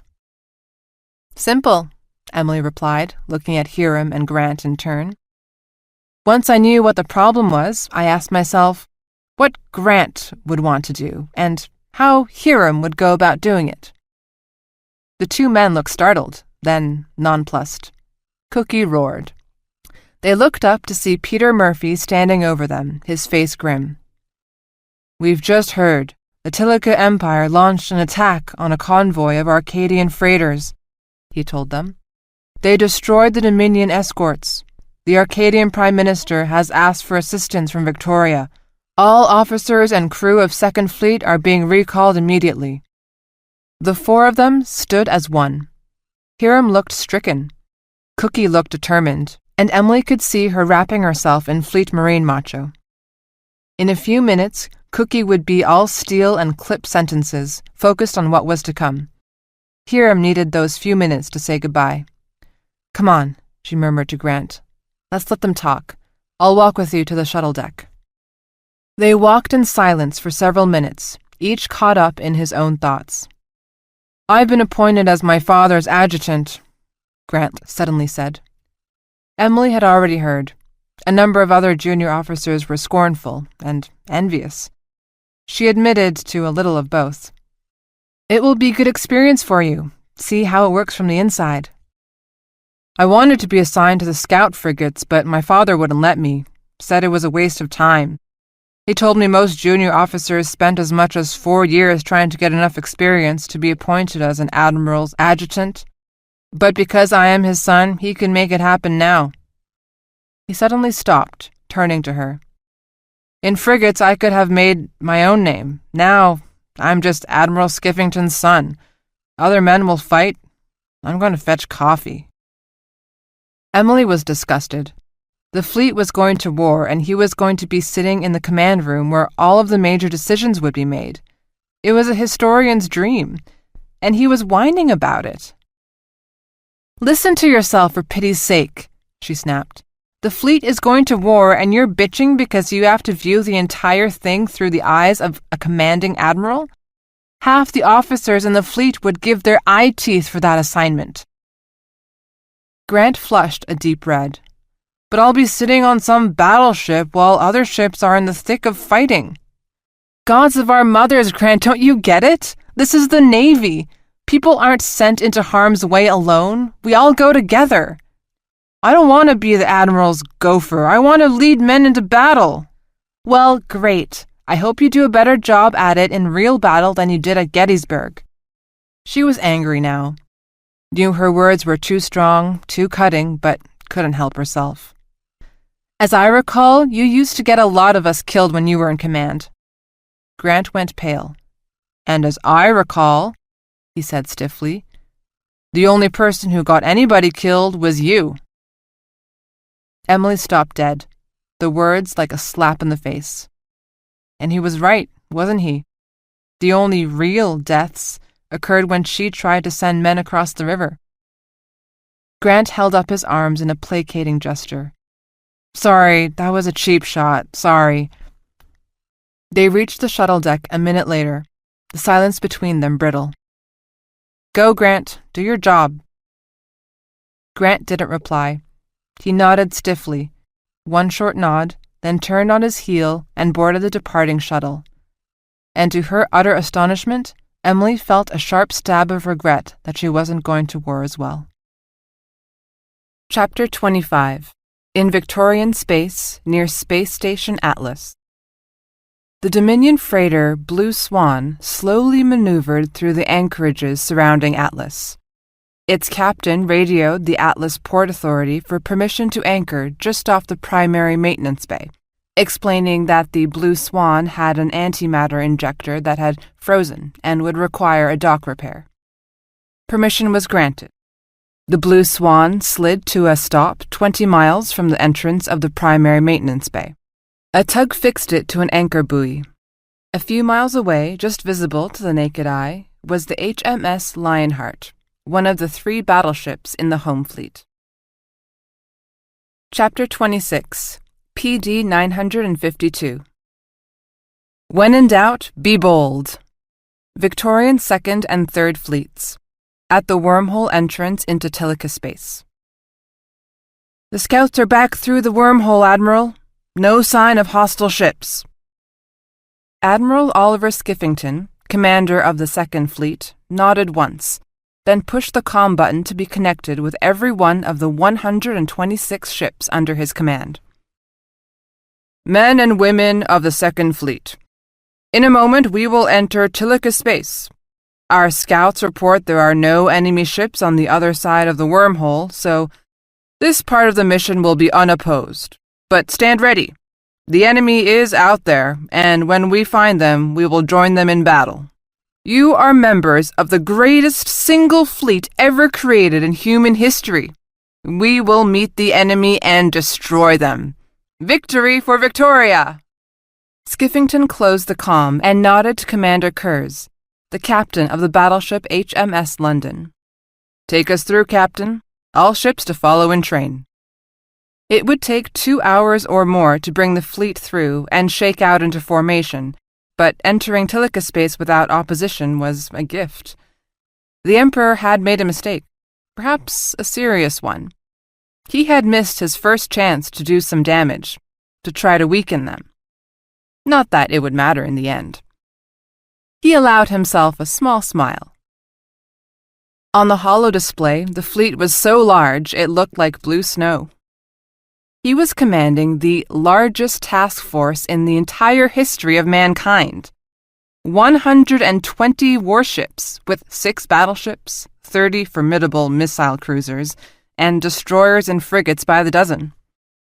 "The hammer of God," he thought, "and I wield it."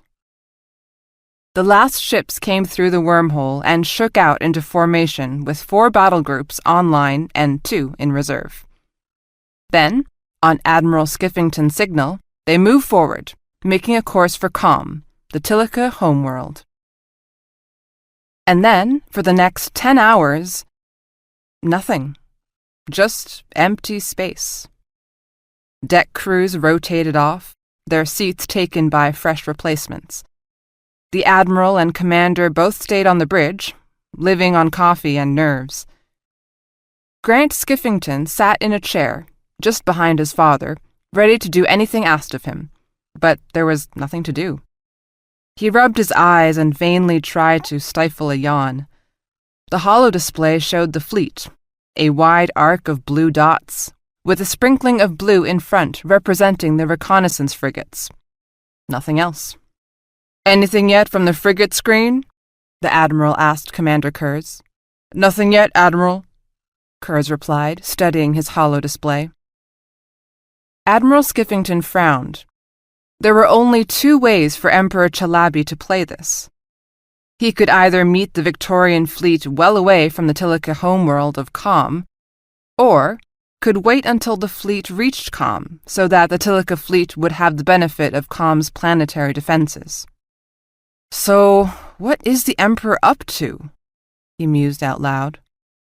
"Staying close to Calm's defenses, I'd wager," replied Kurz. There he can take advantage of minefields, stationary platform defenses, and drone weapons. Grant Skiffington uneasily recalled Hiram Brill's comments about the Tilica gift for doing the unexpected. "Sir, I've been told that the Emperor does nothing straightforward, feints and double feints, trying to confuse his enemy until he does something that leaves him vulnerable." His father cast him a sideways glance, then shared a smirk with Commander Kurz.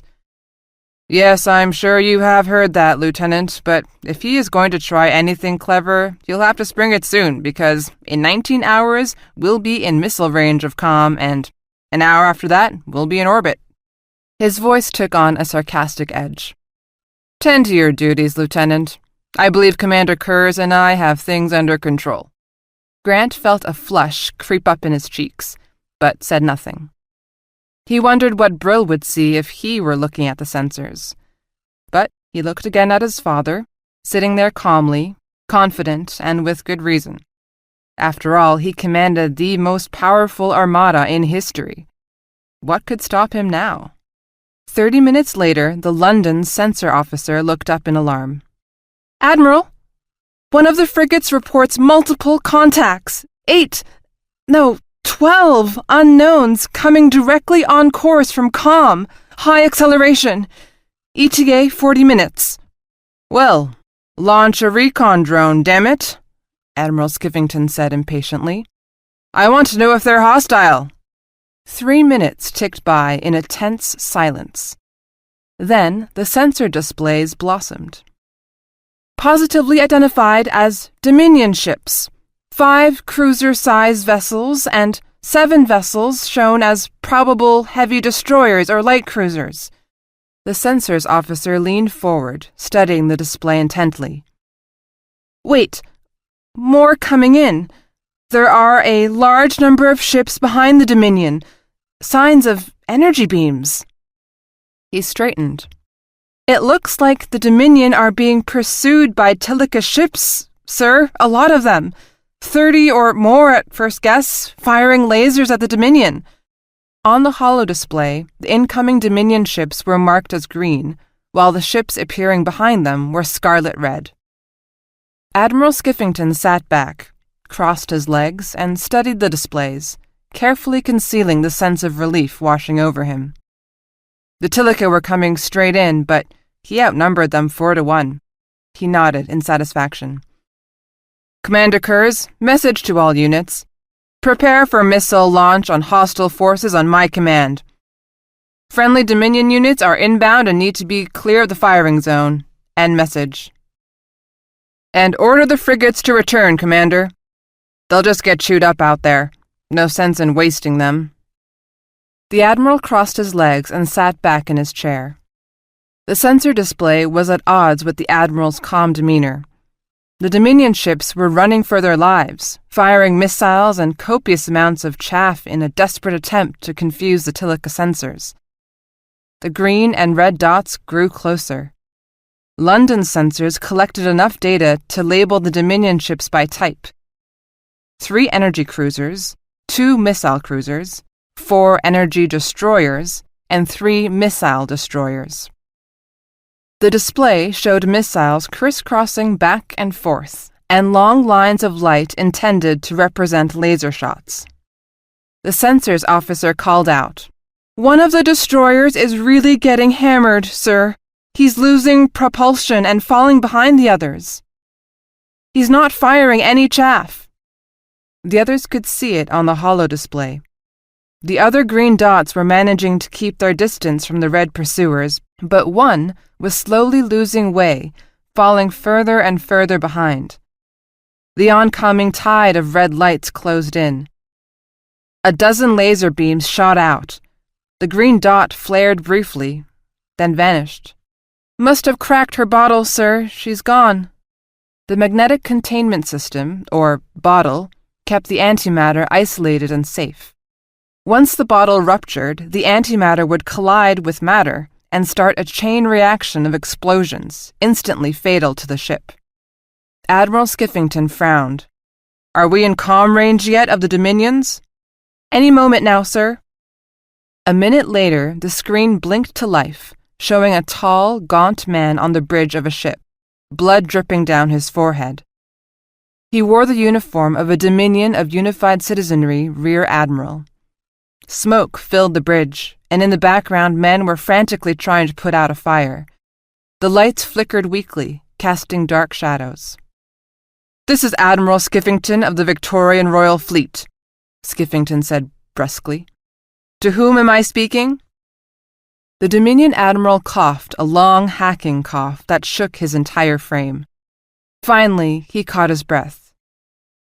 "I am Admiral Oscar Quigley of the Dominion ship People's Pride.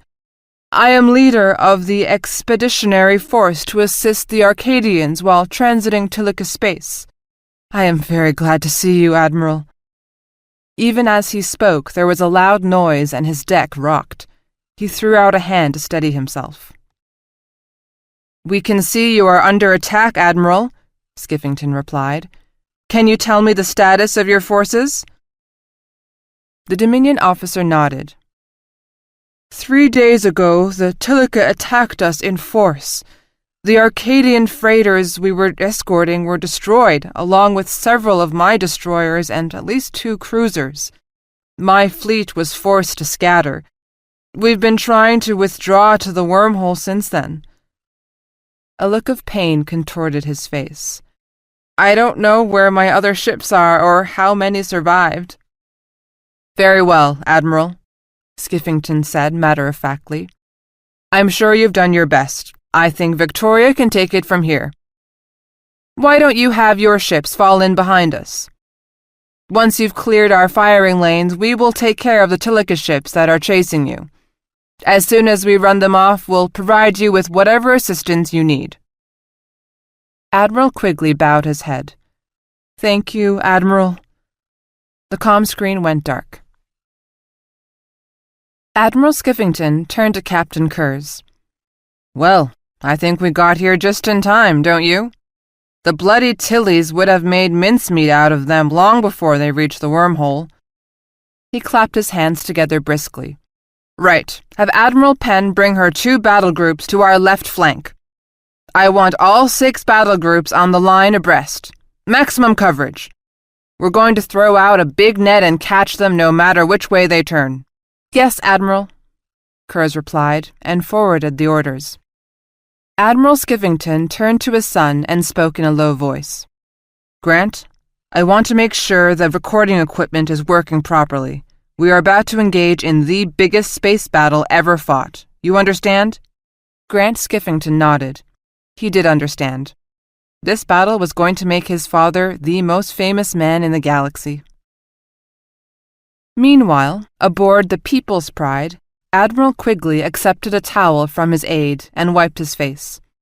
Around him on the deck were a dozen men and women, all smiling broadly. Quigley nodded to them. "Okay, my little group of amateur thespians, clean up this mess. We've got a lot to do in a very short time. Janice, turn on the ventilators and let's clear this damn smoke out of here." In minutes, the fires that had been blazing were turned off, the smudge pots capped, the bridge area tidied up, the blood and soot wiped up. "Do you think they bought it, sir?" Janice asked softly as the crew finished the cleanup. Quigley folded his long frame into the command chair. "Oh, I would think so," he grinned, flashing very white teeth. "If they hadn't, we'd have 200 missiles chasing us by now. No, I think they saw exactly what they wanted to see. They think the Dominion Navy is second-rate, a bumbling bunch of fools, so that's what we gave them.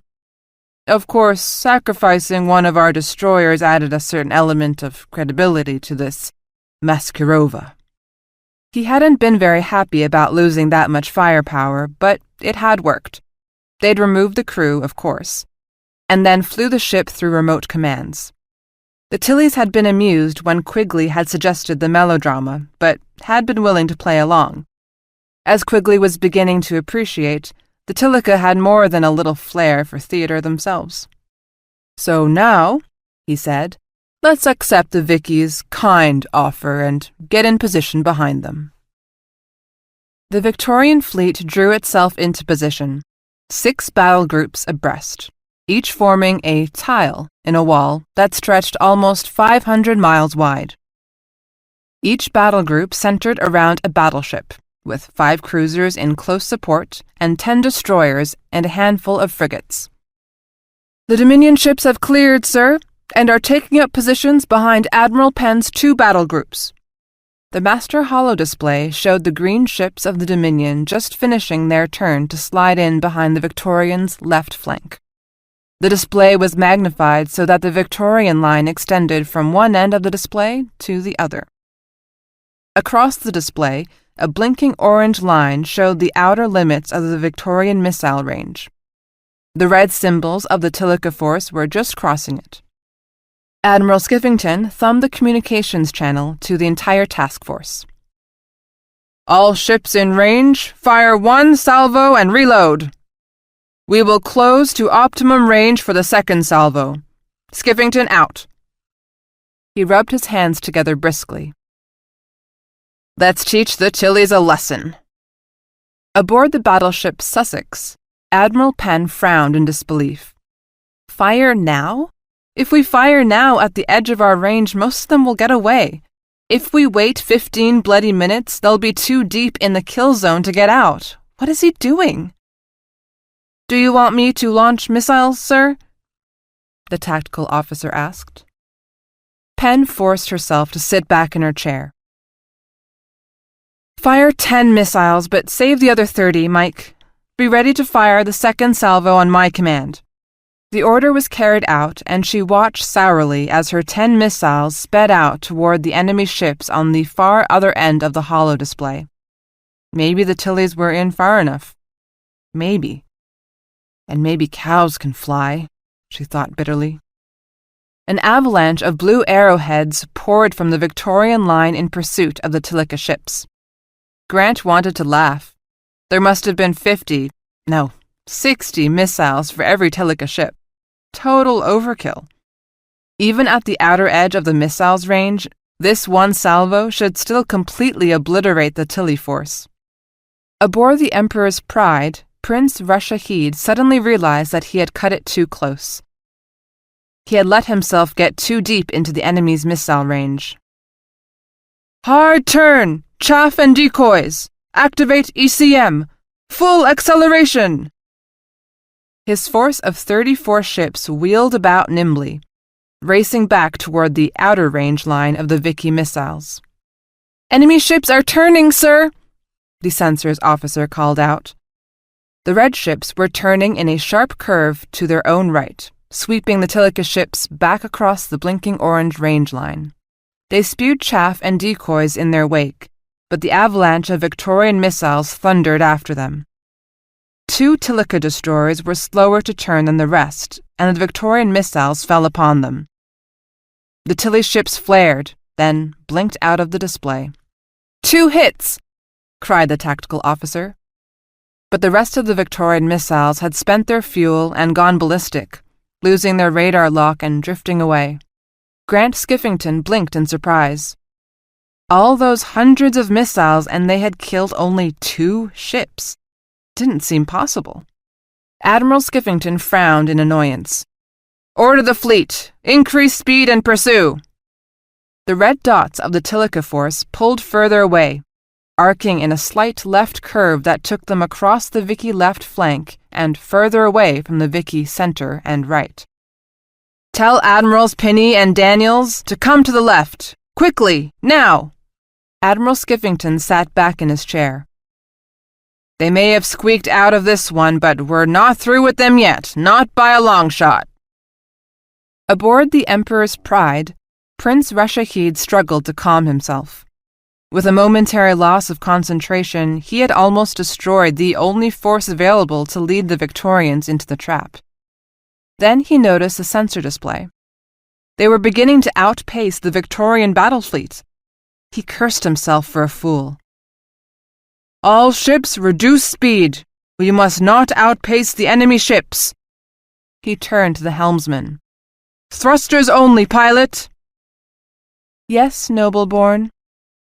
Keep us just on the edge of their missile range, Prince Rashahid ordered. Majesty, the falcon! Cried the tactical officer.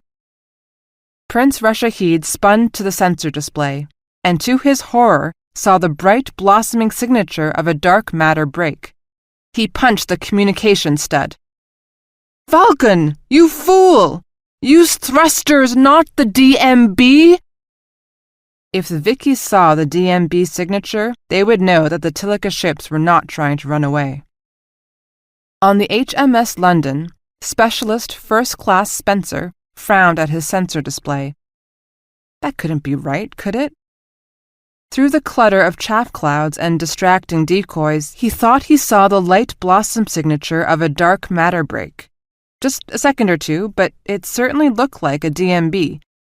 He turned hesitantly to the sensors officer. Sir, I may have just picked up a DMB signature. The sensors officer strode to him and stood by his shoulder. Where? Spencer pointed to a point at the far edge of the sensor display, which was fuzzed and spotted with jamming and chaff. Right about there, Chief. Just for a second. Doesn't make sense, but they should be trying to get away from us, not slow down. The chief stroked his chin. Spencer wasn't his best operator, that was for sure, but still. Okay, take a minute and review the display. Magnify that section and send it to my... Incoming! Another specialist screamed. 40 missiles! A pause. Ah, Christ, they're all aimed for us! All defense arrays fire at will, Commander Kurz barked. The sensors officer sprinted to his station, the report from Specialist Spencer already forgotten. Prince Rashahid cursed the ineptness of the Falcon's commander. He would have his head on a pike as soon as they returned. If they returned. Had the Vickies seen the DMB? Did they understand? He needed something to distract them. Now. Have you marked the command and control battleship? He demanded of his select freemen, sensors. An experienced freeman who had been on the prince's staff for years. Yes, Lord. Good. Send it out to all ships. Hurry. He wheeled on the select freemen, weapons. Fire all missiles at the designated target. In a moment, the holodisplay showed thin blue lines streaking out to the Vicky battleship. Would that distract them? Or had the Falcon's foolish captain condemned them all? 10 more minutes, Lord, his navigator said. We'd pass the first line of platforms in 10 minutes, the second a minute later. Prince Rashahid forced himself to sit down in the command chair and nonchalantly cross his legs. Very well. Maintain course and speed. I want them to think they are going to overtake us at any moment.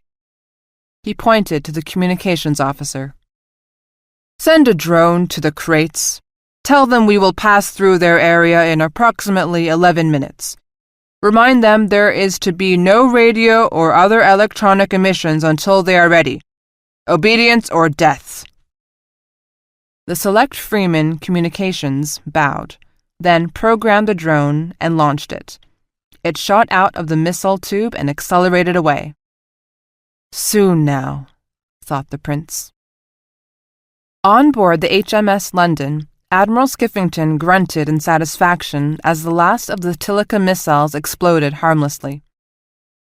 They can't penetrate our defenses, he said, loud enough for the entire deck crew to hear. Not enough punch. He rubbed his hands together briskly and laughed. They can run, but they can't keep us from reaching calm. Then they'll have to fight, and we'll have them. Grant Skiffington listened to his father with only one ear. Something was nagging him, but he couldn't quite put his finger on it. He watched the holodisplay, a little tickle of unease in his gut. The fleet was accelerating, but they still weren't overtaking the Tilica warships. The Tilica were able to keep their distance, just on the outer edge of the Victorians' missile range. Maximum military speed, Commander Kurz reported. 5% of the speed of light. If we want to go faster, you will have to authorize overriding the inertia compensators. The practical limit of the ship's speed wasn't the engines. Given enough fuel and time to accelerate, a ship could go faster and faster. The real limit was the ability to accelerate hard. If they accelerated too slowly, they might never match the enemy's acceleration curve, and the enemy would escape. If they accelerated too quickly, they might exceed the ability of the inertia compensator to protect them. If the inertia compensator failed, the entire crew would be turned into something resembling chunky tomato paste in a matter of moments. The admiral shook his head. The statistics weren't pretty. The inertia compensators failed 10% of the time when you exceeded maximum military speed at all, and the failure rate shot up as you went faster. He wasn't going to risk losing 12 or 15 of his ships just to be able to swat the Tillies on the rump. Maintain course and speed. They'll have to turn and fight at calm. No need to take the extra risk now. Grant's feeling of unease grew as the minutes passed. Hiram had spooked him about how clever and devious the Tilica were. But they were running away, weren't they? The Tillies were probably at their maximum military speed or were desperately overriding their inertia compensators. He frowned. Unless... Hurriedly, he called the ship's computer. Mildred! Yes, Lieutenant Skiffington, how are you today? Mildred, what is the known maximum military speed of Tilica warships? Unknown, replied the computer's motherly voice. Tilica warships have never been observed in combat by Victorian forces. No information has been provided by the Light, which engaged in hostilities with Tilica vessels 125 years ago in the... Stop, ordered Grant. Of course, dear, Mildred said. Grant recalled the London's computer had been programmed by the Cornwall Software Collective on Aberdeen, which was rumored to have the highest percentage of grandmothers of any of the software combined. It gave the ship's AI a distinctive personality. Analyze the sensor data of the Tilica ships pursuing the Dominion force, Grant ordered. Were the Tilica ships overtaking the Dominion force? His hands were sweating now. No, not during the 43 minutes, 15 seconds prior that we were tracking both of them. Commander Kurz turned to Admiral Skiffington. Admiral, does this feel to you like it's going a little too well? Skiffington gave him a cold stare.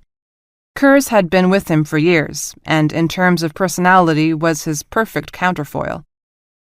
Oliver Skiffington was brash, boastful, arrogant, and could be aggressive to a fault. And he knew it. He kept Kurz on his staff because Kurz wasn't afraid of him, unlike virtually all his other subordinates. Kurz's function was to tell the Admiral when he was overreaching. Skiffington valued that, even when he didn't like it. Don't play games, Oscar, spit it out. Well, Admiral, if I were the Tilica Emperor, my biggest problem would be how to defend calm against a larger, more powerful force. It would help a lot if I could know what path that force would take toward my home planet, because if I knew, then I could lay ambushes. And if I had studied the opposing commander and knew he was exceptionally aggressive, well, Admiral, you know what they say when you're hunting a lion. God damn it, Oscar, just say it! Kurz continued, unperturbed. Those Tilica ships out there are bait. We're being suckered, Admiral. We aren't chasing them. We are following them. They know exactly where we are going to be. Dangle some bloody, tempting bait right in front of my nose and watch me chase it. Admiral Skiffington glowered for a long, hard moment, then let it go and turned to the problem of the enemy. They had been chasing the Tilica force toward calm for close to 15 hours now. Plenty of time for the goddamn Tilica to lay in a surprise. And if he were the Tilica Admiral, that surprise would be... Sensors! He bellowed. Check our path of advance. Out to 10 minutes. Look for small objects, but lots of them. Two junior sensors officers glanced at each other in bewilderment, and then hastened to comply. All sensors had been focused on the retreating Tilica strike force, some 50 minutes out, but now they recalibrated to sweep the area 2 seconds to 10 minutes in front of the advancing Victorian fleet. The hollow display blinked off, then flared to life with the new data. Everyone on the deck turned to study it. "And there it is," Oliver Skiffington said softly. 2 minutes in front of them, there were 40 to 50 objects laid out in 3 long lines, directly along their line of advance. They were barely visible on the sensor display, but they were there. He turned to Kurz. "Missile mines." Kurz nodded. "I concur, Admiral." Across the control room, the sensors officer's head jerked up from his display. "Admiral! DMB flare! The Tilica ships are slowing down and turning to face us!" Admiral Skiffington took a deep breath. This was going to be very close. There are no crisp turns in space, just long, curving ones. "All ships, minefield to our front. Turn 90 degrees upward now. Execute!" Then he turned back to Kurz and growled. "Next time you've got something to say, Commander, say it sooner." "Yes, sir," Kurz said, without even a hint of contrition. Oblivious to the commotion around him, Grant asked nervously, "Mildred, was that the speed of the Dominion force while they were being pursued by the Tilica?" 4.2 C. 4.2% of the speed of light. At that speed, the Tilica force had not been able to overtake the Dominion force. But now, the fleet couldn't catch the Tilica force even though the fleet was going faster than the Dominion force had been. That could only mean... "Bugger me!" Grant bolted out of his chair. "Mildred, give me the present location of the Dominion ships." In the Emperor's Pride, Prince Rashahid studied the display. His force sat silently off-center of the Victorian line. The Vicky right was curling around in arc to encircle him. In a few moments, he would be surrounded. Everything was in place. "I have 3 surprises for you," he thought to the Victorian commander. "Let us begin," he said. "Lord!" the select Freeman censors shouted. "The Victorian fleet has changed course. They are now pitching upward. They must have seen the minefield." Rashahid looked at the display in concentration. The Vickies were in a long, curving skid, trying to change their forward motion in 90 degrees, but unable to turn crisply enough to keep entirely out of the missile field. The ambush wouldn't be perfect, but with luck, it would be enough. "Order the platforms to fire!" Whisker lasers stabbed out from the Emperor's Pride to 50 missile platforms that had been seated along the path of the Victorian advance. The platforms had been tracking the Victorian ships using passive sensors, but now active sensors sprang to life, reaching out hungrily to the Victorian ships. "Targeting radar!"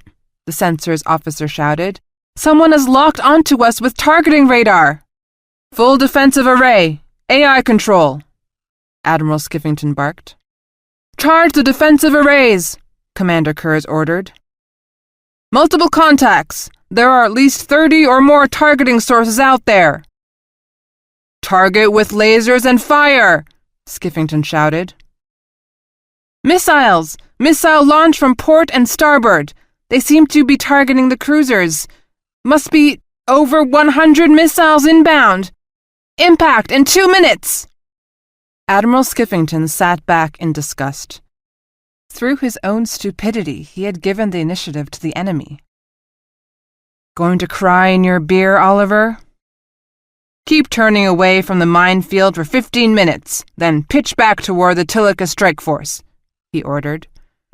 "All missiles are to be fired on my command." He turned to the sensors console.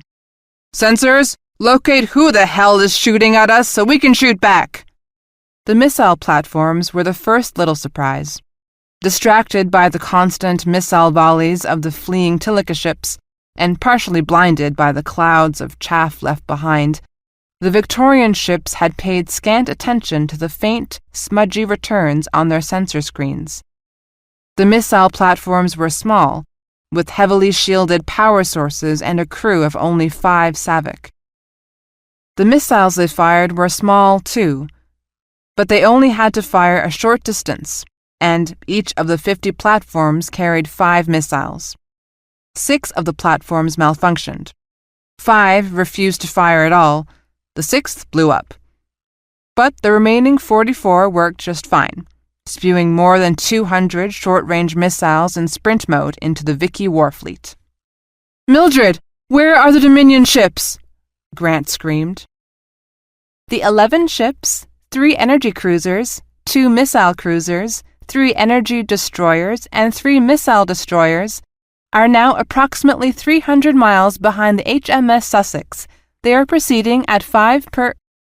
"It's a trap," Grant said despairingly. The whole thing was a deception to lure them here. He stepped to his father's chair. "Admiral, we have to warn the Sussex, "Sit down, Lieutenant," his father snapped. "We're a little busy just now." 5% C, Mildred concluded helpfully. "Father, please." The Dominion missile cruiser, People's Choice, lined up a scant 300 miles behind the Victorian battleship Sussex. Knife fighting range and space warfare. The 10 other Dominion ships were arrayed on either side of the cruiser. "Admiral, the Tilica have fired their missiles," his first officer told him. That was the signal. Admiral Quigley glanced at his weapons officer. "Targets locked in," the WO confirmed. At 300 miles, they could hardly miss. Quigley nodded. "Let's not keep our friends waiting. All ships fire." They weren't taking any chances. The 3 E-class cruisers and 2 M-class cruisers were all targeted on the Sussex. The 6 destroyers aimed at 2 nearby Vicky cruisers. With luck, the Vickies would never realize they were being hit from behind, but, just in case, they needed to make sure that the Sussex died quickly. "When you take on a Vicky battleship," mused Quigley, "be sure you kill it and don't just piss it off." 9 heavy laser beams and 24 ship-killer missiles shot out. The laser beams struck the battleship's engine rooms and rear defense array, spalling metal and exploding munitions. 2 of the ship's engines were immediately destroyed, and the resulting uneven thrust pushed the ship into a violent tumble. In the control room, Admiral Penn just had time to glance up and question. 7 seconds later, the missiles struck all along the hull. The Sussex seemed to shiver, and then simply disappeared in a ball of light and molten debris. In less than 10 seconds, the flagship of Victoria's Third Fleet was gone. "Good," said Admiral Quigley. "Now let's kill the others." And now the second surprise, thought Prince Rashahid. "Activate the second minefield." As the right wing of the Victorian fleet continued its curving chase toward the Tilica ships, thousands of ship-killer proximity mines arose from their electronic sleep and scanned their assigned areas for targets. Targets were plentiful. Daisy-chain explosions chased after the Victorian ships, white blossoms of superheated gas and plasma reaching out to caress the frigates and destroyers and cruisers on the periphery of the 2 battle groups that comprise the Second Fleet's right wing. Some ships were destroyed outright, others crippled. At least 6 ships were left intact but powerless, beginning their long walk that would take them and their doomed crews out of human space and into the abyss. Of the 40 ships that flew into the minefield, only 26 flew out. Even as they emerged, battered and shaken, the Tilica warships swooped down on them. "Sir, our right flank ran into a minefield. Alpha battle group is badly damaged. Most ships are Code Omega or not battle capable." The sensors officer called out, his voice trembling. "Half of Bravo is gone. The rest are under heavy fire from Tilica warships. On our left flank, the 2 battle groups from the Third Fleet report heavy damage. Sussex is gone, along with Fareham, Keswick, Salisbury, and Poole. Others too, but no ID yet. Many damage reports." Admiral Skiffington sat in shocked disbelief. Close to half his fleet had been destroyed in a matter of minutes. "Admiral, your orders?" asked Commander Kurz. "Admiral?" The Admiral pulled himself together with an act of will. Hurt or not, he still had one of the most powerful fleets in history, and by God, he was going to use it. "Commander, order all the ships into globe formation. Battleships at the van. All weapons to bear on those sons of bitches attacking Bravo Group. Make it happen." "Sir," Commander Kurz replied, and snapped out orders to his crew. Standing behind his father, bewildered and overwhelmed, Grant Skiffington desperately wanted to believe that his father could pull them out of this nightmare. On the deck of Emperor's Pride, Prince Rashahid watched as the enemy fleet clumsily tried to regain some semblance of order. They were fools, but they had courage. No matter. He motioned to the communications officer. "Release the Krites! Remember, we want the 2 surviving battleships!" "At your command, nobleborn." The prince searched through the holodisplay until he found the HMS London, then magnified it until he actually saw the outlines of the ship itself. He pictured Admiral Skiffington on its deck, no doubt studying his own holograph. "Be bold, Admiral," he silently urged across the empty miles of space. "Be bold so that I may utterly destroy you." Chapter 27. The Krites, in Tilica Space. Krite. Noun. Extremely venomous snake, originally from the Indian subcontinent of Earth. Preferred method of attack is to spring from hiding. Bite is fatal. The first sister pilot looked down the long line of Kresh-born warriors, her heart filled with pride. In just a moment, they would activate the transporters to send the 40 warriors and 5 sister pilots into the enemy's battleship. 9 other Krites would do the same, flooding the London with 400 of the Emperor's stormtroopers and 50 trained pilots and engineers. "All glory to the Emperor!" she cried. "Remember your duty! You are Savik! Faith in the Emperor! Victory or martyrdom! Fear not death, you live through your brothers!" The 40 men, anonymous in black uniforms, chest armor and helmets, raised gloved fists. "Victory or martyrdom!" they shouted in unison. First sister pilot activated the transporter. The air crackled and mist. Then, cold air gusted outward, and snow swirled in a blustery cloud. Then, the 40 men disappeared. She nodded in satisfaction and relief. The transporters were notoriously temperamental, but this time had worked flawlessly. She turned to her 4 sisters, seeing in each a younger reflection of her own face. "Come," she said softly, and they crowded beside her in a tight circle, heads together, arms intertwined. "Prepare yourselves. For now we must do our duty to the Emperor, however perilous.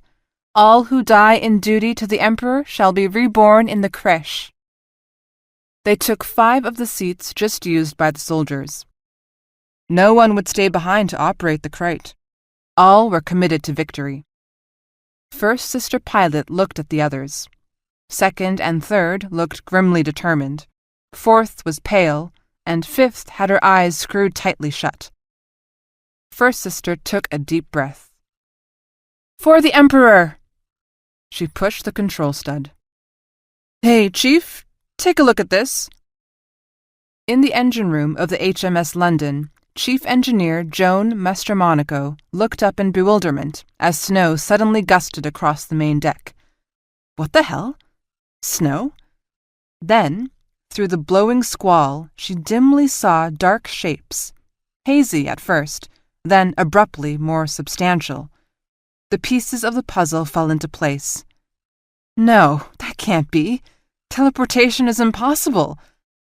Then, as she watched the shapes coalesce into men, she thought, how did they ever do that? Then one of the shapes stepped forward and shot her in the head.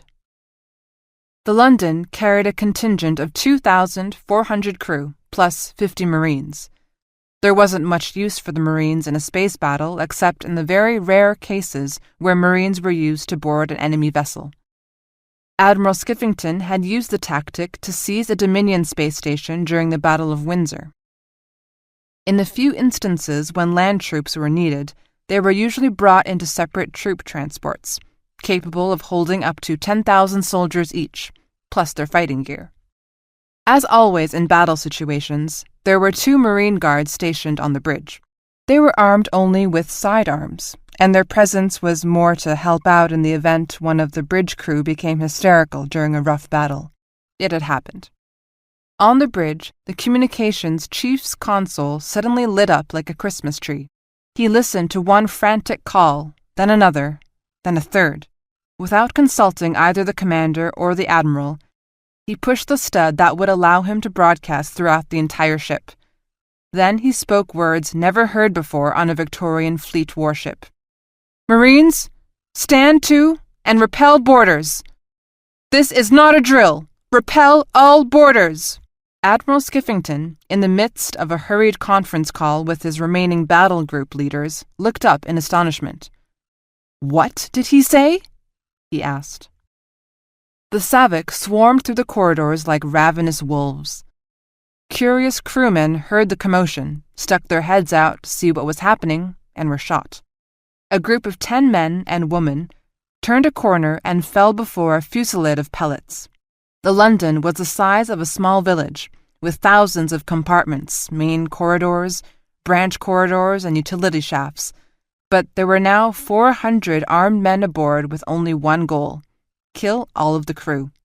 Each of the Kresh-born warriors carried his rifle, 400 rounds of ammunition, and a spare pressure charge. Each man knew one certainty: there was no way off this enemy ship but through victory. Arret 1 led the platoon that had been transported directly into the enemy's engineering deck. They had secured it within a minute by the simple expedient of killing everyone there. Arret 1 had left 3 men to hold it and had immediately begun moving toward the platoon's second objective, the bridge. Other platoons were charged with cleaning out each of the compartments along the way.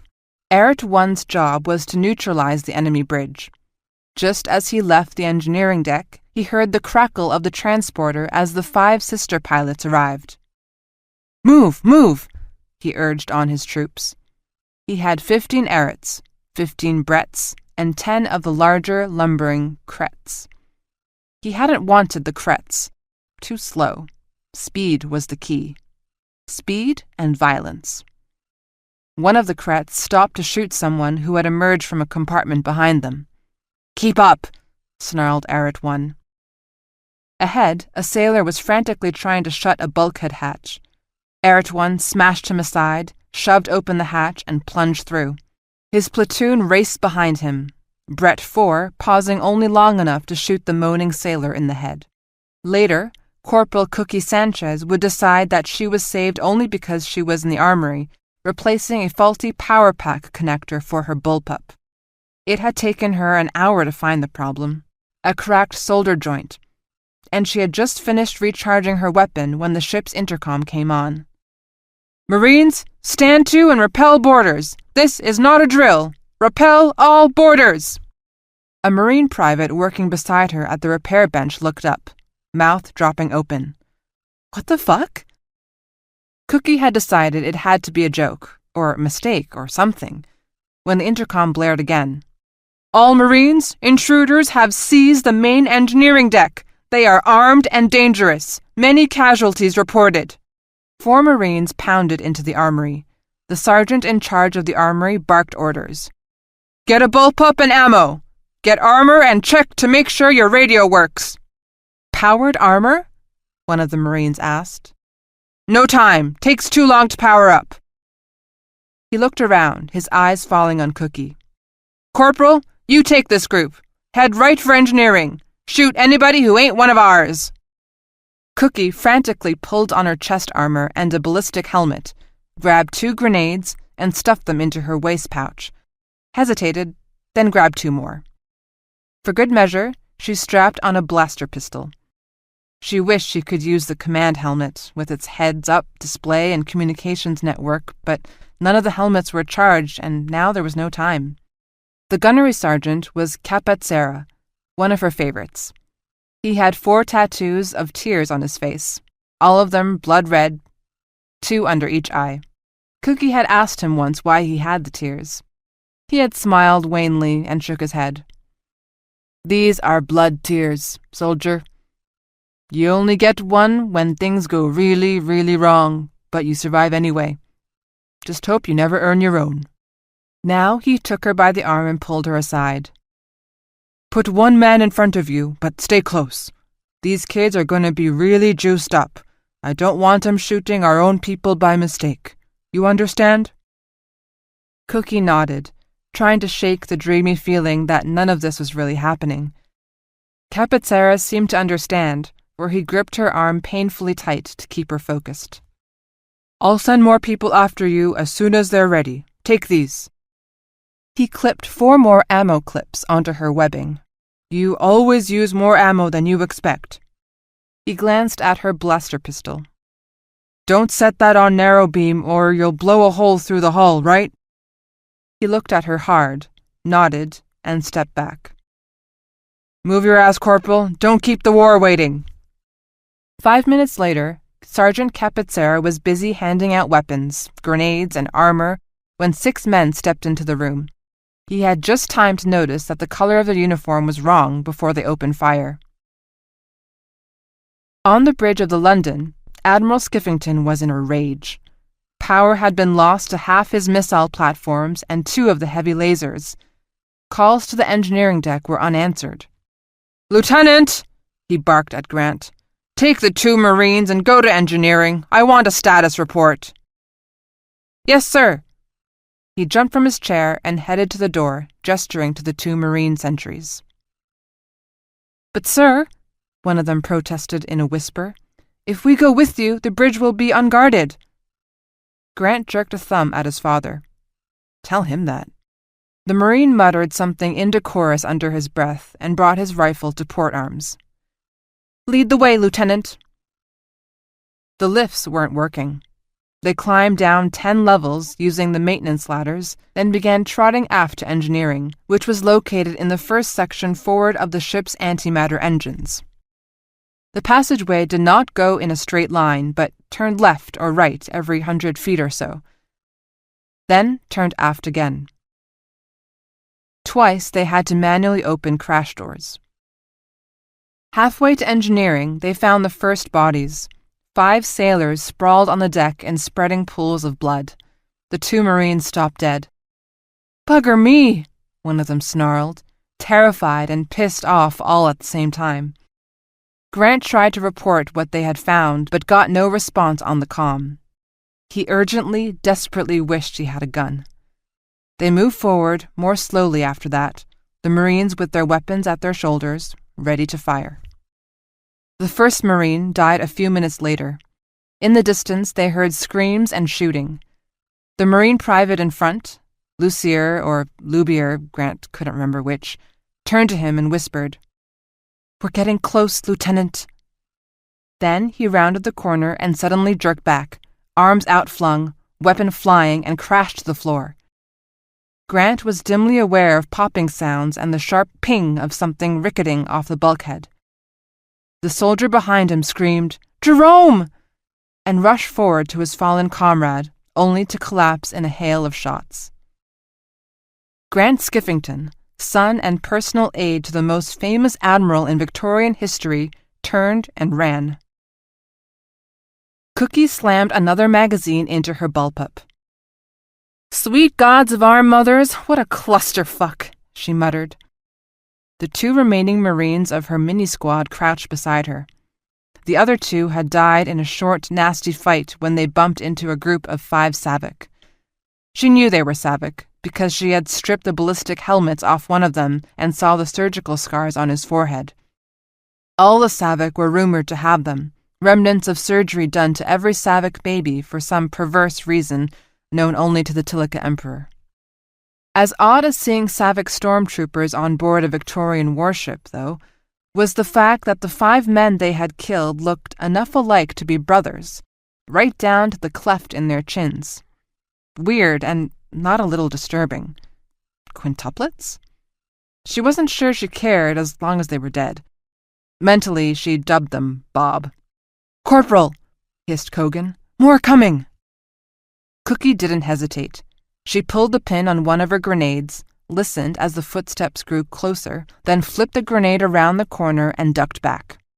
There was a satisfying crump, followed by even more satisfying screams. She rounded the corner, shooting the first 2 Saviks she saw. 3 others were on the ground. One was on his knees, his helmet faceplate blown off, and blood streaming from his face. No weapon. Kogan raised his bullpup, but Cookie held up a hand to restrain him. "Hold it, Kogan," she said. "Maybe he can tell us how many others are on board." The Savik soldier staggered to his feet, raising his hands above his head. "Cuff him and frisk him," she ordered Kogan, who stepped forward, reaching with one hand to grab the prisoner's wrist. The Savik took a half step back, slid his hands to the back of his neck, and hunched his shoulders. "Kogan!" Cookie screamed. Kogan was already jerking back, but too slow. The Savik brought his arms up and around in a flat, slashing motion. Oh, mothers, was that a sword? And Kogan's head seemed to leap from his body, blood spraying in rhythmic spurts. Then the Savik was bellowing and lurching forward. It was a sword. She could see it clearly now. And Cookie was screaming and shooting, and the Savik jerked and lunged, and she shot again, and he jerked a second time and collapsed with a meaty thump at her feet. His sword clattered to the deck. Cookie skittered back until she was up against the bulkhead. Her chest was heaving and her teeth were chattering, which she dimly thought was odd. Then the other private, Mickey Millard, was shaking her and shouting, "Corporal! Corporal, are you okay?" And with that, abruptly, she was. Her teeth stopped chattering and the corridor leapt into focus. Millard was looking at her anxiously. She tried to smile. "I'm okay, Mickey." She took a deep breath and stepped forward. Little shaky, but not too bad. "Get Kogan's ammo and grenades. We're gonna need them." "Bugger me! He killed him with a sword! A fucking sword!" Now that his corporal seemed okay, Millard began to come apart at the seams. Cookie stooped down next to Kogan's body, stripped the extra ammo clips off his harness, and patted his pockets for grenades. The light suddenly flickered off, leaving the corridor dimly lit by bluish emergency lamps. In the distance, she saw someone run past a corridor entrance, then the sound of shooting. She stood up. God, was she thirsty. "Come on, Mickey. We've got to get to engineering." Arrett 1 stood at the hatchway leading to the London's bridge. 2 Bretts stood on either side of him. They had fought their way past several small groups of Victorian Marines to get here, taking casualties along the way. Now all he had were 8 of his Arretts, 9 Bretts, and 2 of the slow Kretts. The fact that the hatchway wasn't guarded made him uneasy. Was it a trap? Would a platoon of Victorian Marines be waiting on the other side? He turned to face the others. "When we go in, split up left and right," he signaled, using the hand signs they had all learned as children. "Kill them all!" He drew a breath. "Glory to the Emperor!" he shouted, then pushed open the hatchway. "Westchester, respond! I'm ordering you to move 400 miles forward and take up a screening position. Acknowledge!" Admiral Skivington watched the holo display for a moment. Westchester did not move. "Damn it! What are they doing?" he roared. "No reply, Admiral," the communications officer said. "Nothing from Westchester, Seawich, or Balmoral. The Yorkshire is responding and moving into position now." Admiral Skivington watched the battle unfold on his holo display. The 2 battle groups on his right flank, Alpha and Bravo, were gone, annihilated. One after another, the ship colors had turned from blue to blinking orange. His left flank, The battle groups he had commandeered from Third Fleet were badly chewed up and scattered. His remaining 2 battle groups seemed still intact, but more and more they weren't responding to his commands. One by one, they were falling out of formation and just hanging in space. The computer still displayed them as combat-ready, but they weren't. He didn't understand. The hatchway slid open and armed men spilled into the room. Everyone on the bridge stopped what they were doing and stared. Someone stifled a scream. Admiral Skiffington stared. A spark of anger flared within him and grew. These men. He stood and pointed at them. "Get off my bridge!" he thundered. Grant Skiffington hugged the wall. 10 feet ahead of him, 4 Marines lay sprawled in an intersection of 2 corridors, killed in some earlier skirmish. Grant could hear calls and screams and more shooting. He knelt down and peeked rapidly around the corner. 3 of the armed intruders stood, backs to him, less than 100 feet away. He looked back at the dead Marines. One of them still clutched a bullpup in his hand. He wanted that gun. Another peek, the gunmen were still facing the other way. He took a step. A strong arm snaked around his neck and jerked him off his feet. "Gods of our mothers, didn't you learn anything at Gettysburg?"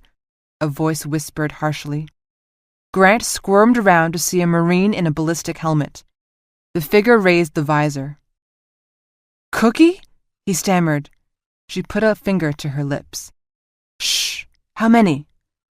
3, about 100 feet up." Cookie gestured to Millard, who crept up to the corner, then flung a grenade. As soon as it exploded, Cookie and Millard stepped into the corridor and fired down its length. "Okay," she called to Grant. "Get a gun and as much ammo as you can find." "That was my last grenade, Corporal," Millard said. "I know, Mickey." She turned to Grant. "Do you have any idea what the hell is going on?" "I know the Dominion are involved. I think those Dominion ships we rescued nailed the Sussex. They've got to be working with the Tilica somehow." Grant checked the charge on the bullpup, half full. He found another clip and pocketed it. One Marine had a pistol on his belt, and Grant took that as well, stuffing it into his pants. Cookie grimaced. "The Dominion are working with the Tilica? We are truly fucked." She gestured to the dead intruders. "These guys are Savik, the Emperor's Guard unit. Somehow they got on board, a lot of them. I've counted over 60 that we've seen, and from the sounds, there must be more. They're going room to room killing everybody they find." Arrett 1 nodded when First Sister Pilot led the other pilots onto the bridge. "The ship is yours," he told her. "We hold engineering, combat systems, and the bridge. We will eliminate the rest of the crew within the next hour." "The Emperor's blessings," she replied, eyes sparkling. They had captured a Victorian battleship intact. Her sister pilots quickly fanned out to the control systems they had studied for years.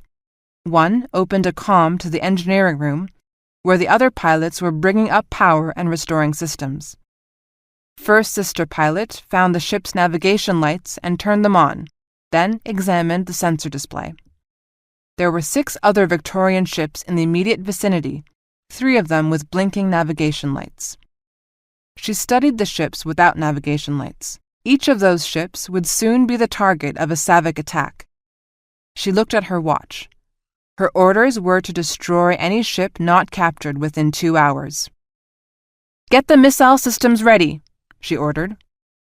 The lights suddenly flared on, making Grant blink and Cookie and Millard duck into the nearest doorway. "Get out of the corridor!" Cookie hissed. They waited a moment. In the distance, there was a sound of intermittent shooting. Millard reached up to a wall comm. "I wouldn't do that," Grant told him. Millard looked at Cookie in confusion. "But the power's on. We can get help." Grant shook his head. "It means we've lost the ship. If you call in, they'll know there are survivors and exactly where we are." There was a shout, then a shot. Millard screamed and clutched his leg, blood blossoming between his fingers. Cookie crouched, let loose a burst, then a second. Then they were running, dragging Millard by his combat harness.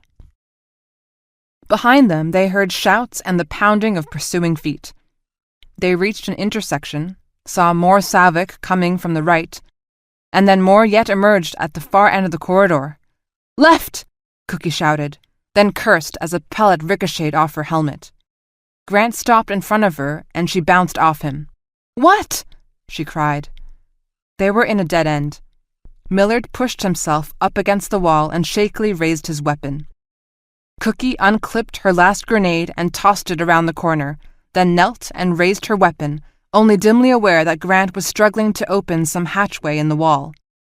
The grenade rattled along the deck, but obstinately refused to explode. Footsteps pounded closer. One Savik skidded into the intersection and Cookie hammered him with a short burst. A second reached his arm around and fired a spray of pellets. Millard uttered a sharp cry of pain. "God damn it, I'm hit again!" "We're having fun now," Cookie muttered. Then Grant grabbed her by her battle harness and pulled her backwards through a small enclosure. She tripped and sprawled on the deck. "Don't leave me," Millard begged. "Don't leave me!" He began to crawl across the deck. A spray of pellets stuck the wall above him. He reached out an imploring hand. "Please, Corporal, help me!" Cookie struggled to her knees, but a Savik commando suddenly loomed in the hatchway. Cookie tried frantically to bring her rifle to bear, but the front sight caught on her clothing. The Savik was shouting something, his weapon almost on her, and then he flinched backwards, blood spurting from his knee. Grant shot him a second time in the leg. The stormtrooper's leg buckled, and he fell on top of Cookie, pinning her with his weight. And then Millard was screaming in agony, and another Savik was there, firing again and again into Millard's chest, and Grant stepped forward and smashed his fist against a large red button on the wall. The hatchway closed with a bang, and suddenly they were all hurled to the floor by a tremendous jerk. And then Cookie understood. They were in one of the ship's escape pods. The explosive bolts blew and kicked the pod into space, leaving the London behind. Chapter 28. Dominion First Attack Force. At the entrance to the Cape Breton Victoria wormhole. Admiral Mello nodded once to his aide, who keyed the comm so that his words would be heard throughout the first attack force. His voice was deep and vibrated with pent-up emotion. "Soldiers and sailors of the Dominion Unified Citizenry, I salute you. 15 years ago, the Dominion suffered its first and only defeat at the hands of the Victorian Navy. That loss has been a stain on our honor. Today, we regain our honor. The Dominion is the greatest society in all of human space, but for 15 long years, we have been pushed, bullied, and taken advantage of by the Victorians. The Victorians beat us at Windsor, but in their blind arrogance, they think that because they won one battle, they had defeated the Dominion for all time. Today, you and I and everyone in this attack force will teach them the error of their ways. In a moment, the entire first attack force will cross into Victorian space. Soon, we will meet the second attack force, led by Admiral Kaiser. Together, we will attack Victoria. And when we are done, it will no longer be Victorian space, it will be Dominion space. This will be the decisive battle. With this one stroke, the Dominion shall rule all of inhabited space. I expect each of you to do his duty. Admiral Mello out." Mello swiveled in his chair to face Commander Patton. "Send the order. First attack force to enter Victoria." Chapter 29. Leaving the HMS London. In Tilica space. The Savik on top of Cookie grabbed her by the throat and began to beat her head against the deck. Cookie clawed at his face, ripping off his helmet. Choking, frantic with the need for air, She jammed stiffened fingers into his eyes hard. His grip loosened for a second. "Do something, Grant!" she croaked. Groaning with the effort, Grant sluggishly pulled himself up, grabbed the Savick around the neck, stuck his pistol in the commando's ear, and pulled the trigger. Blood sprayed everywhere, covering Grant's face and chest. He flopped back down on the deck, gasping for air. The Savick collapsed sideways, eyes bulging from the hydrostatic effect of the bullet. Cookie stared at the body, feeling a shock of recognition as she realized he looked identical to the 5 Bobs she had killed on the London just minutes earlier. "Bugger me, how many times do I have to kill you?" She heard a noise and looked up. Grant Skiffington was sitting up against one wall, arms hugging himself. His teeth chattered. His eyes blinked furiously. Cookie crawled to him and put her arms around him. "You are a complete and utter fuck-up, Skiffington. But you did good. Real good." Grant tried to laugh, but it came out more like a sob. I don't know what... It takes some getting used to. No shame in it." She wearily leaned her head against the bulkhead. For the first time, she thought she truly understood the blood tears tattooed on Sergeant Capizzera's face. 30 minutes later, Grant could see the London receding in the distance. "Look," he said, pointing. "They turned on the navigation lights. They're blinking." Cookie joined him, leaning over his shoulder to see the video display. "There's another ship over there with blinking lights." She adjusted the camera. "But that one over there doesn't have its nav lights on." "Then that's the one we head to," Grant said. "According to the sensors, it's the Yorkshire." A 3rd Fleet ship. What the hell is it doing over here?" He adjusted the course and goosed the thrusters. "What's that?" Cookie asked, and pointed to a shadow sitting several miles from the Yorkshire. "See, something just drifted in front of that star." Captain Yossi Gurr was unhappy. No, he was pissed off. The Yorkshire was a sitting duck, all alone 400 miles in front of the confused remnants of the vaunted Second Fleet. Ships were milling around, accomplishing nothing much at all.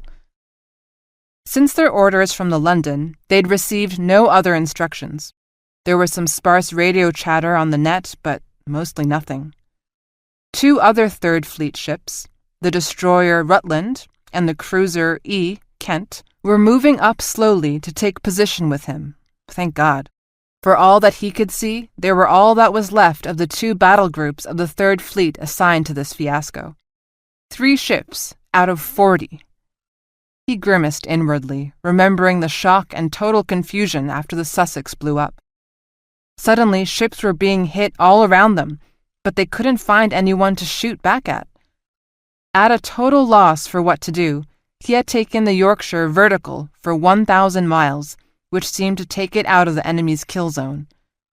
A few others had escaped as well, but most had become separated, so he had plotted a course to the London, arriving just in time to be ordered to take the van. His XO, Benny Pellid, sat down beside him. "Rutland and Kent are both calling in, wanting to know what's going on." "Don't we all?" Gurr replied sourly. "Captain!" the communications officer called. "Someone is hailing us through a comm laser. Says it is an escape pod off the London. He's demanding to talk to you, sir." Captain Gurr frowned. An escape pod? He glanced at the holo display. It showed the London perfectly intact, just 400 miles away. He gestured irritably to the communications officer. "Put it on." "This is Captain Gurr of the HMS Yorkshire," he said. "State your identity." "This is Lieutenant Skiffington, personal aide to Admiral Skiffington of the London," the voice came back.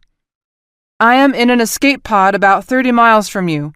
I need you to bring me aboard as quickly as you can." Gurr looked at the sensors officer, who shook his head. "No beacon, skipper. Give us a minute and we'll have him on radar." Gurr frowned again.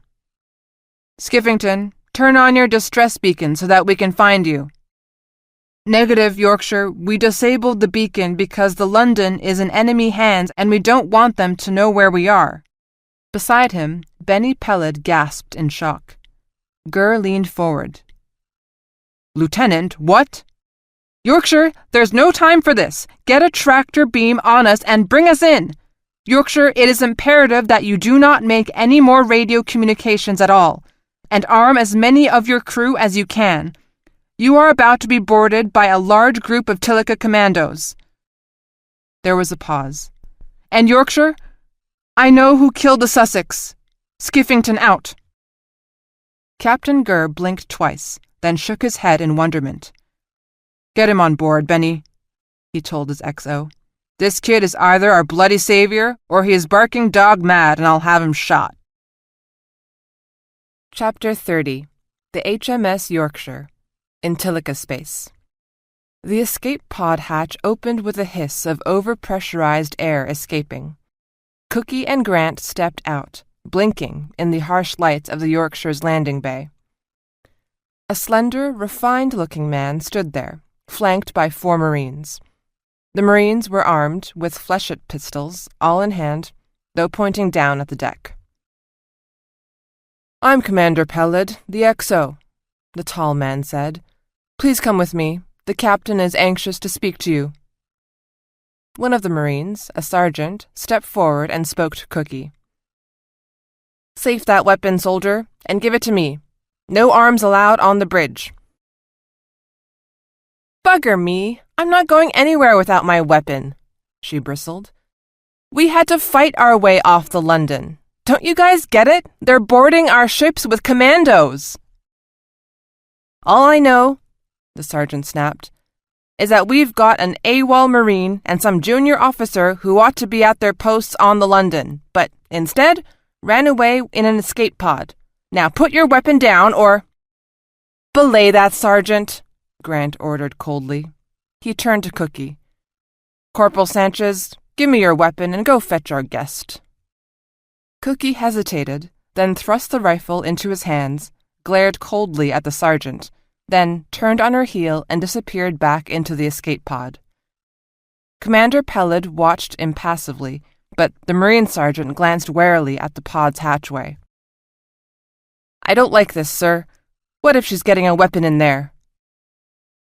But, as he spoke, Cookie returned, walking backwards and dragging the body of the dead Savak commando, which left a long, bloody smear behind it.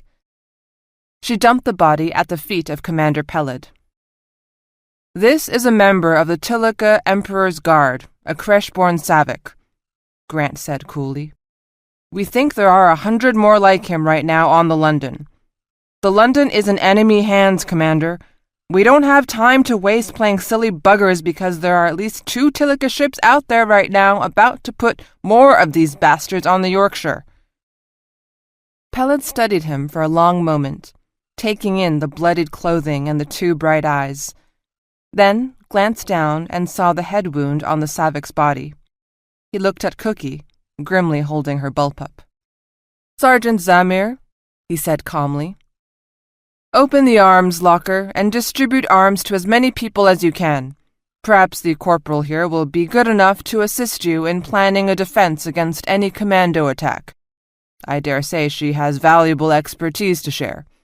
And you, he said, turning to Grant, will please accompany me to the bridge. He smiled. You may keep your weapon. A wave of relief and utter fatigue washed over Grant as he followed Pellet out the door. Behind him, he could hear Cookie. Nasty motherfuckers, you'll need grenades as many as you have, and they've got these fucking swords? In contrast to Commander Pellet's urbane dignity, Captain Gur was a short, barrel-chested man who looked like he'd been in his share of barroom brawls. His nose had been broken more than once, and there was a white scar above his eyebrow that stood in sharp relief to his swarthy complexion. He had hard, shrewd eyes that only a day before would have made Grant nervous. Well, Lieutenant, Gur said coldly, we are in the middle of a battle in which we are getting our asses kicked. The flagship of the Victorian task force, led by your father, is sitting in space with its thumb up its ass, and you just drop by in an escape pod. Now, would you be so kind, Lieutenant, as to tell me just what the fuck is going on?" Grant had to fight the fatigue that wrapped his head in wool and dulled his mind. Part of him wanted to laugh. Part of him feared he was going to cry. Without asking the captain's permission, he collapsed into a chair and scrubbed his face with his hands. Gur's face flushed at what he took to be a sign of disrespect. "I asked you a question, Lieutenant." "To think of a way to explain it that you will understand, sir." Wearily. "Well, think fast, mister, because I am just a heartbeat away from having you tossed out the airlock for cowardice and desertion in face of the enemy," Gur replied angrily, his chin thrust out and his eyes flashing. Grant's face flushed with anger. "Then here it is, Captain. Our fleet was ambushed by a combined force of Dominion and Tilica ships. Those Dominion ships we rescued were a setup. It was a ploy to get them into our formation where they could hurt us once the shooting started. The London was boarded by 100 or more commandos and is now in enemy hands. And right now, Captain, there are 2 enemy ships just a few miles away from you. If I'm right, and I know I'm right," Grant said flatly, "a bunch of very badass Tilica commandos are going to board the Yorkshire in the next few minutes and slaughter every one of you." "We don't have any ships that close in our sensors, Lieutenant. How do you explain that?" Gur demanded. "I don't know, sir, but I do know the Tilica put at least a company's worth of troops on the London, and we never had a clue. I was sitting right on the bridge. We never saw it coming." Commander Pellet cleared his throat. Captain, the lieutenant here had a very convincing corpse on the escape pod with him. Commando-style battle gear, but most definitely not a Victorian Royal Marine." Gur raised an eyebrow in question. Pellet nodded. "I'm having arms distributed now, sir." Grant never felt so frustrated in his life. He knew what was coming, just not what to do about it. He rubbed his eyes. He could hear Emily Tuttle's voice. "I'd try to figure out what Grant would want to do and how Hiram would do it. So, first things first. Sir, they hit us first in the engineering room." "How did they get to engineering without passing through other ship spaces?" Gur snarled. Grant shook his head. "I have no idea, sir, but our Mildred did not give us any warning of hull breaches." Commander Pellet's normal look of casual indifference was replaced by a sudden look of alarm. "Sir, we've heard reports for years that the Tilica were researching teleportation." "Teleportation is a fairy tale," Gur shot back. "Our best scientists have spent years poking at it and have gotten nowhere." "I don't know how they got on board, but they did," Grant said softly. "We had 50 Marines on the London, and they overwhelmed us. The Savic are good, and there are a lot of them." "You've got what, 20, 30 Marines for the entire ship?" Gur nodded. "We need something better than shooting at them, Captain. If they are transporting aboard, I've got another idea." The Tilica hovered like a shadow 10 miles from the Yorkshire. It was in full stealth mode, with fewer emissions than the ambient space around it. With a nanotechnology matte finish that absorbed light, baffles that dispersed its heat signature, and running without either radio noise or active sensors, it could only be detected if someone happened to look right at it. The first sister pilot studied her sensors. The enemy vessel loomed before them. If all was well, there was another Krite just to its stern. She checked the computer display. 10 seconds more, then 80 of the Emperor's Imperial Guard would beam aboard and another enemy ship would be theirs. The timer chimed. She turned to her brothers. "Remember your duty! Glory to the Emperor!" She activated the transporter. Snow began to fall. "Energy spike!" the sensors officer on the Yorkshire yelled. "No, 2 spikes! One 10 miles to port and one 3 miles behind us. There was nothing there a minute ago. Now something big just flared up. Mark those locations, Gur ordered. He switched to ship broadcast mode. This is the captain. Intruder alert. Stay in your assigned posts. Stay alert. Captain out. They had been able to arm only 1 in every 5 crewmen, and they hadn't had time to properly group together their new militia, as Benny Pellet had sardonically labeled them. Too thin on the ground, he fretted. Beside him, Grant hunched over the video display, which showed a perfectly empty engineering deck.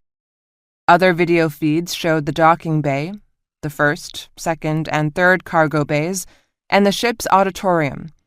Any place with enough room to transport a couple of dozen armed soldiers who didn't want to materialize in the middle of a bulkhead. He hunched his shoulders. Cookie was down there, waiting in a corridor just outside the engineering room with 15 of the Yorkshire's precious Marines. All of them swathed in ballistic armor and helmets, bullpups and blasters fully charged. Come on, he thought irritably. Where the hell are you? Then, the video feed from engineering suddenly sparkled as a swirl of something white, snow, popped into existence. The snow blew and gusted in a circle, dropping visibility to just a few feet, and then there were 10 armed men standing in what had been an empty room. Grant stole a look at the computer. From nothing to full materialization in 9 seconds. Bugger me, he whispered, awestruck. They really can do it. They really can do it. We need to get one of those little ships of theirs, he thought. He had been so focused on engineering that he only now realized the Savick had transported to the auditorium and the second cargo bay as well. Chief, vent the engineering deck. Auditorium and cargo hold too. He turned to Captain Gur. Captain, I would advise that you now turn on your navigation lights and set them to blink mode. He smiled grimly. Welcome to the Tilica Navy, Captain. Gur gave a shark's grin, all white teeth and menace. The video screens showed the Savick beating frantically at the hatchways, and then, slowly, collapsing as their air was vented to space. One fell to his knees, shooting his rifle impotently again and again into the bulkhead until he pitched over and lay still. Gur nodded in satisfaction. How many, Skiffington? A total of 30 in these rooms, sir, Grant replied. Computer shows a total of 50 more scattered in smaller groups through 15 other spaces, but they're all locked down tight. His face darkened. Some of your crew were caught in there, Captain. I'm sorry. We knew there was going to be a butcher's bill, Lieutenant. Gur looked at Sergeant Zamir. Sergeant, take care of the rest. If they are in a space with a live member of our crew, I want you to do whatever you can to save the crew member. If not, you are authorized to vent the space before you enter. He held up 2 fingers. I only want 2 prisoners, Sergeant Zamir. 3 hours later, it was done.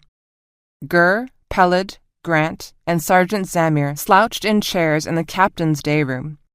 Zamir was blood-spattered and gray-faced. We lost 8 Marines and 36 crew, but we got all the bastards, sir, he said wearily. 2 prisoners, like you asked for, but you'll have to keep them shackled or sedated. They don't surrender, sir. They keep trying to kill you until you kill them. We only got these 2 because they were knocked out by grenade concussion. Commander Pellet said, We've heard from the Kent. They mouse-trapped their Savick like we did, but caught more of them in the first few minutes, so it went pretty well. Rutland didn't have it so easy. The Savick materialized on the bridge and Captain Sheffer lost most of her bridge crew before they got it under control. Her XO is dead. Gur nodded. So, we've got 3 ships we can trust. Sensors report that the Tilica force has withdrawn towards Arcadia. The London and half a dozen others are still sitting out there, but for how long is anybody's guess. This deep in Tilica space, figure we are 3 full days from home. All we have between us and home is half the Dominion fleet, sir, Commander Pellet noted dryly. Plus, they've got the London. Gur smiled indifferently. How many crew to properly run a battleship, Benny? 2,000? Get rid of the cooks and other non-essentials, you still got 900, 1,000? How many men do you think the Tilica could put on the London? Skiffington and his sidekick think they put 100 or more soldiers, but how many who actually know how to run the ship? Pellet shrugged. The AI can run the ship, sir. Yeah, okay, Gur conceded. The AI can fly the ship from point A to point B, but the AI won't fight the ship without the proper voice recognition codes, and those died with the captain and the XO. He nodded to himself, thinking it through. I think they are going to be slow to react, Benny, and there is a very, very fine line between slow and dead. On board the Emperor's Pride, Prince Rashahid nodded in satisfaction. The Victorian fleet had been destroyed as an effective combat force. Close to 80 ships had been destroyed, another 20 captured, and 20 had scattered into deep space.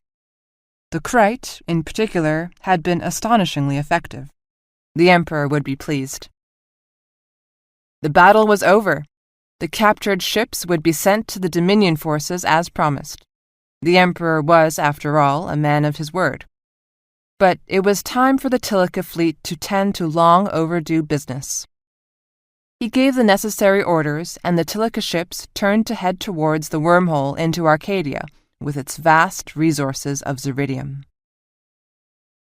Grant finally found Cookie in the shuttle bay, where they had dragged the bodies of the Savick commandos. The corpses were lined up in long, even lines, as if the orderliness of the process could somehow mask the evident signs of violent death.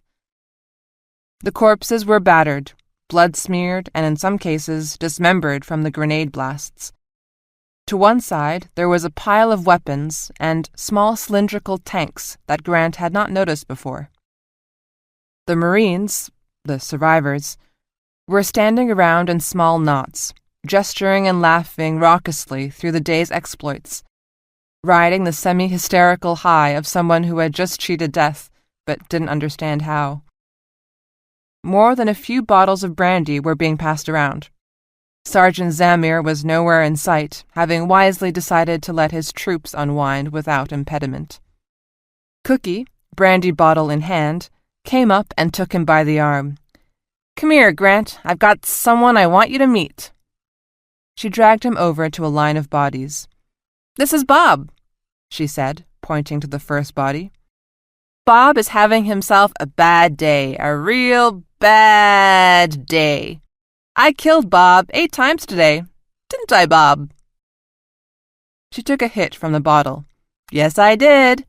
6 times on the London, then that fucker in the escape pod." A frown knotted her brow. "No, that's not right. You killed Bob in the escape pod." Another swig. "Then 2 more times here on the Yorkshire." She leaned over the corpse. "Bad day, huh, Bob?" Grant belatedly realized that all of the Bobs looked alike. He looked closer. Not identical, but close enough to be brothers. Each had black hair, heavy, dark eyebrows, and a surprisingly small nose in a large, round face. Each was powerfully built, with a barrel chest and broad, muscular shoulders. There were differences, of course, but the family resemblance was unmistakable. Cookie pulled him down the line. "This is Tom." She gestured to 20 or more corpses. The Toms were a different model. Sandy hair, narrow face, and built like a long-distance runner. "Bugger me," he breathed. The rumors were true. Creche-born soldiers. Cookie raised her bottle in a mocking toast. "Hiram told me about them. Rumor was they are raised to totally obey the emperor. And when they are just fucking little babies, they do some sort of surgery to their brains to make them something. She waved the bottle dismissively. No one seems to know just why, but they do the surgery all right. Just look at the scars on Bob's temples. She hiccuped thoughtfully. Nasty. Grant gestured to 3 other lines of Savick dead. And those? Dick's and Harry's and 10 goddamn Janes. Cookie's face lit in a slightly drunken grin. Join the Marines, Grant, and you get to kill every damn Tom, Dick, and Harry you meet. She took another swig. And Bob and Jane, too. Her grin vanished, replaced by a look of utter bleakness. They sure do know how to fight, though. Give 'em credit for that. Fight until you kill 'em. She turned to Grant, and for the first time, he realized tears were streaming down her face. Oh, sweet gods of our mothers, how are we ever going to get home? She asked. On the captured HMS London, First Sister pilot sat back, puzzled. She had ordered 6 of the 10 captured ships to head for Victorian space, there to meet up with the Dominion forces. 3 ships, the Rutland, Kent, and Yorkshire, were apparently still getting organized, but they were taking a long time to do it. Third Sister pilot came to her and bowed. Sister, I have one of the crate pilots on the communicator. She is very troubled and wishes to speak with you. The screen filled with the image of a pilot. As old as First Sister pilot, but a different model. She bowed and spoke. I am Second Sister pilot. 13th Satori Kresh, Special Savick Commando. I command the crate vessel that attacked the Victorian warship Rutland 3 hours ago. The Emperor's blessings to you and your men, sister, First Sister pilot said from the London. You have achieved a great victory over our enemies. I fear not, Second Sister said. My men transported onto the Yorkshire and its navigation lights are on and blinking, but... She stopped, biting her lip. A cold knot formed in First Sister pilot's stomach. Something was wrong. Speak, sister! We have no time to waste. Second Sister pilot swallowed. They do not call me. They should have taken the ship by now, but they do not call me to bring the crate into their loading dock. And... She dipped her chin in confusion. There are no bodies.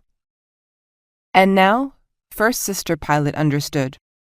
One of the first tasks for the victorious Savick commandos was to herd all the prisoners into the loading bay, then open the loading bay doors and expel them into space. The bodies of the enemy dead would follow shortly. When a ship was taken, there should be hundreds or thousands of corpses floating outside within a few hours. No bodies? Are you sure? Second Sister pilot nodded. I have a close visual of the entire area. There are no bodies. She threw up her hands. There should be bodies. First Sister pilot cut the connection, waving to get the attention of her bridge crew. Third Sister, call the crate commanders who attacked the Rutland and Kent. Tell them to scan the area around each ship and report if they see any bodies. Fourth Sister, locate any crates in the area who have not already attacked a target and vector them into these 3 ships. Hurry! She turned to the last 2 of her beloved sisters. Turn on targeting radar and make ready for missile launch. Targeting radar, the sensors officer shouted. We have been acquired by targeting radar. Source is the London. That tears it, Captain Gurr said. Ready all weapons to fire on my command. Flash message to Rutland and Kent to commence firing as soon as they are able. Grant was sitting just behind Benny Peled and could watch the preparations. Between them, the Yorkshire, Kent, and Rutland had a missile throw weight roughly equal to that of the London, and several more lasers.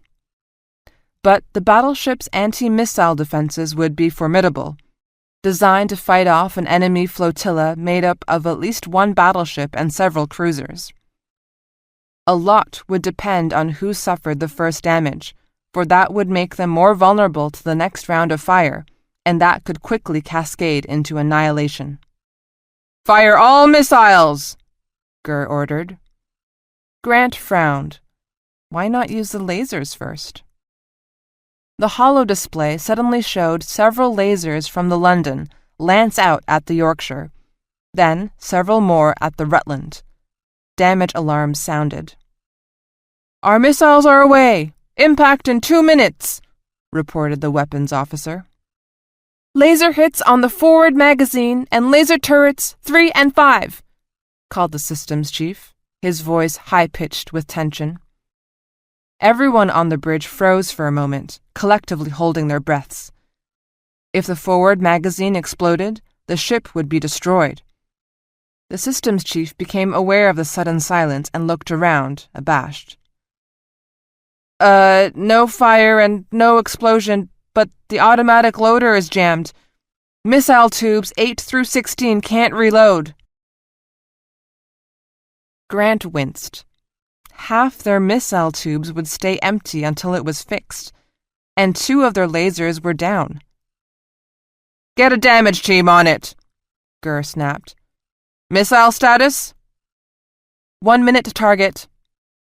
"Chaff! London is shooting chaff, and its automatic defense systems have engaged. Birdshot, lasers, and zone blasts." Birdshot was the name for a gun that shot thousands of small pellets at very high velocities. They spread out like a shotgun blast. 1 or 2 pellets could disable an incoming missile.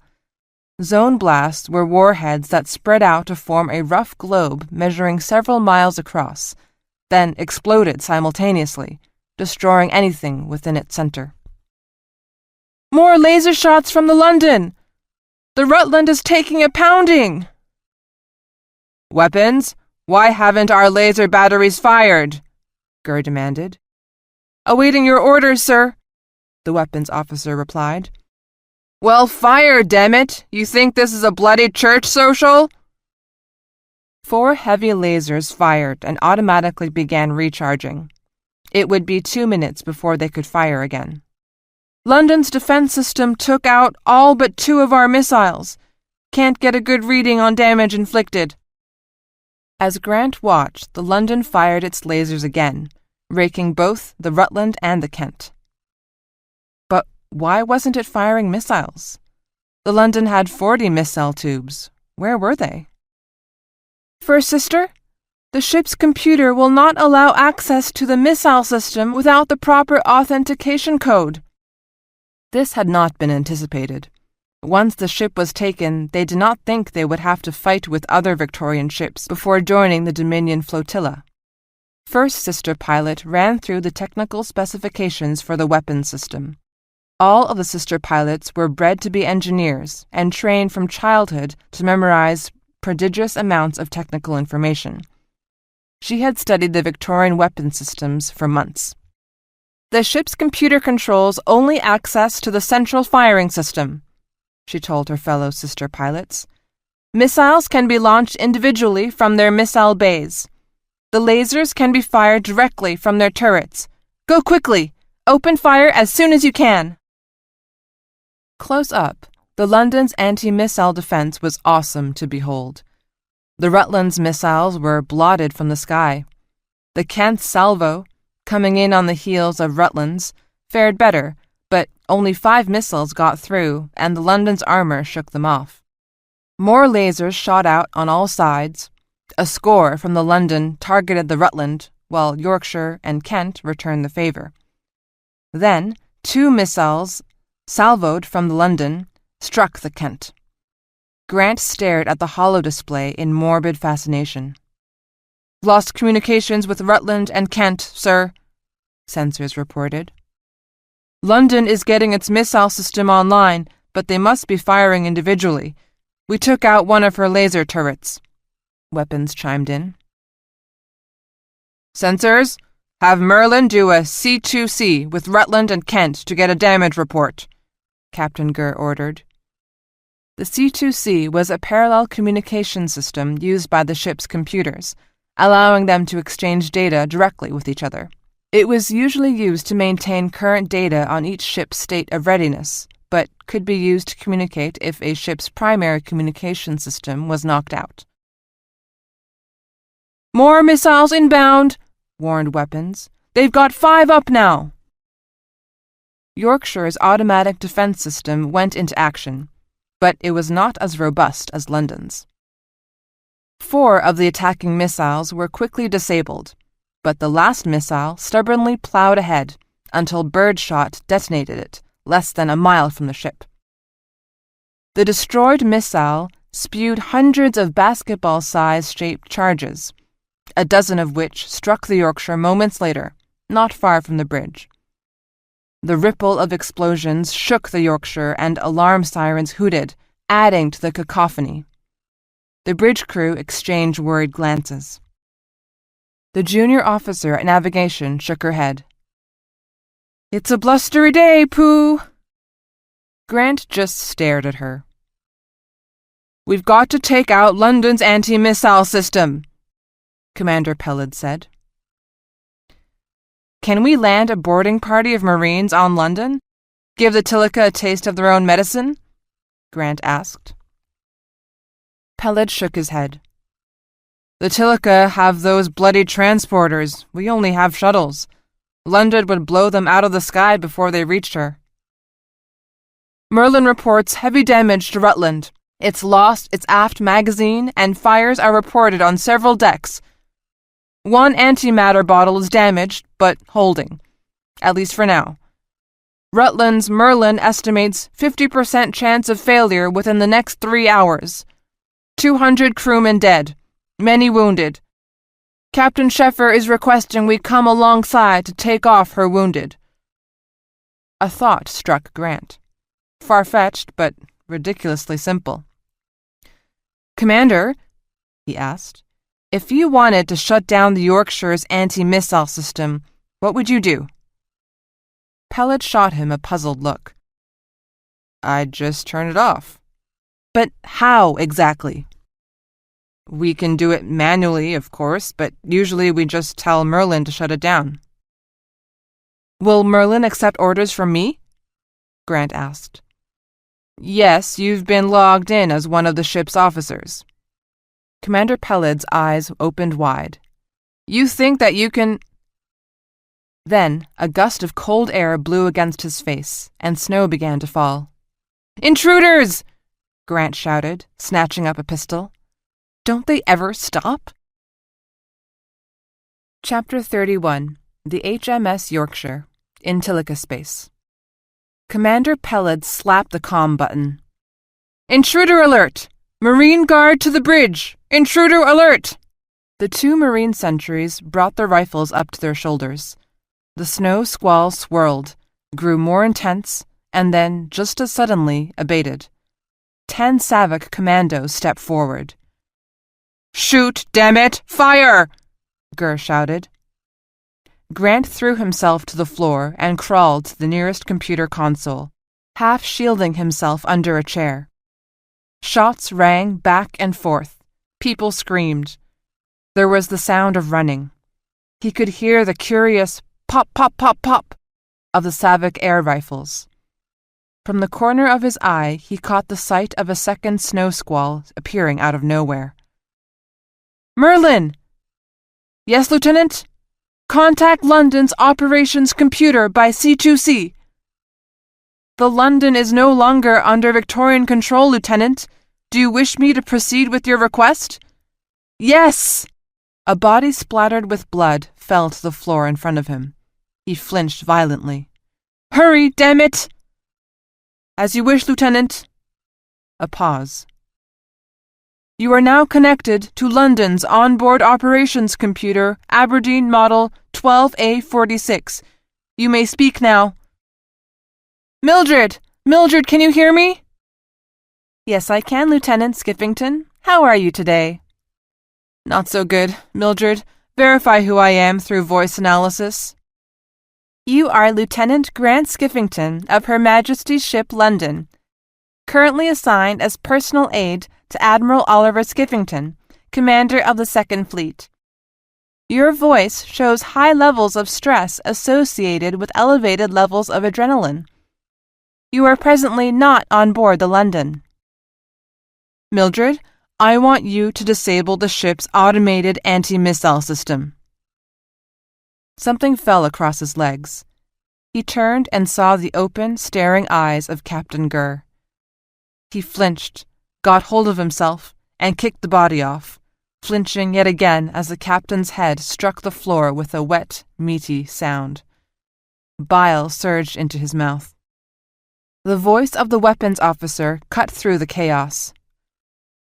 2 more missiles inbound. We have launched 4 missiles at the London. Laser hits on turret 3. Lieutenant, I cannot comply with your command as you are not the commanding officer on the London, Mildred said reasonably. Also, I note that your stress level has increased sharply. I would advise you to seek medical assist. Stop! He gritted his teeth. Mildred, who is the commanding officer of the London? A blaster pistol clattered to the deck behind him. He grabbed it and held it in front of him. Across the bridge, Commander Pellet shouted, Weapons! Do not fire more missiles until I give the order. We need to kill their anti-missile defense. The commanding officer of the London is Admiral Oliver Skiffington, Mildred said cheerfully. His orders were effective on... Stop, Mildred! Can you see Admiral Skiffington? Yes. Grant cursed. A Savick commando stepped past him, firing from his hip. Grant shot him once in the back of the leg, then a second time in the head, when he collapsed to the floor. Mildred, where is Admiral Skiffington? Admiral Skiffington is presently 36 feet from the loading bay hatch. Huh? Grant felt a surge of hope. Was his father hiding in the loading bay? Could he still take control of the battle? Mildred, let me talk to him. A pause. You cannot talk to Admiral Skiffington because he is outside of the ship. Further, my sensors reveal that Admiral Skiffington is dead. Cause of death was either a gunshot wound to his right temple or exposure to vacuum. In order to be certain of the cause of... sweet gods of our mothers. Stop! For the love of God, stop. Yes, dear. Mildred, scan the entire ship. Do you detect any Victorian officers on board? There is one officer on board, Commander Oscar Kurz. He is in elevator tube number 4. Grant blinked, then understood. Bloody computer. State his condition. Commander Kurz is dead. Cause of death is a... Stop! Grant rubbed sweat off his face. Behind him, a man screamed in mortal agony. More popping from a Savick rifle, and the man's scream abruptly ended. Friendlies coming in! Sergeant Zamir shouted. Several Marines poured through the door, and a new wave of shooting began. Grant hugged the floor, praying for it to end. Mildred, confirm that there are no living Victorian officers on the London. Another pause, then... Confirmed. Confirm that I am the senior officer presently in contact with you. Confirmed. Grant took a breath. Mildred, as the senior commanding officer in communication with you, I order you to disable the ship's anti-missile system. Of course, dear. Grant almost sobbed with relief. He waved at Commander Pellet and flashed him a thumbs-up sign. From the corner of his eye, he saw the last of the Savick go down, blood spraying from his neck. Marines swarmed over the deck, shooting each Savick again to make sure they were dead. Pellet thumbed the comm. On my mark, Yorkshire and Kent, to fire all available missiles at the London. Fire! Fire! Mildred inquired mildly. I have detected a total of 33 incoming missiles. Do you wish me to reactivate the ship's missile defense system? No, thank you, Mildred. You are welcome, Lieutenant. 2 minutes to impact, the weapons officer said matter-of-factly. Grant marveled at his stoicism. Curiosity tugged at him. Mildred, can you show me a visual of the bridge? Of course. The holo display nearest him flickered and snapped into focus. The perspective was angled slightly downward, and Grant guessed it was from the ceiling camera above the large comm monitor. And there they were. A dozen or so men stood with weapons in hand, while 10 women in simple black uniforms manned the pilot, navigation, weapons, and comm systems. One woman, older than the rest, was sitting in his father's chair, staring intently at the holo display in front of her. Grant was mildly astonished that he could actually see the missiles boring in on the London's own holo display. Mildred, can you patch me through so that I can talk to the Tilica on the bridge? Yes, Lieutenant Skiffington. And I can translate your words into Tilica. I am capable of reproducing 613 different languages and have the capability to learn a new language with— Stop. He gazed at the display, studying the Tilica ranking officer on the bridge of the London. Did she know? Put me through, Mildred. A slight burst of static, then Grant suddenly could hear everything on the bridge of the London. Anti-missile defense should fire in just a moment, one of the Savic was saying. I am Lieutenant Grant Skiffington, he said, hearing the simultaneous translation by Mildred. I am the commanding officer of Her Majesty's ship London. On screen, First Sister Pilot's head jerked up in shock. In a few moments, you are going to die, Grant said pleasantly. I just want you to know that I am the man who killed you. First Sister Pilot's eyes darted to the ceiling speaker, then to the holo display where the Victorian missiles relentlessly bore in. Her shoulders sagged. The missiles bore in. First Sister Pilot sat back in her chair and crossed her legs. She said something to the others in a low voice that Grant couldn't hear. The women cast stricken looks at the holo display, then stood behind First Sister Pilot, crowding together with bowed heads, touching each other for comfort. Some were crying. Grant felt not a shred of pity. You killed my father, he told her. I hope you burn in hell. First Sister Pilot stared back defiantly. Fool! I live through my sisters! Cut transmission, Mildred, Grant ordered, not quite sure who had gotten the best of that exchange. The holo display collapsed. 20 seconds, said the weapons officer. Goodbye, Mildred. Goodbye, Lieutenant. I hope you have a pleasant day. 20 seconds later, the missiles reached the London, unimpeded. Commander Pellet walked shakily to where Grant sat on the floor. There were splashes of blood on his face, and he was holding one arm, but he seemed uninjured, if thoroughly shaken. They hit us pretty hard, Skiffington, he said. You and I are the only officers left. He looked around the shambles of the bridge, the deck covered with wreckage, bodies, and blood. I think it's time to clean up this bloody mess and go home. Grant shook his head. One more thing to do, sir. We can't go back empty-handed. Then the air turned cold and more snow began to fall across the blood-stained deck. Chapter 32. On board the collier HMS Bawdy Bertha, in Tilica space, approaching the wormhole to Gilead. They're still gaining on us, Captain. The censor's officer's voice cracked with tension. Captain Michael Zizka yawned and scratched his ample stomach. His bridge crew was strained almost to the breaking point. Even his XO was showing the signs. Well, he could hardly blame them. They were kids, the oldest of them barely 25, and what they had seen had shocked them to their core. but he needed them to keep it together for a little longer, just a little longer.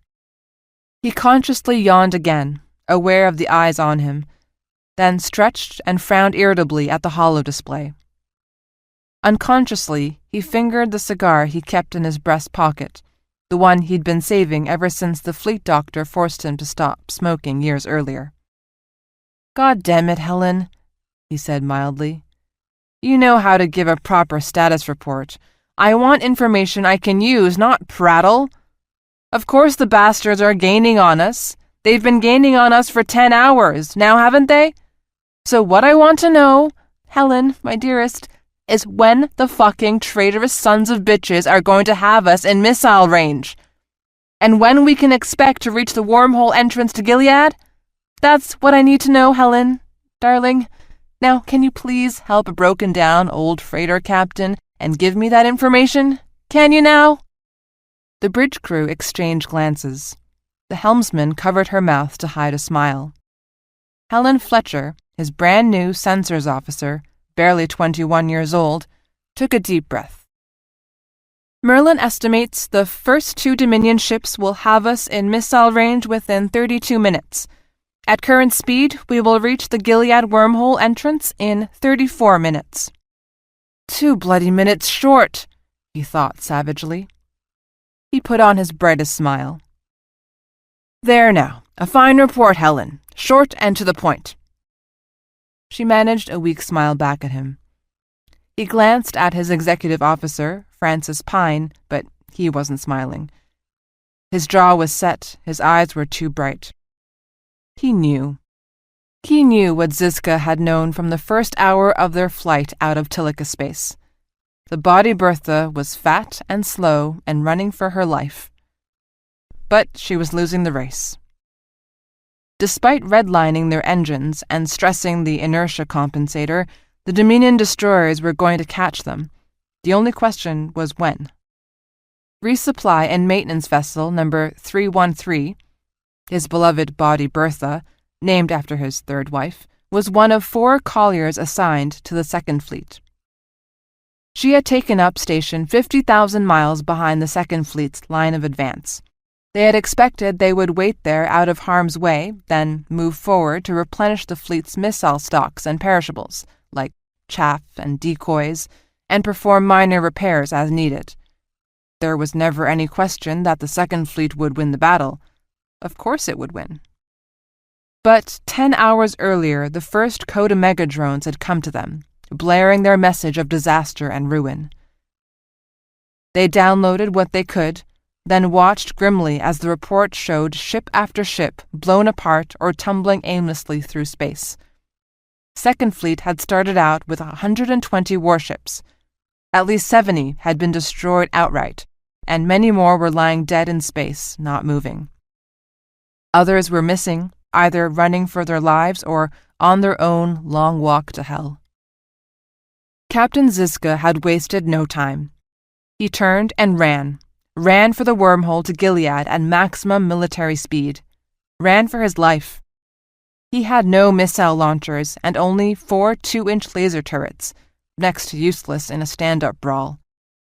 He didn't doubt that the Dominion or Tilica would chase him, and if they chased him, they would catch him. But Body Bertha was the only ship in a position to warn Victoria that more than half of her entire fleet had been destroyed. And to do that, they had to reach Gilead. If Body Bertha was destroyed, its Coda Megadrones would launch automatically and fly toward Victoria. But the drones were notoriously fragile. They could make it through the gravity tides of one wormhole, but would not survive a second. For its drones to reach Victoria, Body Bertha had to be in Gilead space, so the drones would have to transit only one wormhole to reach Victoria. And to reach Gilead space, Ziska had to delay his pursuers for 2 minutes. He didn't have missiles to shoot at them, but he had a cargo full of spare parts, 15 antimatter bottles, decoys, and mountains of chaff, so he was going to do what any self-respecting freighter captain would do. He was going to throw things at them. "Chaff!" he ordered. chaff rockets spit out the back of the ship, blossoming into a large oval of millions of strips of sensor-reflective tape. On the holodisplay, it looked like an ink squirt from a very large octopus, which is where the idea had originally come from, he supposed. "Eject the first 3 antimatter bottles!" "They are out and armed, Captain," Pine reported. Ziska glanced again at the holodisplay. "Set detonation for 25 minutes." This was their best guess for when the Dominion ships would come through the chaff cloud, if they didn't change speed, if they didn't go above or below the plane of advance, if. 25 minutes and 10 seconds later, the 3 Dominion destroyers cleared the chaff cloud and pushed onward in pursuit of the body Bertha, then frantically scattered sideways and up as the antimatter bottles blew up right in front of them. Ziska chuckled. "Take that, you little pricks! Now you know this old girl has teeth." He smiled wolfishly to his bridge crew. "Okay, people, shoot some more chaff and drop another antimatter bottle. And let's shoot off 3 decoys, each at 10 degrees off our present course. I want them flinching every time they see chaff and scratching their heads when they see the decoys." They did 2 more repetitions of the chaff cloud, followed by antimatter bottles and decoys. The Dominion destroyers were pursuing more cautiously now, placing themselves further apart and going above and below the plane of pursuit to avoid the mines. Ziska mentioned to the sensors officer, "Lieutenant Fletcher? 3 minutes to the wormhole, Captain, and the Dominion ships won't have us in missile range for 2 minutes and 55 seconds. Ziska beamed. "Thank you, Helen." He spoke to the rest of the bridge crew. "Okay, people, we've got the lead time we need to reach the wormhole. Continuous chaff and decoys from here on in. Let's not give their missiles anything to lock onto." The 3 Dominion destroyers fired 2 volleys of missiles at Body Bertha just as it reached the wormhole entrance. The space between Body Bertha and the enemy ships was so thick with chaff, decoys, ECM, and exploding antimatter bottles that none of the missiles even came close. A moment later, the Body Bertha entered the wormhole, and all of its sensors showed nothing but static. The bridge crew cheered wildly. Ziska motioned to his XO, who leaned close to keep the conversation private. "Francis, make sure all of the drones are ready. All of them, mind you. Even the ones in the storage. As soon as we come out of the wormhole into Gilead, fire them." "I'll be ready, Captain." "Don't wait for my order, Francis. Just shoot them. We must get them off, no matter what." "I've already loaded them on the racks, Captain. We'll launch 100 in the first volley, then 100 more every 4 seconds after that." "They'll be waiting for us, Francis. Damn them. Don't wait for my order. Just launch." 10 seconds to emergence," Merlin announced. The bridge crew was still celebrating their escape. Ziska didn't interrupt. He took the cigar out of his pocket, then realized ruefully he didn't have any way to light it. No matter. He stuck it in his mouth. "Stand tall!" Captain Ziska called out to his crew. "You've earned it." Helen Fletcher looked at him, relief giving way to a timorous smile. He nodded, thinking, "Forgive me." When the Body Bertha emerged from the wormhole, 2 Dominion missile cruisers hovered before them. The slow, fat freighter managed to launch 500 message drones before the avalanche of missiles finished her. The drones swarmed like fireflies around the Dominion cruisers. At first, their flight seemed lazy, almost languorous, but then their chemical afterburners kicked in, and they accelerated at a rate no spaceship could match. Almost 200 died in the fusillade of anti-missile fire, but the rest surged past unscathed, accelerated and headed across Gilead to the wormhole that would take them to Victoria and home. Chapter 33. DUC Blue Heron. Victorian Space, near Space Station Atlas. The Dominion freighter Blue Heron anchored near one of the customs stations not far from the Atlas space station. They would have to wait a day or two for the customs inspection of their cargo. Then they would offload it for shipment to the planet's surface.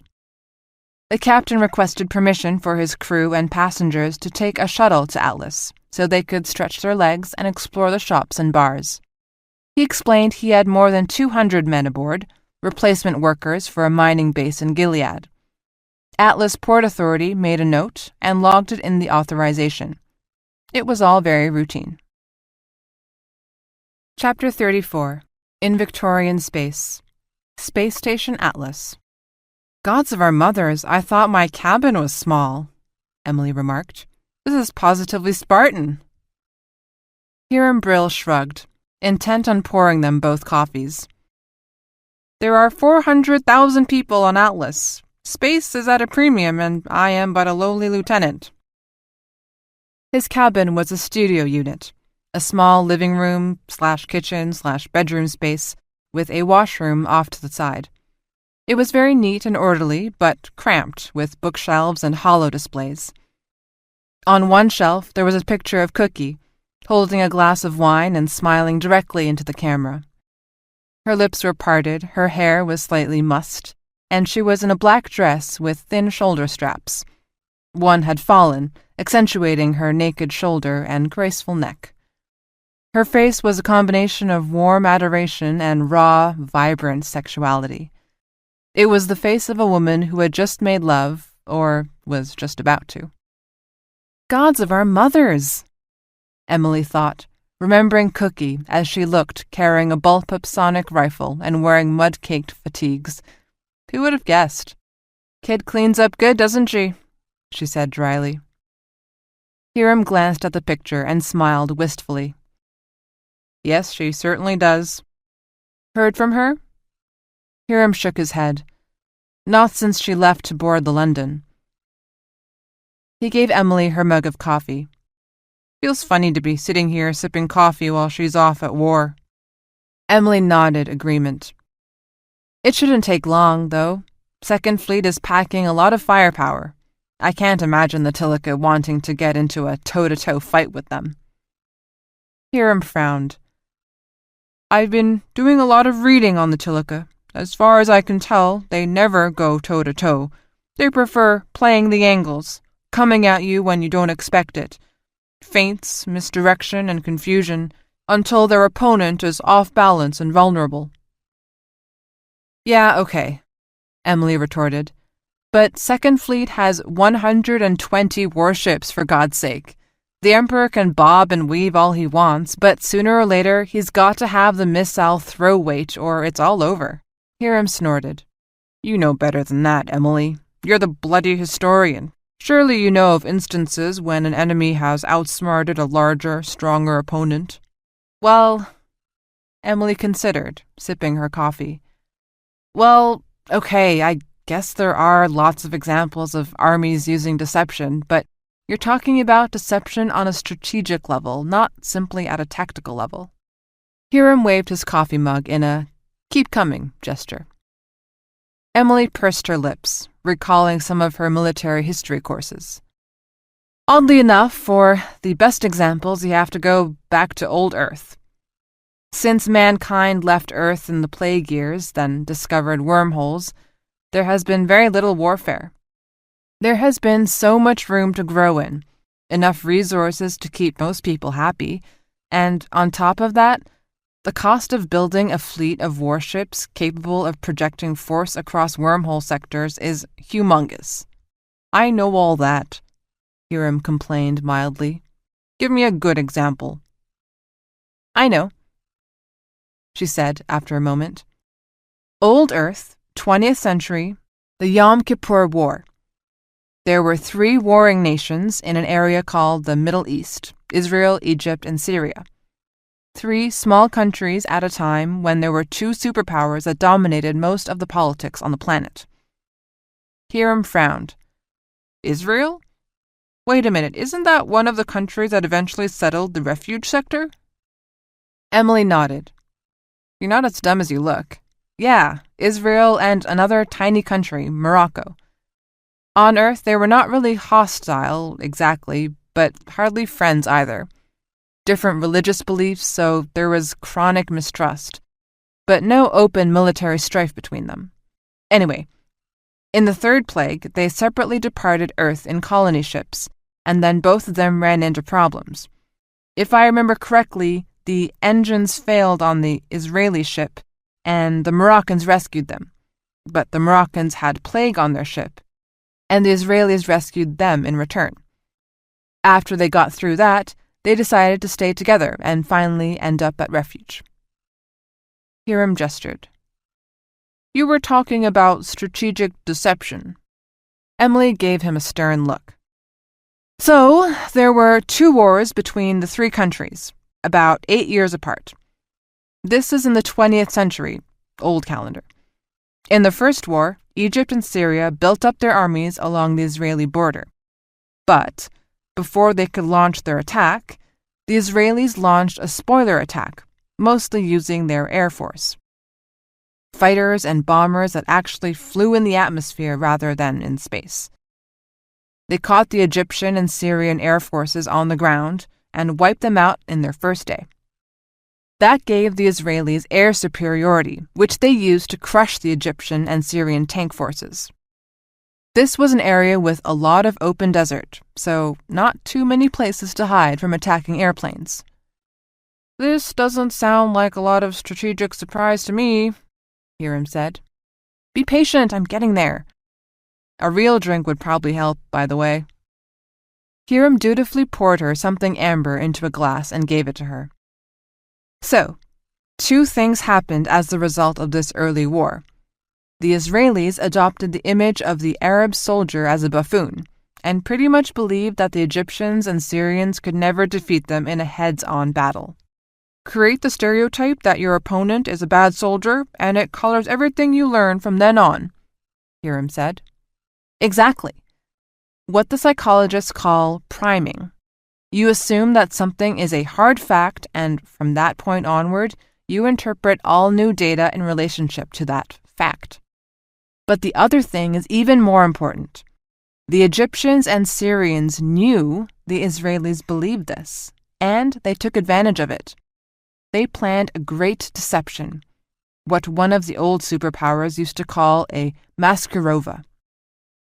What Egypt did was gradually build up its army, while at the same time leaking information that although they wanted to attack Israel, they couldn't until one of the superpowers, the Soviets, gave Egypt a certain type of long-range missile and enough bombers to threaten Israel's major cities.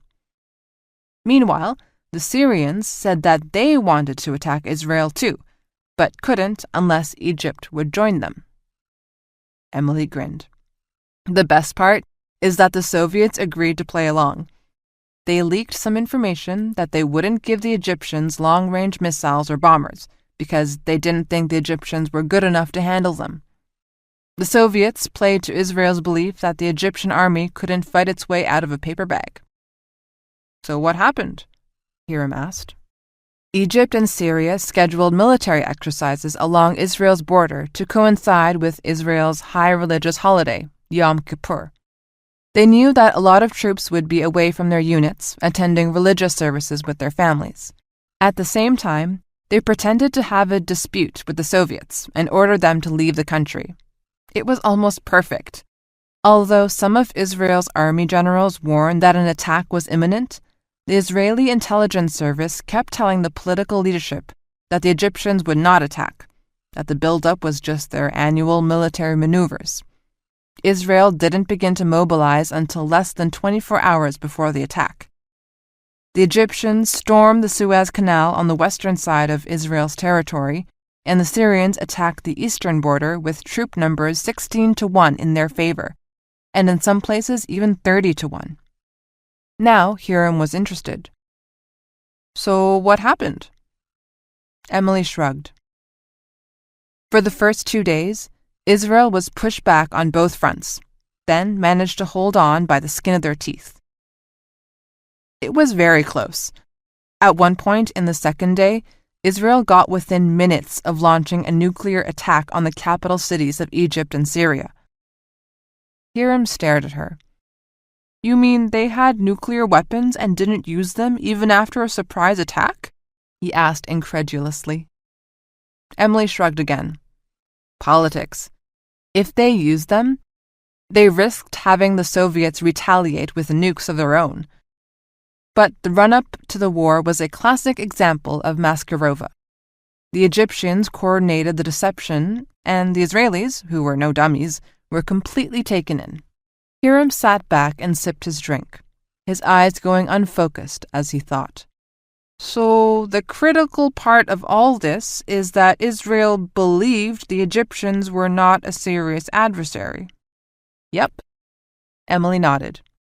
Israel's intelligence service filtered everything they learned through the accepted concept that the Egyptians were screw-ups and could not effectively project force. Now Hiram looked troubled. At the briefing today, Admiral Gunta told the other admirals a joke. What does DUC stand for? Emily shrugged. The Dominion of Unified Citizenry? DUC stands for Defective Universal Coil, Hiram said. It was a reference to the many equipment breakdowns that have plagued the Dominion ships patrolling Tilica space. Emily began to smirk, then caught herself. So we are applying a demeaning stereotype to the Dominions, making them look... She groped for a word. Ineffectual? He suggested. Yes, that's it. You're telling me that the highest admirals in the fleet think the Dominion forces are ineffectual buffoons. Hiram shrugged. Emily sat back and let her mind run. Sweet mothers, Hiram, are you telling me that the Dominion are faking these breakdowns so that we will think they are bumbling idiots? Hiram shrugged. Stop doing that, she said crossly. You goddamn know something you aren't telling me. Sorry, Em, he smiled. Remember the tugboat captain, Peter Murphy? I spoke to him about the types of repairs the Dominion ships have needed. Mostly they've been single items that are delicate, like universal coils, mixing valves and injector heads. Emily didn't know a lot about spaceship engines, but she knew enough. Each of those is hard to diagnose, but easy to repair once it has been identified as the problem. Hiram nodded. You could swap out a good universal coil for a defective one, then creep into a Victorian shipyard for repairs. It might take the shipyard several days to figure out what the problem is. And during that time, a fully armed Dominion warship is sitting within easy shooting range of our shipyards. But, Emily spluttered, unwilling to accept that what he was saying was right, but aghast that it might be. But once they're repaired, they're leaving, going back to Tilica space. Yeah, sure. But in the meantime, we have gotten completely blasé about having Dominion warships anchored near our space stations. You told Admiral Tehan about this? She asked. Of course. He reminded me that the Dominion are our allies in the fight against the Tilica. You realize, don't you, that for this entire thing to work for the Dominion, it means that the Dominion has to be working hand in hand with the Tillies. That's a little hard to swallow. Hiram grimaced. Of course I do. That's the part I can't accept myself, but... His voice trailed off. Suddenly, Emily remembered the last week of Camp Gettysburg, when Hiram tickled to the fact that another training exercise was about to be sprung on them. You're scaring the hell out of me, Hiram, she told him grimly. I know, but think about it. If you were the Dominion and wanted to attack Victoria, how would you go about it? He asked. Chapter 35. At the Royal Palace on Cornwall, Victorian space. They walked slowly through the formal palace garden, an incongruous pair. She was slender, almost elfin, with flowing raven hair and piercing green eyes. He was bald as stone and looked to have been hewn from a block of wood.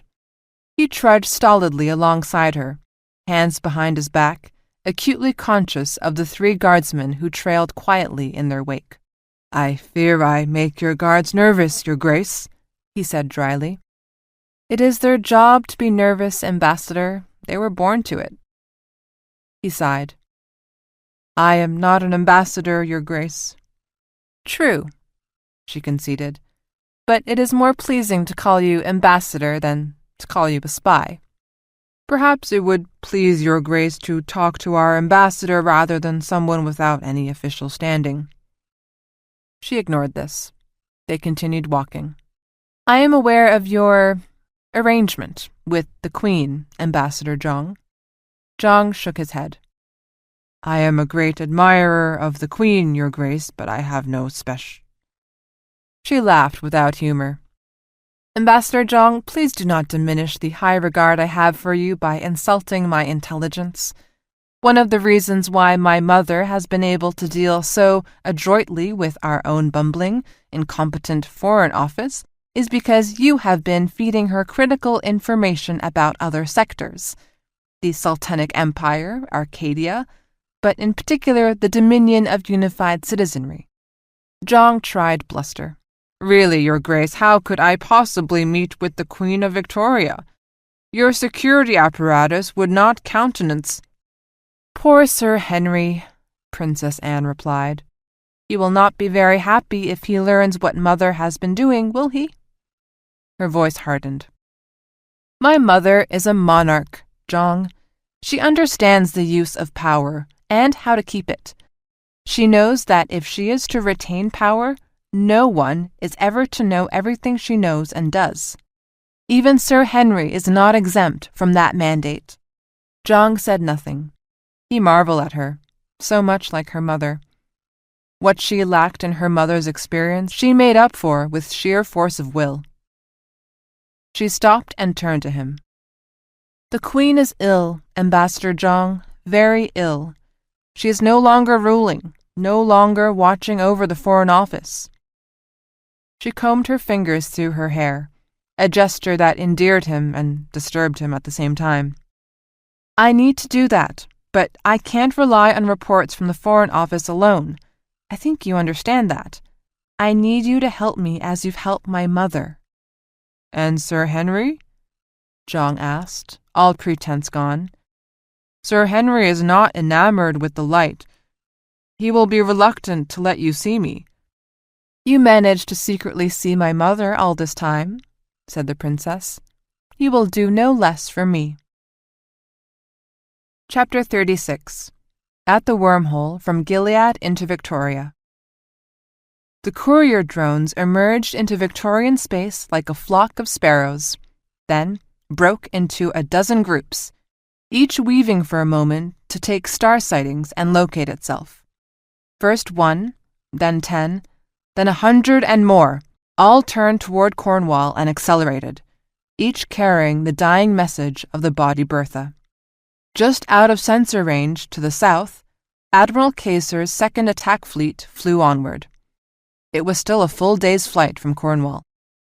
On the far side of Victorian space, Admiral Mellow's first attack fleet, using transponders that identified them as convoy of grain carriers from Cape Breton, passed Victorian space buoy number 5 and plowed their way toward the Victorian homeworld. Victoria slept. Chapter 37. Leaving the planet Cornwall for Space Station Atlas.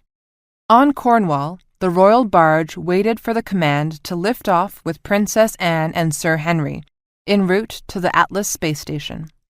This is a bad time to leave Mother, the princess complained. She's not herself. She needs me. I shouldn't be going off on a junket. We'll be back in 3 or 4 days, Sir Henry lied soothingly. Princess Anne had a temper, and he didn't need that just now. With the Second Fleet off to war, it is important that we have a royal presence on the space stations to boost morale. Since Her Highness is indisposed, that means you. Anne's eyes flashed. The Queen is not indisposed, Sir Henry, and you know it. She's depressed, clinically depressed, and she needs care. The Queen is getting the best care available, Princess. We need you here. The princess looked at him, her eyes hard. What I need, Sir Henry, is to keep an eye on those fools at the Foreign Office. That used to be Mother's job, and she has not been doing it for the last year. They are so focused on the Tilica that they have quite forgotten the dominion of unified citizenry. I am the only one who is bothered that the dominions are suddenly our friends? Sir Henry sighed. Really, Princess, would it not be best to leave that in the hands of the professionals at the Foreign Office? Professional sycophants? The princess said scornfully. All the real professional foreign officers were forced to retire, and my uncle replaced them with his cronies. They tell the Duke exactly what he wants to hear, and what he wants to hear is that Victoria is loved and respected by all because we are strong, beneficent, and wise. Sir Henry winced inwardly. Queen Beatrice had made very few mistakes in her long reign, but appointing her younger brother to be head of the Foreign Office was one of them. My lady, this is not the time to dissect the Duke of Kent's virtues. We need you at Atlas to— Princess Anne made a most unprincessly noise. Don't lady me, Sir Henry. You've known me since I was in diapers, and I know you too well to be charmed by pretty words and flattery. She held up one finger. First, Uncle Harold is a weak, arrogant, self-centered, stupid man who thinks the Foreign Office is a plaything for his own personal amusement. I can forgive him for being self-centered, but I cannot tolerate him being a fool. What Mother was thinking of when she gave him the Foreign Office is beyond me. She held up a second finger. Second, you keep telling me that we are going to Atlas, but in fact, you're taking me to the home fleet, are you not? She looked at him coolly. Sir Henry gazed coolly back at her. And where did you hear that, Princess? I may be young, Sir Henry, but I do have resources. But still young enough that you have not yet learned that you never disclose your assets if you don't have to, he thought. Still, the little princess obviously had a very well-placed informant. That would bear thinking about. He looked at his watch. Princess, we have to go. I wouldn't ask you if it were not of the utmost importance. Princess Anne looked at him unblinkingly for a long moment, then gave the slightest nod. Very well, Sir Henry, but soon, perhaps very soon, I may have questions for you that you will answer. Do you understand? Sir Henry hid a rueful smile. He bowed. You are your mother's daughter, Princess. Anne understood. I am indeed, Sir Henry. Best not to forget it. Chapter 38. In Victorian Space. The flock of drones flew on toward their destination, the fleet base on the Atlas space station. 20 of them had survived the rigors of the wormhole into Victorian space, only to fail for one reason or another. Their systems shut down and they went ballistic, to coast to eternity and beyond. The surviving drones picked up the signal from space buoy number 27, corrected course slightly, and sped on. Soon now, very soon, they would detect the radio beacon from Space Station Atlas and fulfill the single duty they had been created for. Chapter 39. On the HMS New Zealand, near Space Station Atlas. It was all so confusing. A tale of a soldier's first battle. It was the third day of combat simulations, and Emily was growing tired of it. No, not tired, bored. Captain Gray and Lieutenant Rudd were at Atlas for meetings, so the op force was headed by the tactical officer, Senior Lieutenant Michael Bishop. His problem was that he had no imagination, and when he didn't win, he changed the rules. The first day he had made a straight frontal attack, so Emily had pulled back her center and left her flanking forces in stealth mode.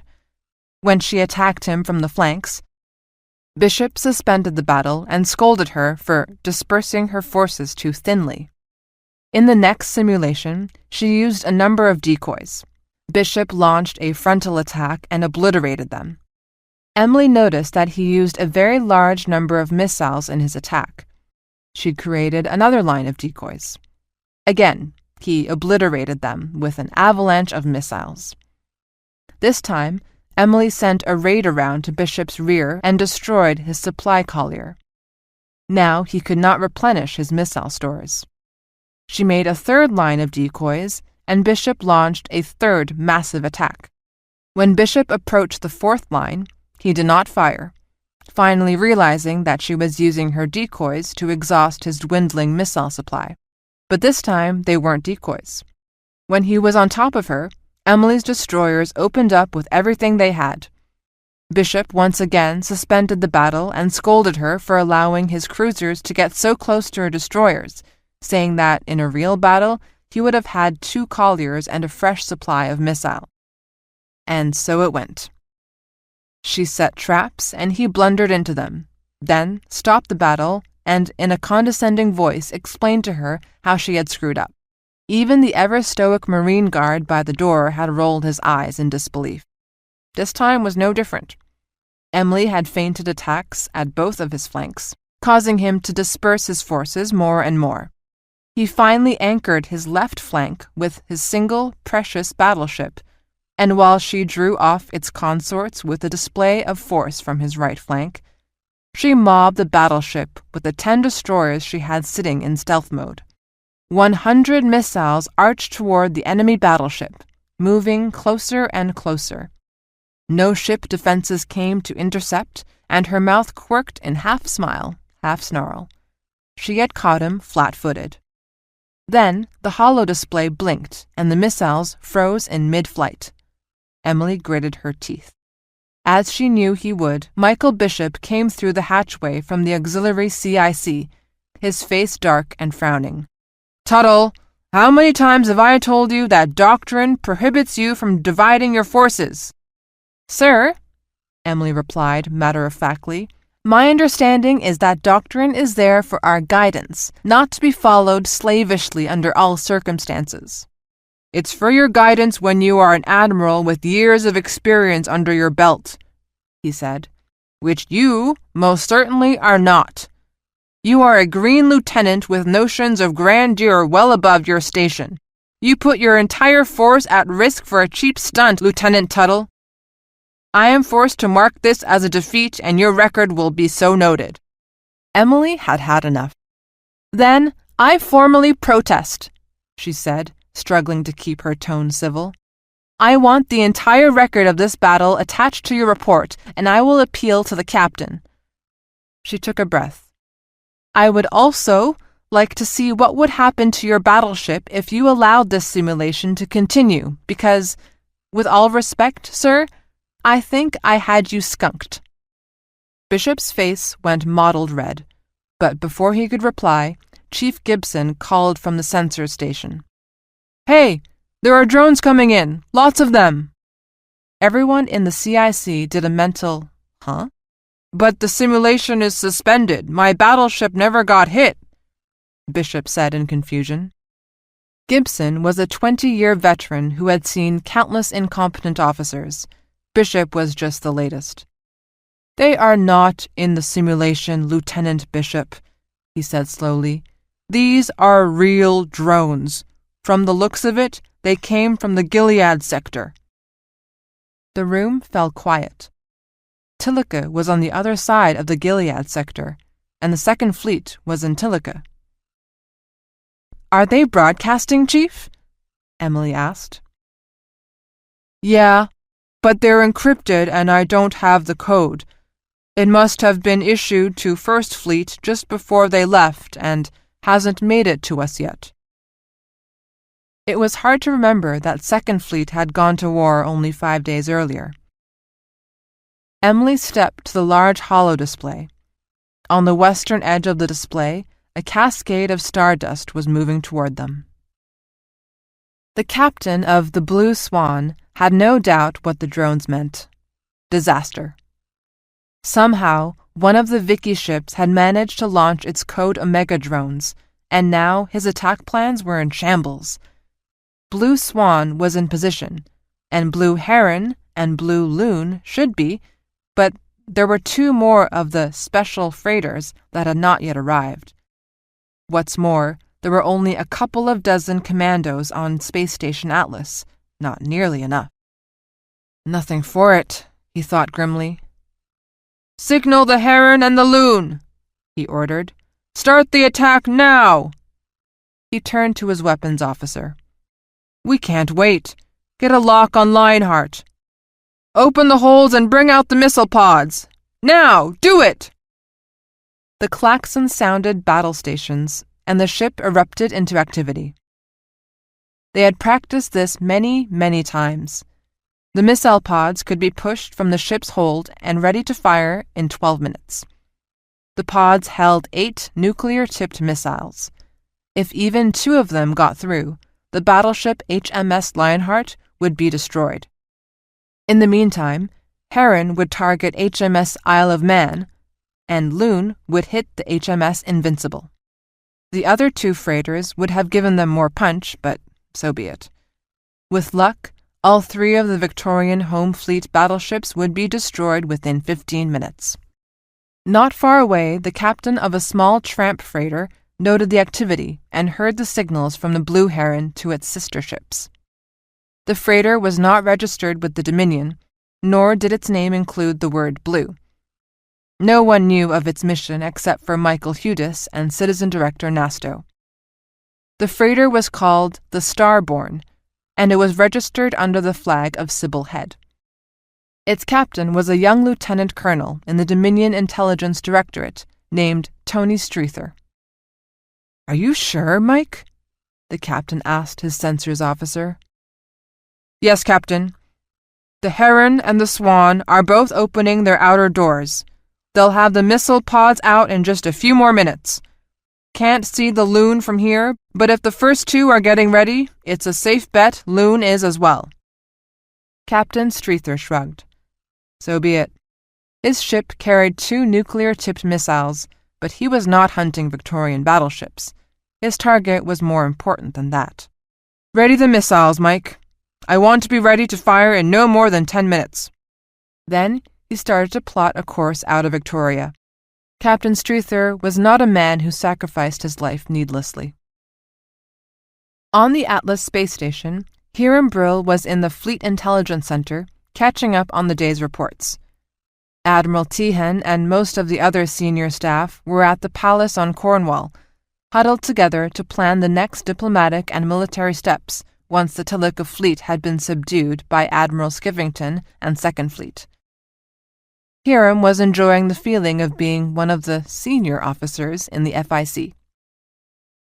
When the drone reports were downloaded, Hiram listened in as the technicians prepared the translations. "Who's it from, Maria?" he asked the tech. "A resupply and maintenance vessel attached to Second Fleet," she answered, but not looking up, but concentrating on her work. "Number 313. Hiram glanced at the holo display.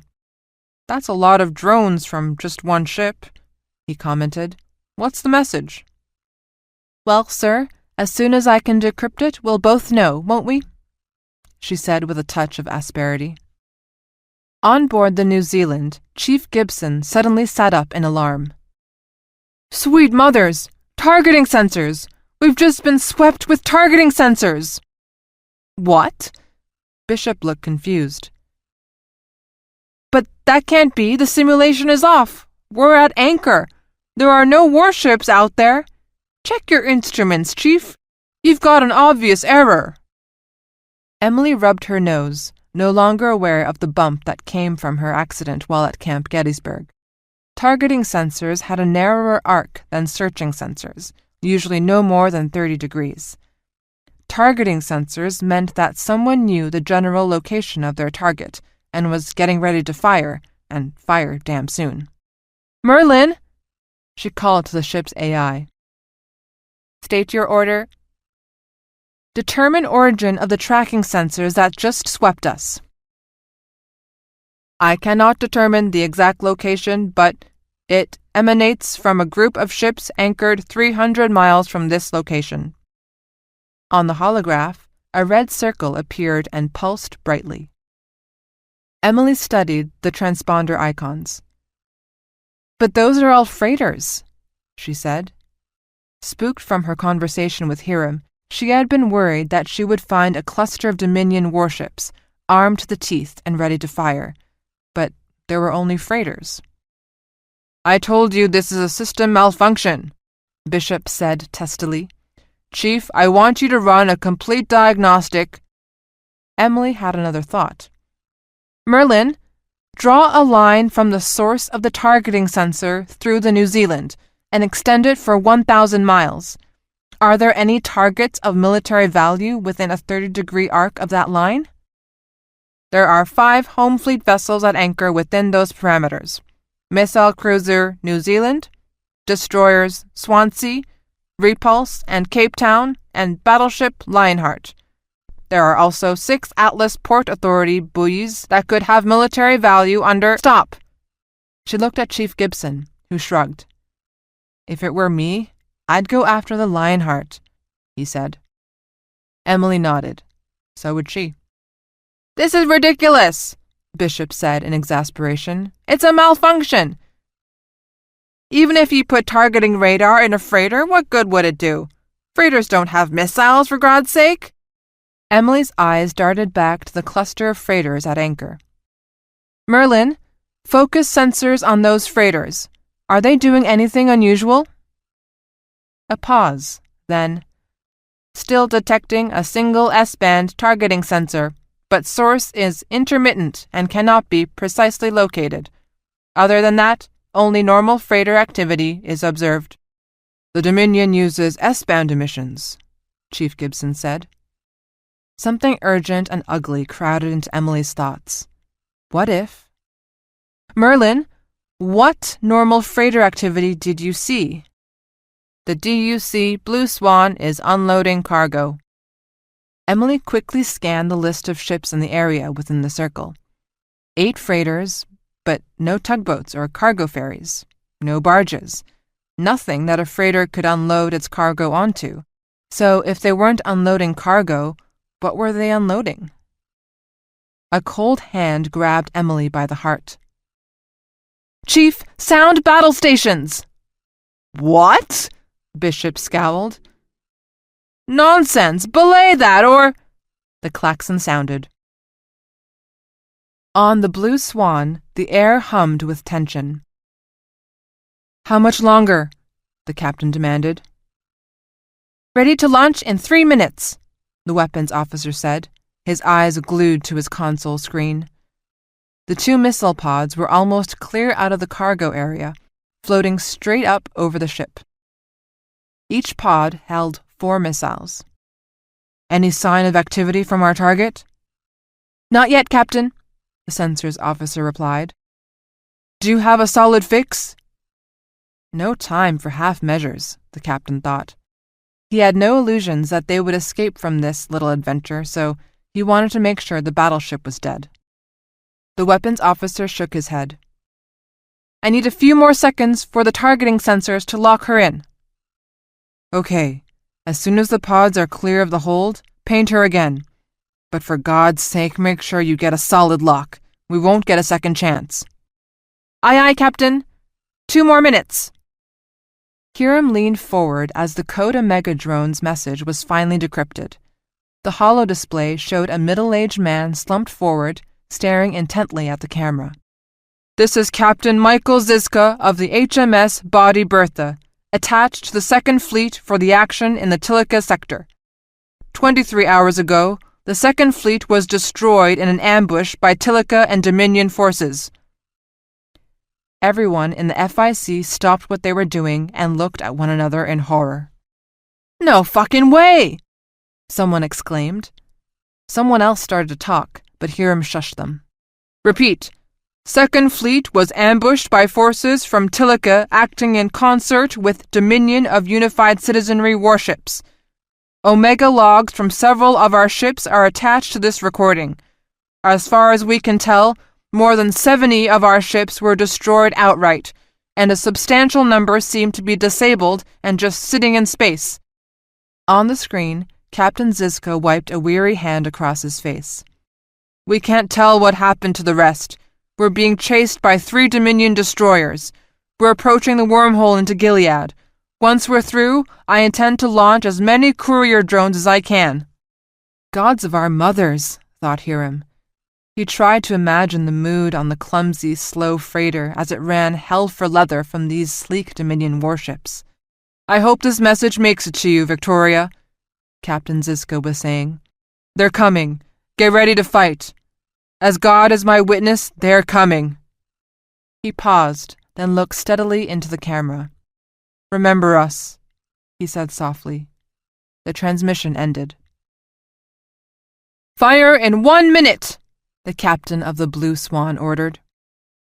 "Warheads armed!" the Starborn's weapons officer shouted. The outer doors of the Starborn were open, and the 2 missiles were poised in their launchers. "No need to shout, Lieutenant. I can hear you perfectly well," Captain Streether said calmly. "Release the missiles, but make sure the transponders are working properly." A small vibration ran through the ship as tractor beams pushed the missiles away. Small thrusters aligned them properly, then nudged them downward. They each confirmed their target's coordinates, then began to fall into the thin upper atmosphere of Cornwall, the home planet of the Victorian sector, home of Queen Beatrice. Transponders came to life, telling anyone who cared to ask that the missiles were 2 cargo ferries en route to the Biscay cargo port, located on the outskirts of the capital city. "Weapons officer, what have we got to fire on the Blue Swan?" The weapons officer was Chief Thomas Friedman, a burly man with a drooping mustache that made him look like a kindly walrus. He grimaced. "It will take at least 2 minutes to spool up lasers. None of the main missiles are loaded. Figure at least 10 minutes to get them fully launch ready. The only thing we've got ready to go is the ship's anti-missile defense system." Emily considered. The Blue Swan was only 300 miles away, well within the anti-missile system's range. God's hairy balls, it was so close they could throw rocks at it. "Chief, bring weapons to bear on the Blue Swan and fire," she ordered. "Belay that, goddammit!" Bishop shouted. "The Dominion are our allies. You can't fire on a helpless freighter." "That freighter is using sensors to target Lionheart," Emily said firmly. "You don't know that, Tuttle. For all you know, they could be—" Emily held up a hand. "Enough, Merlin. Record without commenting the following." She faced Bishop. "Lieutenant Michael Bishop, I hereby remove you from command pursuant to Article 13.27a of the Fleet Code of Justice for the dereliction of duty and suspicion of treason." She motioned to the Marine Guard. "Corporal, remove him from the CIC and confine him to his quarters." The corporal hesitated, staring at her wide-eyed. "Do it, or I'll have you up on charges," she barked. The corporal stepped forward and grasped Bishop by the arm. Bishop looked stunned. He started to say something, but Emily turned her back on him. "Chief Friedman, I order you to fire," she said, working hard to keep her voice steady. The weapons officer shared a quick look with the sensors officer. Chief Gibson grinned wolfishly. "Lieutenant gave you an order, Tommy," he said. Chief Friedman nodded. "Yes, she did, by God." He entered the coordinates and hit the firing stud. 50 Beaufort's guns swiveled to the Blue Swan's heading and shot 10,000 spent Ziridium slugs, paused, then fired again. 25 Cobra missile launchers, designed for mid-range and anti-missile defense, fired their missiles and automatically reloaded. On the Blue Swan, the weapons officer called, "First missile away!" The torrent of missiles and projectile slugs from the New Zealand reached the Blue Swan a moment later. A warship, with its thick armor, might have shrugged it off, but the thin-skinned freighter shuddered and heaved under the impact as hundreds of slugs pierced the outer hull to tear through bulkheads and decks and missile warheads exploded to tear away entire sections of the hull plating. The bridge crew, caught by ricocheting slugs, were virtually shredded in an instant, never knowing they were even under fire.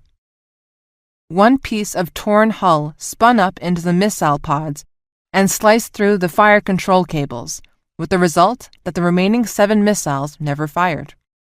The remaining missiles sped past the anchored New Zealand and on toward the battleship Lionheart. Beaufort's guns swiveled desperately and fired as it raced by. Of the thousands upon thousands of rounds fired, just one punctured the missile's engine compartment. It was enough. The missile began to wobble. It lost its lock on the Lionheart, then regained it, then lost it again and strayed slightly off course. As it passed the Lionheart, its proximity fuse saw its target and exploded. But instead of a contact explosion, the missile exploded 30 miles away. A wave of roiling heat and radiation passed over the Lionheart, frying dozens of its electronic systems, but leaving its heavily armored hull intact. 1,000 miles away, the Blue Heron finished its preparations. "All missiles away!" shouted the weapons officer. His cry was echoed on the blue loon. Their missiles sped a scant 200 miles and exploded in one massive paroxysm of heat and radiation on top of the battleships HMS Isle of Man and Invincible. Both ships shuddered, then vanished in a gout of furious light. There was not even time for the Code Omega drones to launch. 2 of Home Fleet's 3 battleships were destroyed. Most of Home Fleet did not yet know they were at war. On Space Station Atlas, the sensors officer in FIC turned wide-eyed to hear him. "Lieutenant, sensors detect multiple missile launches. Isle of Man and Invincible have been destroyed." She paused. "Lieutenant?" Hiram wasn't listening. He was mulling over everything he'd learned in the last 9 months, and in particular the last 9 minutes. Victoria had been suckered. The entire Tilica campaign against Arcadia had been a ruse to lure the Second Fleet into an ambush. A frighteningly effective ambush, if the body Bertha was to be believed. And key to the ambush was the fact that the Dominion forces were part of the attack, which meant that the Tilica and Dominion had been working together for over a year, and Victorian intelligence had never suspected a thing. And then another thought jarred him. Was Cookie still alive? Hot tears pricked his eyes and he pinched the bridge of his nose. He had a sudden, vivid picture of the last time they made love together, her face softened in the aftermath of climax, fingers caressing his cheek. "You always treat me like I'm made of delicate china." "Do you mind?" he had asked. She sighed contentedly and wrapped her arms and legs around him, drawing him close once more. "Just don't stop. Don't ever stop." With a conscious effort, Hiram shook himself out of the memory. The sensors officer was staring at him anxiously. 2 of Home Fleet's 3 battleships were gone. But why? Why attack Home Fleet? With Second Fleet destroyed, it opened the way to attack Victoria itself. But they couldn't attack Victoria with a few freighters tricked out with missiles, so... Hiram spun in his chair. "Gandalf!" The station's AI rumbled. "At your command?" "Gandalf, review all records of Port Authority space buoys at or near wormholes from any sector leading into Victoria for the last 4 days. Tell me if there are any large convoys of ships that entered Victorian space." Gandalf paused for a moment. Then the primary holo display flickered as it received the data. "There are 4 large convoys. One is from the Sultanic Empire, consisting of 6 freighters carrying miscellaneous electronic goods. A second is from Refuge with 8 ships, unknown cargo. A third from Cape Breton with 80 ships carrying a cargo of grain. The last is from the Dominion of Unified Citizenry, 70 ships, with the cargo listed as steel and high explosives." ETA on the convoys from Cape Breton and Dominion? Each should arrive in approximately 24 hours. Hiram felt the color drain out of his face. 150 ships against the home fleet's 60. No, only 58 now. Victoria had just lost the war it hadn't even known it was in. Gandalf, where is the First Sea Lord? First Sea Lord Günther and his staff are meeting with the Queen and Senior Admiralty at the palace. The two missiles from the Starborn coasted down the long glide path toward the Biscay cargo port, flying lazily to maintain the illusion that they were innocent freighters instead of nuclear-tipped weapons of mass destruction. They flew over the ocean, then crossed onto land and banked slightly to the north in a heading that kept them in the shipping lane. 2 minutes later, they were within 100 miles of the port, close enough so that the port sensors would wonder why the radar reflection was so small for two freighters, even for tramp freighters. Then they turned sharply and dove to 200 feet off the ground. 20 miles away, the palace sat brightly lit under a glowing summer sun. The missiles accelerated, separated until they were half a mile apart, and sped on. A mile from the palace, one climbed to 2,000 feet while the other stayed low. They exploded simultaneously. When the dust and firestorm finally settled 4 hours later, there was no trace of the palace or its inhabitants. Chapter 40. Victorian Space. HMS New Zealand. The comm screen came alive with an emergency override message from HMS Lionheart. New Zealand? This is Captain Eder of the Lionheart. What in Christ's name is going on? He asked angrily. You were attacked by a Dominion freighter, Emily answered with difficulty. We destroyed the freighter, but not before it launched one missile. We managed to knock it off course. She felt utterly spent. As soon as it was clear that the missile had missed, the adrenaline roiling in her bloodstream made her tremble so violently that she had to sit down. Chief Gibson glanced at her solicitously, but she waved him back. Captain Eder gaped at her. You destroyed a Dominion freighter? It was either that or let it destroy you, Captain, Emily snapped. Eder's face flushed scarlet. Who are you? He demanded. Emily drew herself up. I am Second Lieutenant Emily Tuttle, temporarily in command of the New Zealand. Eder's jaw worked. And you fired on a Dominion ship? Emily worked her own jaw. Captain, I don't think you understand. It fired on you. Where is Captain Gray? He asked icily. Captain Gray is on Atlas. Well, damn it, I'm pretty sure that she didn't leave a second lieutenant in charge of a Victorian missile cruiser, so where is your superior officer? On the screen, Emily could see an aide take Captain Eder's elbow and thrust a report slate into his hand. Eder glanced at it irritably, looked back at Emily, but then his eyes darted back to the report. My superior officer is Senior Lieutenant Bishop. She paused, then plunged on. I had him arrested for dereliction of duty when he refused to fire on the Dominion vessel. Eder looked up slowly from the report slate. Yes, Lieutenant Tuttle, I'm sure you did. He waved the report slate in the air. My staff tells me that the battleships Isle of Man and Invincible have both been destroyed, apparently by missile pods launched from Dominion freighters. On the screen, the aide suddenly appeared again. He leaned down and spoke urgently into the captain's ear. Eder looked at him. Has this been confirmed? He asked sharply. The aide nodded. Eder fell back in his chair, then looked at the camera. He looked as if he had aged 10 years. Tuttle, I think it would be a good idea if you found your captain and got her back on board. The palace has been hit with at least one nuclear weapon. The Queen is dead. Chapter 41.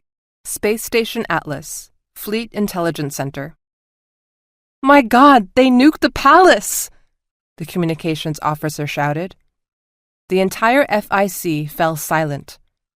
Hiram leaned forward. "Nina, check for reports about the Queen." She raced to comply, her fingers dancing over the console. "Many confirming reports," she said.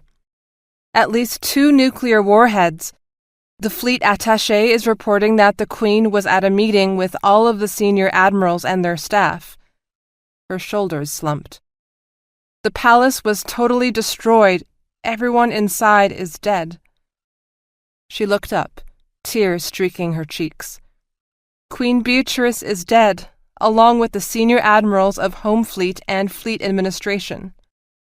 Part of him wanted to cry, but part of him had to stifle a laugh of rueful appreciation.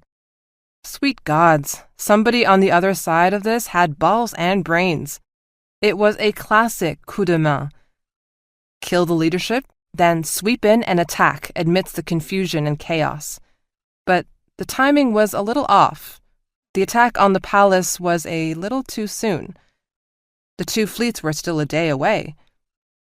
He wondered idly whether the arrival of the courier drones from the Bawdy Bertha had forced them to spring their attack early.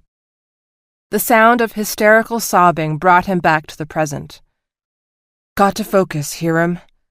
And then, "The odds are more than 2 to 1. We're beaten." Then, "Only if they catch us."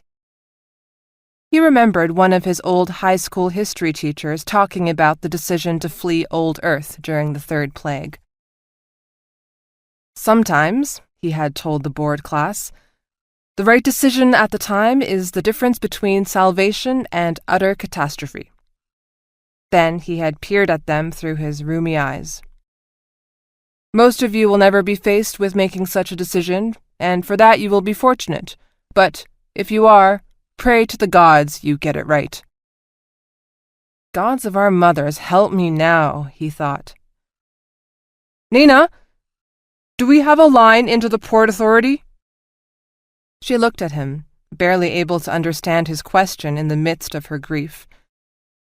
"Nina," he said softly but firmly, "I need you. We don't have much time, so pull yourself together." She nodded gamely, wiped at a tear and hiccuped. He raised his voice so everyone in the room could hear. "Everybody, listen up. We've got a lot to do and damn little time to do it, so shake it off and pay attention." He turned back to his communications officer. "Get me a line to the Port Authority. Tell them—" He hesitated. "Tell them that you have a message from Admiral Duthat of the highest urgency." Nina blinked at him, then turned to her console. Next, he called up the holograph display of the entire Victorian sector. "Gandalf, label this fleet," he touched the fleet of 80 ships from Cape Breton, "as Bogey 1, and this fleet," he touched the 70-ship fleet of the Dominion, "as Bogey 2. He turned to 2 warrant officers. "You 2, find 2 Navy ships, one that's close to Bogey 1 and the other as close as you can to Bogey 2. If you can find a scout vessel or a frigate, all the better, but find something that can move fast. Tell them to vector in on the bogies, assess their ship types, and report back by lasercom or courier drone ASAP. Then," he paused, "then tell them to run like hell." Now what? He wondered. In 24 hours, 150 enemy ships would reach Cornwall. 2nd Fleet and most of 3rd Fleet were gone. The Queen was gone. All of the senior fleet admirals were dead. Home Fleet had just lost 2 of its 3 battleships. All Victoria had left to meet the enemy fleets were 58 warships and a bunch of tugboats. Hell, the 2 space stations weren't even armed. What they desperately need is time to rebuild their fleet and even up the odds. He waved at the room to get everyone's attention. They stared at him from hollow eyes. "Quickly, who is Victoria's best ally?" Arcadia, someone muttered. Not a chance, another retorted. Arcadia would sell us down the river for a gold coin and a promise of trade if they had the chance. Not that it mattered, Hiram thought. With Second Fleet gone, Arcadia would be nothing more than a Tilica province. Who else? He shouted. Refuge, Nina said. We saved them from the plague and helped them get settled. They have long memories. They'll help us. The others nodded in silent agreement. Gandalf, find me a ship that is close to Refuge, but it has to be fast. A courier ship if you can find one, otherwise a frigate or destroyer. Processing your request. In a moment, the comm screen flickered, and a sturdy young woman gazed at him curiously.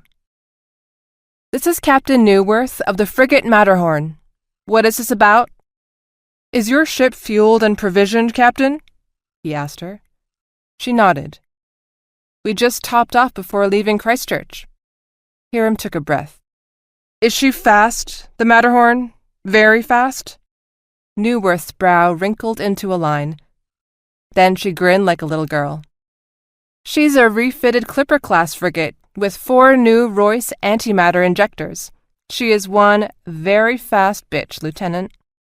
Hiram quickly filled her in on the Dominion attack.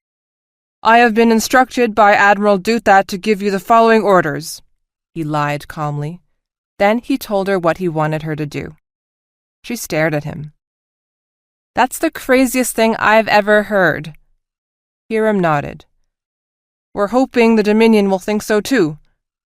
He glanced at the clock. We have no time, Captain. I need you to leave now if this is to stand a chance of working. Newworth stared for a moment, then shrugged and nodded. Matterhorn out. The screen went dark. Next, he called Peter Murphy, captain of the tugboat Son of Dublin. When Murphy appeared, Hiram told him tersely what he wanted him to do. Murphy looked thunderstruck. You're bloody daft, you know that, don't you? Murphy gasped. How many tugboats can you get? 200, 300? Would that be enough? Murphy stroked his chin, straining to get his mind around the problem. Well, we've probably got 100 right around the station, another 100 within 5 or 6 hours if they redline it, and another 300 that I'd have to call in from all over Victoria. He shrugged. They could join us within the first day or so, depending on the vector. But can you do it? Hiram asked anxiously. If you got 200 tugs here, could they pull it? Murphy dithered for a moment, then nodded reluctantly. Oh, aye, they can do it. Each tug has a battleship-strength tractor. But you're just as likely to pull it apart as you are to tow it. Bloody hell, man, they're not made to be towed. But he rubbed his chin again, and Hiram could see he was already working on the problem. Call your ships, Captain Murphy, he told him. Call them now, every single one of them. Murphy shook his head. You owe me a pint of the best for this, boyo, and no mistake. Son of Dublin, out. One last call to put things in motion. Hiram took a deep breath and grinned shakily at the FIC crew who stood watching him, open-mouthed. The comm flickered on to show a man in an admiral's uniform sitting before rows and rows of consoles and displays. He looked impatiently at Hiram under busy eyebrows and a thatch of white hair. This is Prometheus Station Master, Admiral Sullivan. Admiral, I am Lieutenant Brill, Special Adjutant to Admiral Duthat. Admiral Duthat has instructed me to order you to immediately evacuate Prometheus and to destroy your central computer. He hurriedly explained about the Dominion attack and the 2 enemy fleets soon to arrive. Admiral Sullivan bit back a reply and pursed his lips. Tell you what, Brill, you get Admiral Duthat on the comm personally. I want to see her myself if I'm going to obey an order like this, and if you don't get her, I'm going to see you court-martialed. Prometheus out. The display went blank. For a long moment, Hiram sat still. He didn't know what to do. They had to clear Prometheus and... "Who the hell are you, and what the fuck do you think you're doing?" a voice suddenly said. Hiram whirled around and found himself facing a very angry-looking Admiral Alice Duthat, Admiral of the Home Fleet. Behind her was a squad of Royal Marines in full battle gear, looking blood-stained and grim, and behind them stood Captain Grey of the New Zealand. Sweat broke out on his face. His stomach rolled and he fell faint. I... he stammered helplessly. Duthat looked at him in disgust. "You're under arrest for treason." She gestured to the Marines. "Take him." "No!" he shouted. Admiral Duthat stared at him with hard eyes. "Don't know me, you traitorous son of a bitch. As of 20 minutes ago, we're in a shooting war. What I should do instead of locking you up is just push you out to the nearest airlock." Hiram was having trouble controlling his breathing. Try as he might, he couldn't seem to take a full breath. Black spots swarmed before his eyes. "Dominion fleet is coming," he gasped. Duthat's eyes narrowed. "What?" she asked, her voice full of menace.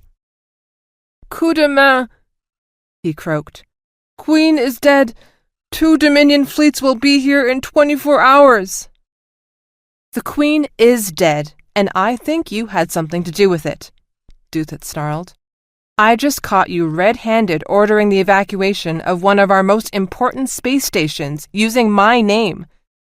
You know, on second thought, I'm just going to push you out an airlock."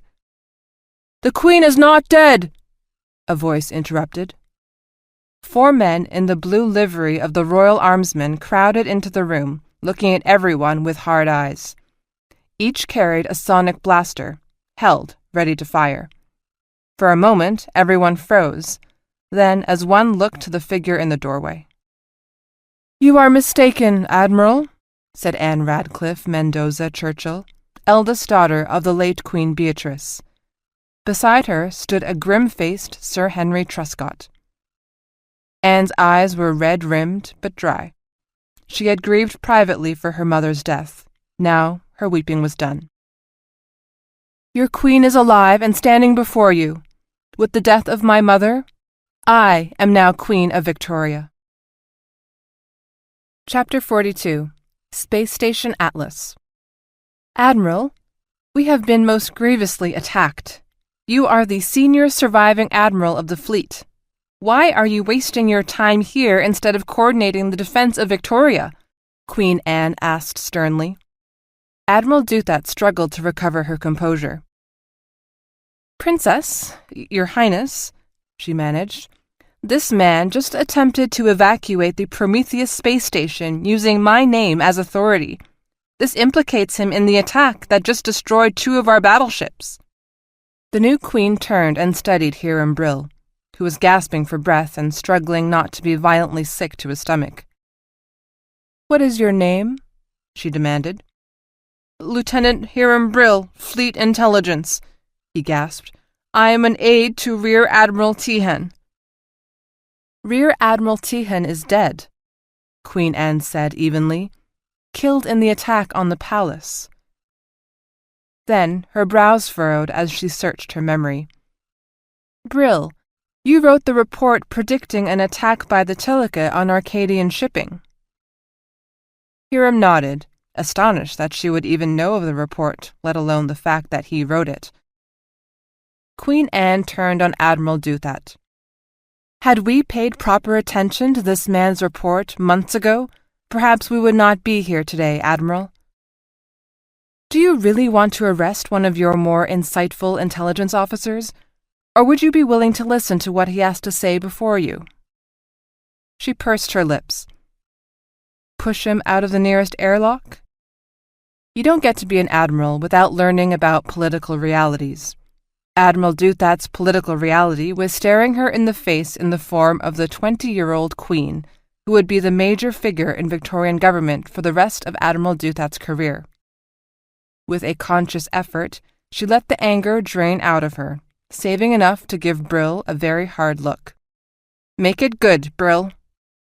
Hiram sagged with relief. "Gandalf, show display at bogies 1 and 2. The display blossomed, showing Victoria, the 2 mammoth space stations, and far to either side of Atlas a small swarm of ships, one labeled Bogey 1 and the other Bogey 2. Queen Anne stepped forward and studied them intently. Duthat frowned. 2 freighter convoys, so what? Hiram shook his head. "Not freighters.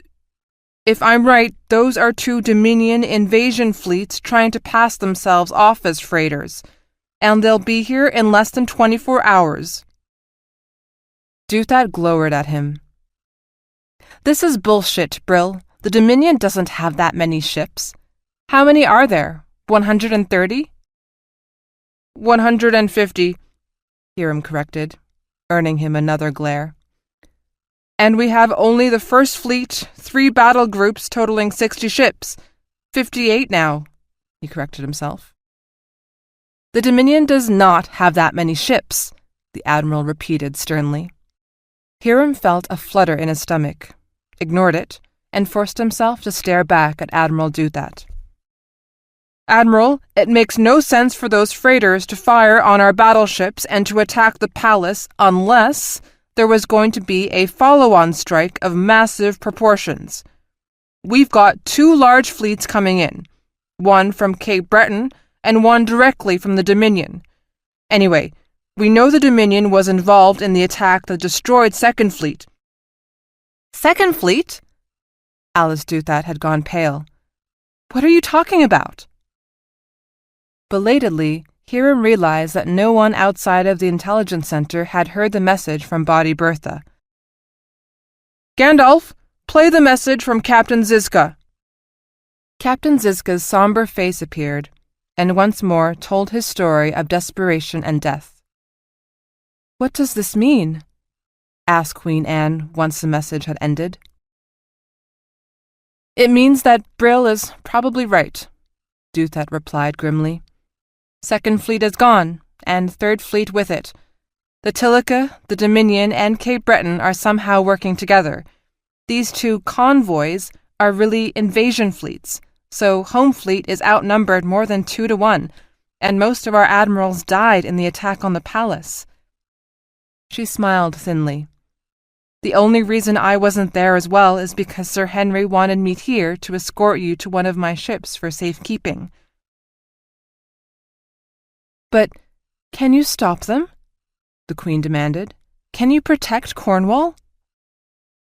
Duthat studied the holodisplay, then shook her head wearily. "Maybe if we hadn't lost Isle of Man and Invincible, but without them we're just too weak." "They're not here to attack Cornwall," Hiram said. The Queen turned to face him. "Explain," she said. He opened his arms wide to encompass everything around him. "They want this, Atlas and Prometheus, the industrial titans of the human universe. This, and our Victorian space with its wonderful network of wormholes." "Bloody hell," murmured Sir Henry. "But if the fleet can't protect Cornwall, how can it protect Atlas and Prometheus?" "We can't," he said shortly. "We cannot fight and win, but we can run," Hiram replied, his own sense of certainty for once suffusing his voice with confidence. "And we'll take Atlas with us." Chapter 43. In Victorian Space, near Bogey 1. "There they are," the censor's officer breathed. "Sweet gods, look at them all." HMS Annapurna hung motionless in space 5,000 miles away from Bogey 1. 2 hours earlier, it had launched a dozen spy drones and sent them across the travel lane favored by traders going from Cape Breton to Victoria. Annapurna was a scout frigate, specially fitted to be stealthy and with a powerful assortment of passive sensors. Just for practice, it routinely stalked freighters and other ships traveling along the main trader routes. Even more fun was stalking other warships in the home fleet. Captain Culver delighted in sending her fellow captains copies of the sensor reports, showing how close she had gotten to them, completely undetected. She called them her love letters. The other captains were seldom amused. Culver thought it was hilarious. 2 of the spy drones had bracketed the incoming fleet, collected data with their sensitive passive sensors, and beamed it back to Annapurna by whisker laser. "Put it up on the board, Donnie," Culver said. "Let's see what you've got." Warrant Officer Donald DeFusco typed in a command and the holo display blossomed. The spy drones had gotten close enough for visual sightings, as well as picking up radio, sensor, and antimatter emissions. Culver maneuvered the display controls to zoom in until they could clearly see individual ships. My, she said. "And who is that knocking at my door?" She hummed the tune from a popular song as she panned the camera angle back and forth, occasionally zooming in to examine some detail. "I see 87 ships, Captain," DeFusco reported. 85 have military-grade power plants and engines. 2 are definitely civilian freighters. He shrugged. "They may be using them as colliers. We are not, I repeat, not picking up T-brand broad-spectrum sensors or S-band targeting sensors. Just normal navigation, BB band that you'd expect to see with any freighter. No radio traffic at all. They are locked down tight, being as stealthy as a big-ass fleet of ships can be. Origin? Mildred classifies most of them as Dominion, but there are a bunch that have drive signatures that are not in our databank. Similar to known Dominion drives, but different. Like they might be the next generation." Culver frowned. Next generation engines? She didn't like the sound of that. "Size and strength?" "Looks like 85 warbirds, including one really big son of a bitch. Bigger than our standard battleships. Then we've got, 30 cruiser-sized ships, another 30 destroyer-size, then a bunch of smaller ships, mostly frigates and smaller." He looked up. "Interesting, though.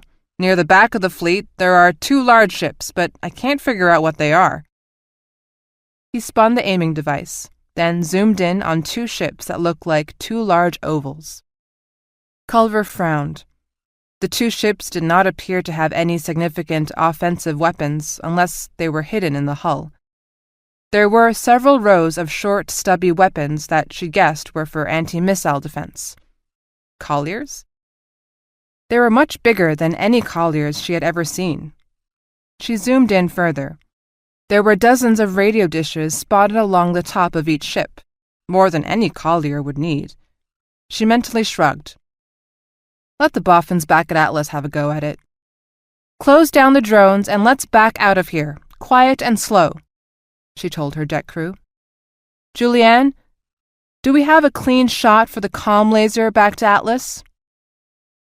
"No, Captain," the communications officer replied. "We'll have to route it through one of the satellites." "Set it up. Download all of the drone data and send it off Priority Alpha. Mark it for attention to Home Fleet Command, with a copy to this Lieutenant Brill, whoever he is." Captain Culver sat back in her chair, ignoring the subtle tremor as the ship crept away under chemical thrusters. She zoomed the display out until she could see the entire fleet, colored red by the computer as hostiles. A deep thrill of fear coursed through her. How would they stop so many ships? Chapter 44. In Victorian Space. Dominion Task Force, Bogey 1. A strong man could shape the universe to his will. Bend it, if need be. Admiral Mello knew this to be true. Task Force 1 was now 20 hours inside Victorian space and still undetected. They'd reach Cornwall and the precious space stations in another 24 hours. Every mile increased the chances they would be discovered, but so far there was no reason for the Vickies to be suspicious. They were just another grain convoy from Cape Breton, larger than most, perhaps, but not threatening in the least. They were just plodding along, getting closer and closer to their objective. "Any word from Admiral Kaiser?" "Nothing yet, sir. Since he doesn't know exactly where we are, he can't reach us by laser, and he probably doesn't want to risk the courier drone." Mello shrugged. He hadn't really expected anything. Not yet. "Anything on the holo?" Commander Patton shook her head. "We've seen a few freighters, but at some distance, too far away for them to paint us with commercial sensors. We've had the usual sensor ghosts, but nothing worth investigating." Dominion Task Force 1 plowed on. 6,000 miles away, the HMS Annapurna found a clear line of sight to one of the fleet's communication satellites and beamed its message of warning. The fleet ship closest to Bogey 2 was a destroyer, the HMS Glasgow, with Captain Robert Manfort, known by his crew with affection as Madman Manfort, for his daring and boldness during fleet maneuvers. "Picking up Bogey 2, Captain," the sensors officer said. "At least 50 ships, maybe more." Manfort frowned. Only 50. The report from Atlas had identified as many as 70. Had they split up, divided their force? "Okay, boys and girls," Manfort said breezily. "Let's get closer and eyeball these bastards.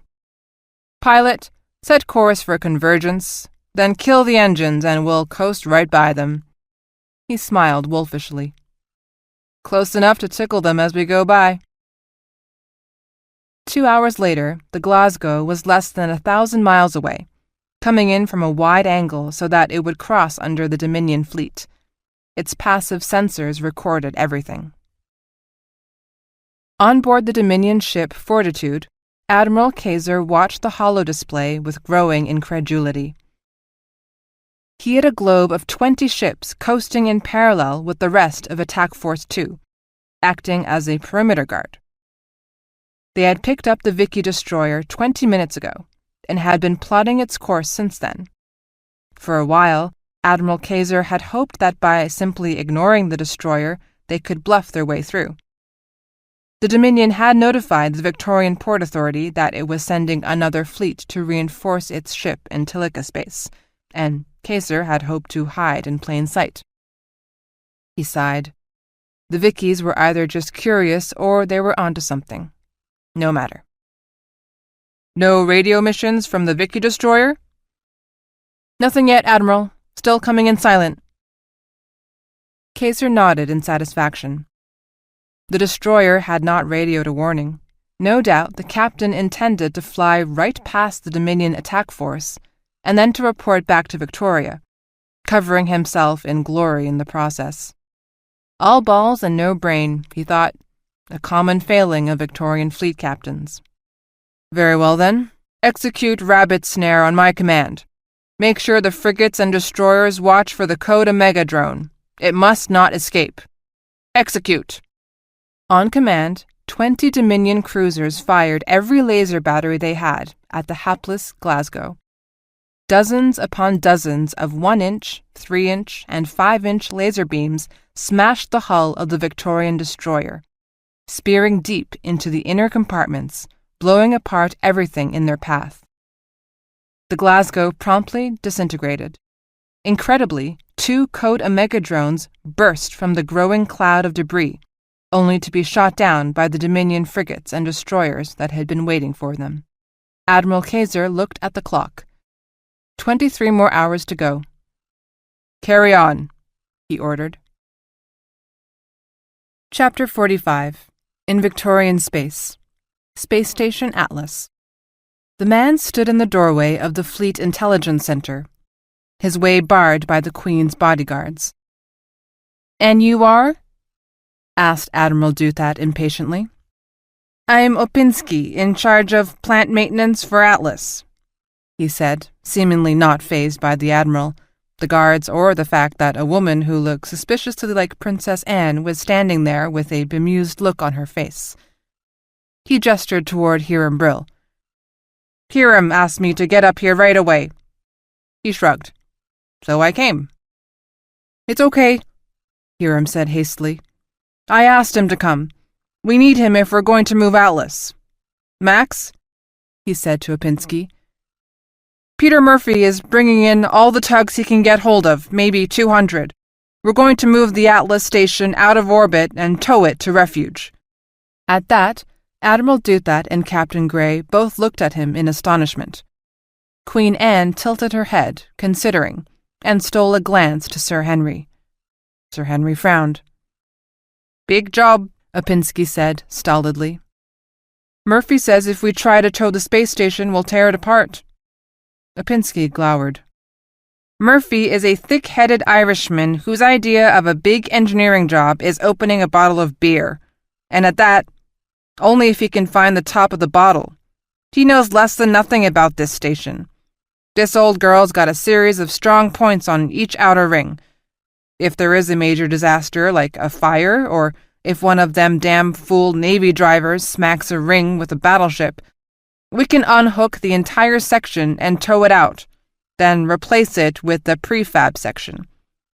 There's like 80 or more strong points around the main ring, couple of dozen or more on the inner ring. So we can tow Atlas? Hiram asked. Of course you can, Opinski said. Slow, of course. I mean, she's a big bitch and it won't be easy, but you tie into the strong points and she'll hold up just fine. Long as Murphy and his crew don't fuck it up. Queen Anne coughed to cover a laugh. Her eyes were dancing. Thank you, Mr. Opinski. Another short fit of coughing. How is it you know Lieutenant Brill? A hint of a smile creased Opinski's lips. Hear him? He's just a curious son of a bitch is all. Offered to buy me a drink and asked me all sorts of questions about how Atlas was built, what industries we have on board, shipbuilding, the whole lot. But, sweet gods, he can't hold his liquor worth a damn. He frowned suddenly, peering closer at the Queen. You look very familiar. Queen Anne nodded emphatically. People often say that, I don't know why. Admiral, could you please use Mr. Opinski to help coordinate the towing effort with Captain Murphy? She looked around. I think we are leaving for refuge just as soon as we can. After they left, the Queen turned on Brill. Lieutenant, do I understand that once you saw the incoming Dominion ships, you just decided on your own to take Atlas off to safe haven in refuge, without consulting with the Admiral or any of your superiors? Hiram thought of trying to explain, but finally just nodded. Are you always this impulsive? Is that why you did all this? And though her tone was light, her expression was serious. Her question stung him. Impulsive? He was the least impulsive person he knew. It was his primary flaw. He dithered, poked, considered, and was usually so indecisive that it drove him crazy. He yearned to be impulsive. Sometimes, he said flatly, I simply see things with great clarity. The Queen tilted her head again, then nodded slowly. Okay, Lieutenant. I lost all of my personal staff on Cornwall when the palace was destroyed. I can always use people who see things with great clarity. You are now seconded as my intelligence adjutant. You will report directly to me. She turned. Sir Henry, we need a home. Atlas has room and the necessary communications nexus, and I suspect that Admiral Duthat will be delighted that we are not staying on one of her warships. Sir Henry looked pained. I would prefer, Majesty, that you get on a fast destroyer and go directly to refuge. Atlas will be the target of every Dominion ship out there. We cannot guarantee your safety. Queen Anne smiled coolly. I think not, Sir Henry. If we lose Atlas, we lose everything. If I must run from the Dominion and abandon Cornwall and Christchurch, I must have Atlas. I must protest, Majesty. Exposing yourself to this danger is reckless in the extreme. So noted, Anne said. She turned back to Brill, who was still trying to digest the news that he was now part of the Queen's personal staff. I assume you had some plans for the second space station, Prometheus? We don't have the tugs to tow it, but we can't leave it behind, he replied. It has to be destroyed. The Queen's eyes narrowed. Destroy it? Destroy the second-largest industrial space station in all of human space? Hiram refused to back down. We don't have enough tugs to tow both of them. If Prometheus is left behind, it will fall into enemy hands and they'll have the benefit of its capacity to churn out a frigate every day, a destroyer every week, a cruiser every month, or a battleship every 3 months. That space station cost 5 trillion credits, young man, Sir Henry huffed. Admiral Duthat returned. Then, to his surprise, she supported Hiram. It's a military decision, Your Majesty, not a political one. We simply can't leave this significant an asset to fall into Dominion hands. They argued the point for an hour. Then the Queen grudgingly gave her permission for Prometheus to be sacrificed. You don't seem terribly upset by this loss, Mr. Brill, Queen Anne observed tartly. Hiram shrugged. When your good options are taken from you, Your Majesty, the choices you have left are simple. Terrible, perhaps, but simple. Anne smiled thinly. For such a mild-mannered man, Lieutenant, you can be very cold. I think you and Sir Henry will get along famously. Hiram and Sir Henry gave each other a considering glance. The Queen, her bodyguards, and Sir Henry swept from the room. Hiram collapsed shakily into the nearest chair, his mind whirling. He gradually became aware that Captain Grey was smiling at him. Relax, Brill, she said dryly. An hour ago you were about to be arrested for high treason, and now you have the favor of the Queen. You're doing just fine. He blinked in confusion. Captain, I thought you were on board the New Zealand. I thought you were the one who shot down the Dominion freighter that tried to take out Lionheart. Grey's eyes widened. New Zealand shot the freighter? My ship? Yes, ma'am, I thought you knew. Heck, I assumed it was you who did it.